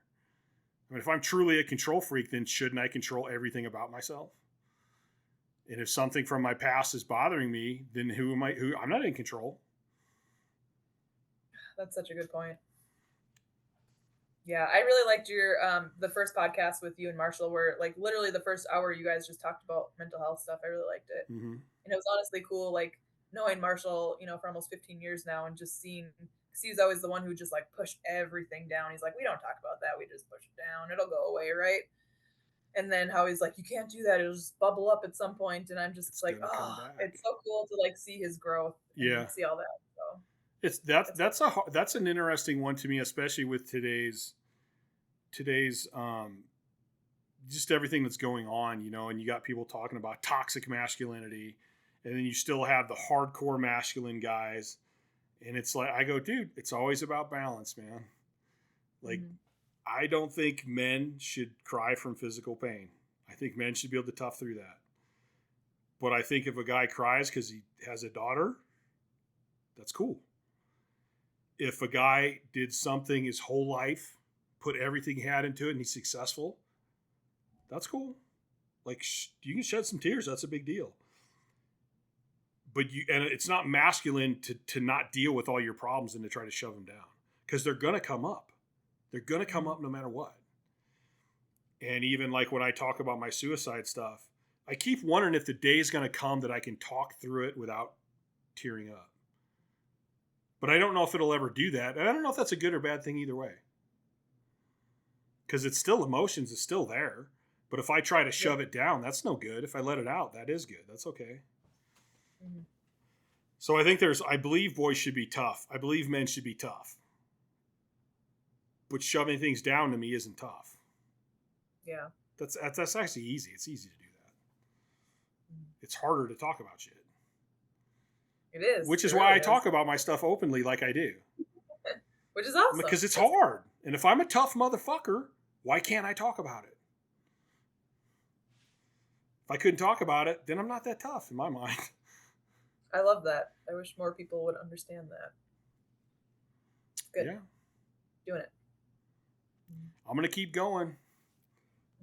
Someday I'm going to get on Joe Rogan. Do it. That's one of my big things. I want to hit, just because, like, dude, it'd be awesome. It'd be awesome if I could make a living just podcasting, because I enjoy it. But more than that, I want to reach as many people as I can, because there's too many people suffering from shit they don't need to suffer from. Yes. So the more people I can reach and the more I can help people, actually that's going to be better for me, which is kind of selfish, I guess, in a way, but like, yeah, because I enjoy that. I enjoy the fact that gives me purpose in life. So the more famous I can get, the bigger podcasts I can get on as a guest, or the bigger people I can get on here, the more it grows, the more people I can help. Mm-hmm. And it's just like this circular thing that I'm here anyway. Might as well help some people. Maybe you can get on his podcast by like use your strength stuff and be like, oh, I would, all your past. Well, I would like to. I would like to be on Rogan, because I think we could go down all these different paths and do like a huge long one. And the closest I got was Steven Crowder was on there. And Steven Crowder is actually a powerlifting fan. And way back in the day, we used to email back and forth.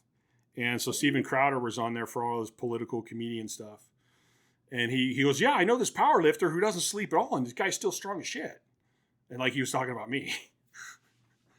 Like, I'm famous. Somewhat famous. There's your in. Come on, there's your in. The funny part is it was my business partner calls me up one morning and he's like, dude, do you know Steven Crowder? And I go, yeah. I go, like the Canadian comedian guy who likes lifting? And he's like, all right, because I fell asleep listening to Joe Rogan and I had this dream that he said something about you. And then so he went back and watched it and then he sent it to me and I'm like, yeah, he's talking about me. Totally. It was weird. That's cool. There's your in. Come on, there's your in. Do you know how hard it is to get a hold of these guys? Can't. Like they know millions of people. You always miss 100% of the shots you don't take. Oh no, I take shots. I've sent emails. I'm like For him though, he's already been on the podcast. The few famous people I know. Like I lost track of Crowder. I don't even know how to get a hold of him anymore. But like some of the famous people I know, I'm like, dude, do you know this person? Do you know this person? They're like, no. I'm like, crap. And then so I'll send them emails, and like I want to get Dorian Yates. I really, really, really badly want to talk to Dorian Yates and Tom Platz on this podcast. So I keep sending them messages, and I can't get through to them. And then I want to get John Hack on. So I sent him messages that they never get opened because, I mean, I don't know how many emails he gets a day. Hold on. And then even on one of his things the other day, I commented, hey, I'm Chad Ikes. I have this podcast. I would love to get you on. And like everybody's liking it, but I never hear from him. He was a guest lifter at one of the meets in Dickinson. So Dave Stensland could probably hook you up with him to actually. Yeah, however I could get a hold of those guys. Like, I know all these old guys, but like there's some of the young guys. I'm like, dude, I want to know what these guys are doing. How do I get the hell a hold of these guys? Yeah. And he's one. That dude's absolutely amazing.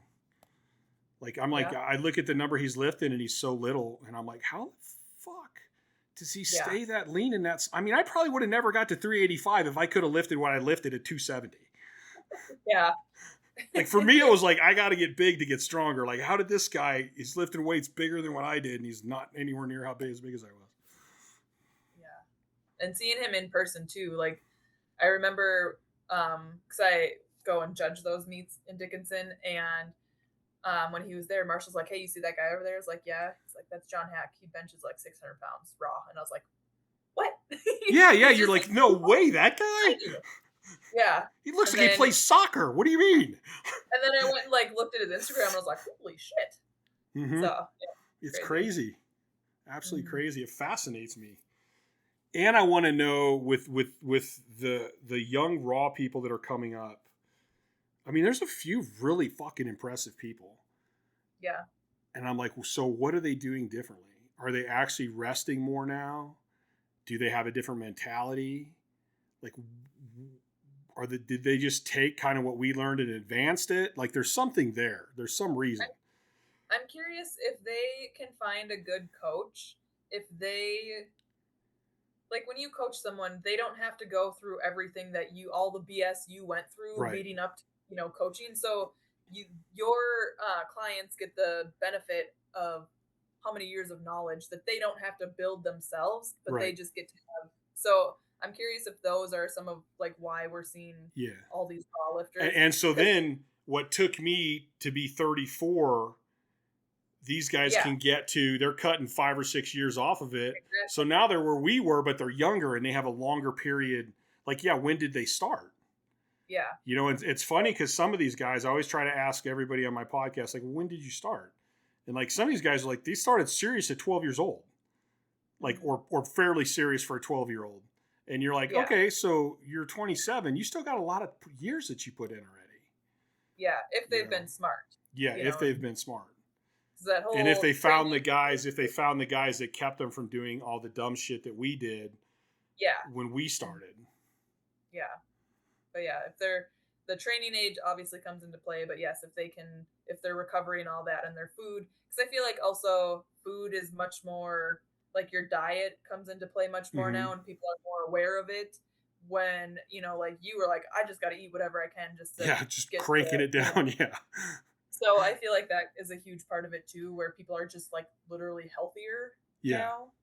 I think that's a big part, but I think having a good coach that can help you bypass those but then I don't know, because I feel like there was so much that you learned from trial and error on yourself, where you wanted to try this and you did, and you're like, okay, it didn't work for me, so I'm going to try this, so I feel like there's a huge part of like learning your own body, but still if they get to bypass all the mistakes. I always say it like, here's my goal. My goal is to take younger lifters, help them avoid the mistakes that I made, so they can make their own mistakes that are more advanced than the mistakes that I made. Yes. Yeah, because I feel like that's kind of why the sport is still advancing. And each generation learns a little more and a little more. Yeah. And because I feel like the biggest thing in strength is the time frame. Mm-hmm. Like we only have so many years. By the time we hit our late 40s, early 50s, we're getting to the point where it's like, dude, you're just hanging on to what you can for as long as you can at this point. Yeah. So you have this window where you can keep growing. But the more advanced you can get, the more you can stay away from injuries, then the longer time you have to just continue to get stronger. Mm-hmm. And I think thinking back to all like the West Side stories of them just like the stupid competitions that they had against each other in the gym that meant nothing and probably hurt them more than helped them, where they're like, oh, it's a deadlift day. People are throwing money in the chalk bowl and we're going to last man standing. When they were probably a few weeks, like a month or so out from the meet. Did that really do their training any good? Probably not.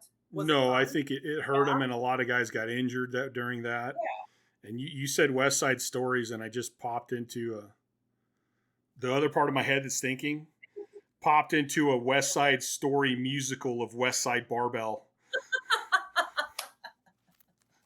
West Side's the best side, West Side's the best side. Dancing up to the deadlift bar.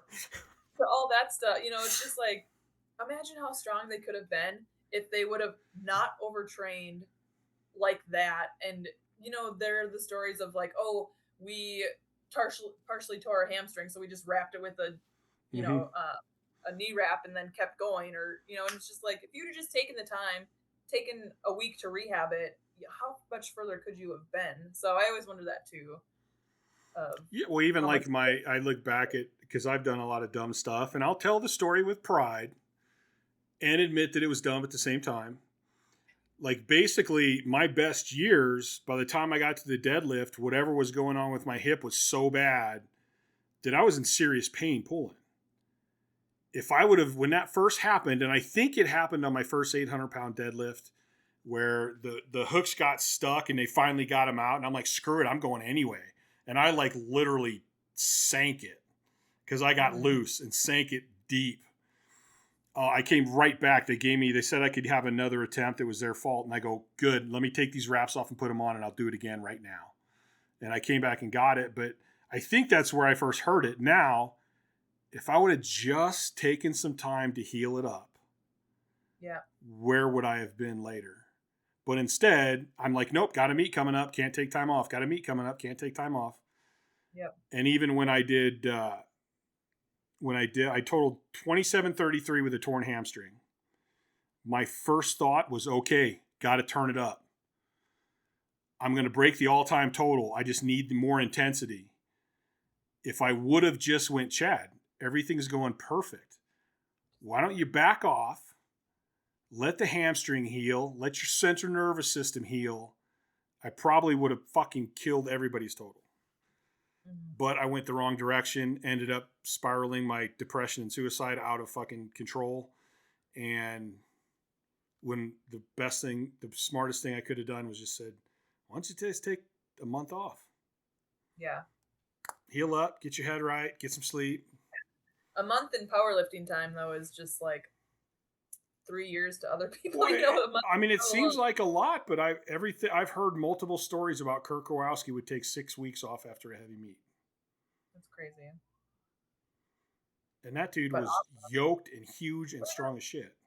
even look at like Dan Bell though. Like when he would hit a big total, like he would not power lift for how long, right? Like I'm pretty sure he would just, and then he would, when he ramped it back up, he was good to go. But he was probably actually healed and, could actually then put that intensity into the training that he needed.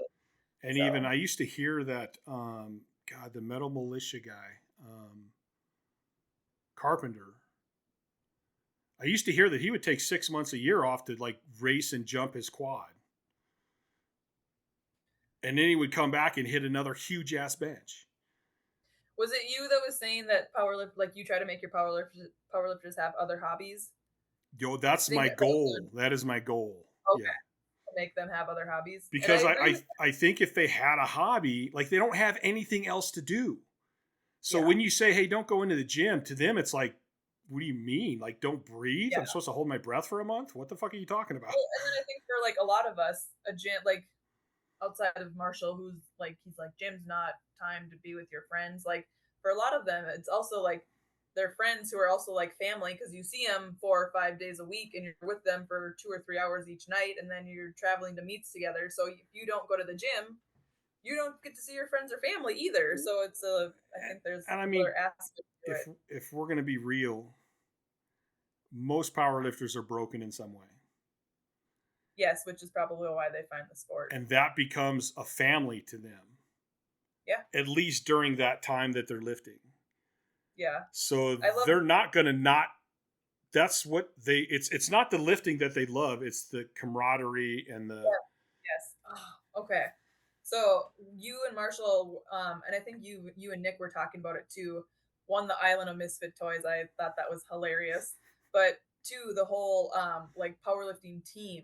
And Marshall and I have had this conversation too of, are those like that powerlifting team like it used to be, are those done and over with? And I was thinking, when we used to train at like P-Town Barbell or E-Hop or any of those, we pretty much all were doing the same meet. So we were all training the same thing, where everyone now, like we always used to, everyone would squat on Monday. That's what you did. Everyone would bench on Wednesday. So you were all on one mono or one bench. So it really was that team. We're spread out throughout the gym.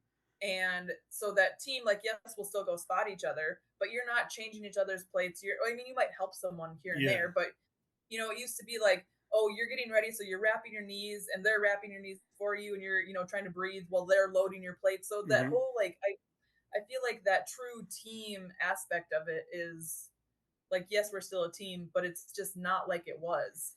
And it's sad. Yeah, I think in some respects it's like, even if you take a group and you have a bunch of misfits that are there because they finally fit in, and it's not really about lifting, as long as there's still a male, I would even say like a mother and father figure, as long as there's still a mother and a father figure to kind of guide it, I think it can be really great. But if you don't have at least one or two of those figures, it's kind of like a loose team. Yeah. Which I consider more of a dysfunctional family. Yeah, everybody's rah-rah and cheering for everybody, but who's fixing their technique? Who's making sure they're doing things right? Who's going, no, you're done today because you're overtraining? And who's going, hey, you need to pick it the fuck up and focus, So, and that's kind of what those teams were before. I mean, even like Huge Iron, you had somebody in there that was kind of tough and that kept things rolling and had people doing things right. And I think that gear helped make it a better team, because it's really hard to train gear hard by yourself. It can be done. Blaine Sumner did it, but it's hard. Yeah. Mm-hmm. And so, I think it still should be like, if you got a team, like, dude, half the team goes, let's do this meet. The other half goes, okay, we'll handle you. Mm-hmm. And then you find another meet and the other half does it. And like, if you have everybody doing all these different meets and all these different competitions and nobody knows what's going on, and one person's training for a meet and the other person's doing some other block because they don't have a meet coming up, you're kind of splitting the team up, Mm-hmm. And I mean, so I still, like, our team is awesome, and we still all, especially on like bigger lifts, we're all like around watching. Even if you're not spotting actively, you're still watching that lift. So we still get that team aspect of, hey, your lats were loose this time, or your elbow was flared more than it usually is, but it's just not the same as like we all are training the same lift the same day and, all on that one implement. So yeah. And even when I had my team, we were all very different. I was usually the worst at recovering, but I still managed to set the system up that we're all in there. We're all squatting on the same days. We're all benching on the same days. Now we may split a little bit off on, supplemental work, or maybe one day the guy's in there doing light, but it's still his squat day. So he's going to do light squat stuff and help the team with their max effort stuff, so you were still always tied in together as much as possible, which is part of the fun to me. Like, that was fun. It's a lot of fun. I'm still more excitable for people that I'm handling or helping or coaching than anything I did myself. Like, I did it myself and went, yeah, cool. I knew I'd do it. Whatever. What's next? What's next? Yeah. Yes. Yeah. I think Marshall, especially since he hasn't been able to train heavy these last couple of years, he's really embracing that with his clients. And it's so funny because when he wears his like his Whoop strap or his watch that tracks his heart rate, oh my gosh, his watch will be like, great exercise, good job, and it's just like his heart's been going all he's doing day. is standing there. Yeah, and he's just so nervous for them because he wants them to do well. And yeah. Having clients at competitions is the fucking hardest thing ever to me. Yeah. Like, I don't get nervous at all when it's me. You pick their numbers, or do they help pick, or do you just solely It's a collaboration. I want to know what they think. Most of the times I'm more aggressive than they are, but that's funny. That's opposite of Marshall. Usually he's like, let's slow this down a little bit. I try to read it, like, and I'll watch them when I say the number and stuff and see what facial expressions they have. Because I find most people sell themselves short. Yeah. But then I got to deal with keeping them in the right mindset at the meet. And if they fuck one up, that fucks a lot of people up. Yeah. I liked when you were saying that, like, if you missed one, it didn't affect you because you're like, that was a whole separate thing, where a lot of people, that's not how that is. And it made me, when you were saying that, so I grew up in Minnesota. I loved the Twins, baseball, and Joe Mauer was really big when I was in high school. And there were so many times where he would get into an 0-2 count. And then, I mean, he was an amazing hitter, but the amount of times he was backed into an 0-2 count and just where he never should have gotten a ball to hit, he would hit it. And so that made me think of that when you're like, it doesn't matter if I miss my first two, it's irrelevant. Yeah. This is now. So I liked that. And that's completely. And I work on all that stuff in their training too. Like, there's times where they miss something on a max effort, and I'm like, you're doing it again. And this is why. And then they hit it, and they're like, oh, okay. Yeah. Like, just because you missed it don't mean you don't have the skill to do it. It means you fuck something up. Don't fuck it up. When Freya benched last week, so she hit 50 pounds, really nice, super tight, boom. We jumped her to 60, and she still got it, but she got loose on the way down. She kind of just dropped it to her chest fast and then had to kind of muscle it up. And so after that, I was like, Freya, I showed her videos, and I was like, you see on this one how you were nice and tight and you kept it tight all the way down, and then on this one you kind of dropped it, and she was like, oh yeah, okay. And it was just cool to like be able to show her that and her be like, oh yeah, I did do that. So just another. Yeah, and then that's the little trigger that now she knows. Yeah. Just because it gets hard doesn't mean it's hard. It means you might have forgot to do something. Yes. Yeah. So, and then Marshall's right there, and he's like, yeah, if you'd have stayed tight, maybe you could have went up to, 70 pounds. So yeah, but it's cool that, she's cool. Those are the good lessons. And I'm notorious for doing this. When somebody learns a lesson in the gym, I'll be like, how do you think that'll transfer into life? Ooh. Because I truly feel that lessons that I've learned in life help in the gym and vice versa. A lot of stuff I learned in the gym, I took into life. Mm-hmm. And so I'm really conscious of, especially with like my teenager or younger lifters, I'm really conscious. Like, no, you thought you sucked. You didn't think you would get that one. We got you focused and you nailed it. So, when you start this next job, you need to remember that. Like, just because it gets messed up one time doesn't have anything to do with what you're going to do after that. Yeah, that's a good point. That's awesome. Good life lessons. Yeah, I'm big on life lessons. I love that shit. That's cool. That's cool. It all goes together to me. It's all the same. I think that's why I like so many different things in life. Like I'm baffled. I'm amazed. I have a couple friends who are getting older, and like they don't have any likes other than training, and they can't train like they used to train, and they're like lost. Mm-hmm. And I'm like, dude, you don't like. I have 50 other hobbies. I just don't have time to do anywhere near any of them. Yeah. So like, if I need a little more recovery, I'm like, well, so what? That gives me more time to ride my bike, or that gives me time to go shoot, or that gives me more time to go shoot bows, or like you've been wanting to start making knives, like that gives you time to start a knife company. Like, I mean, I'm like, not make a knife, start a knife company. Yeah, I want to start making knives to sell. Yes. Like I'm like, how do you guys have nothing that you like other than lifting? Like, what the fuck did that happen? That's funny. Yeah. And then you go, no wonder you beat the crap out of yourself. You had nothing else in life. Mm-hmm. So which is cool. I have to, there's a part of me that respects that completely and utterly. And then another part of me to go, dude, there's more. There's a lot more. Yeah. Yeah. I want to start a knife company. Sorry. Still hung up on that. Not that you want to make a knife, but you want to start a knife company. Oh, that's I already work on knives. I'm going to start a goddamn Courage fucking blade making. Do it. Marshall likes blades.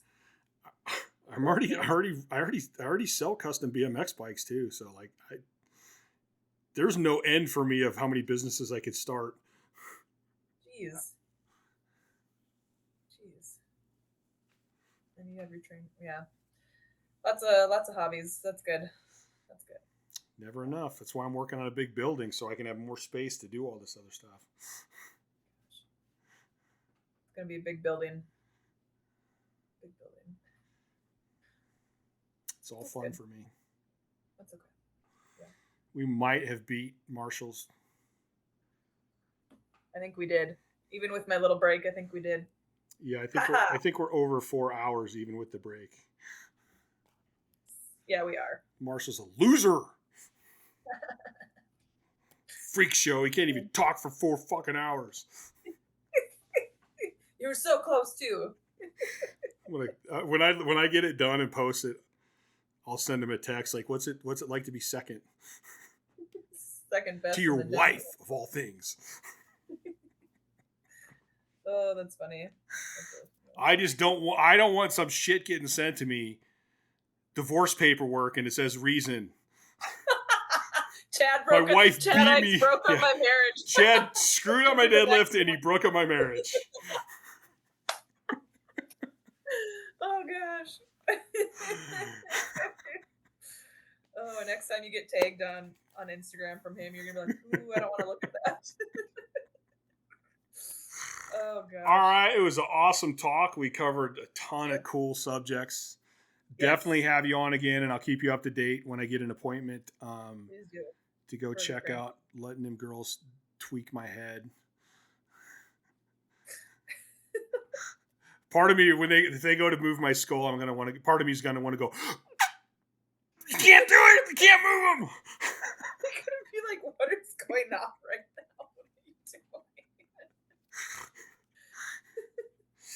Intercranial pressure expand.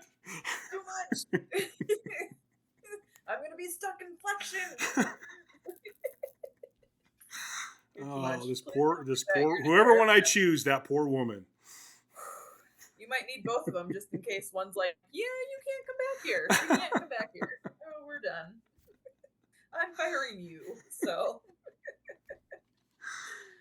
they're gonna be laughing, I guarantee it. can laugh together. That's okay. All right, I'm going to hit my outro. We're going to end this thing. Sounds good. Thanks, Chad.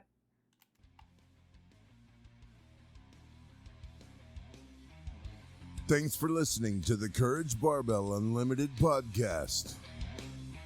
For more information, please visit CourageBarbell.com. Until next time.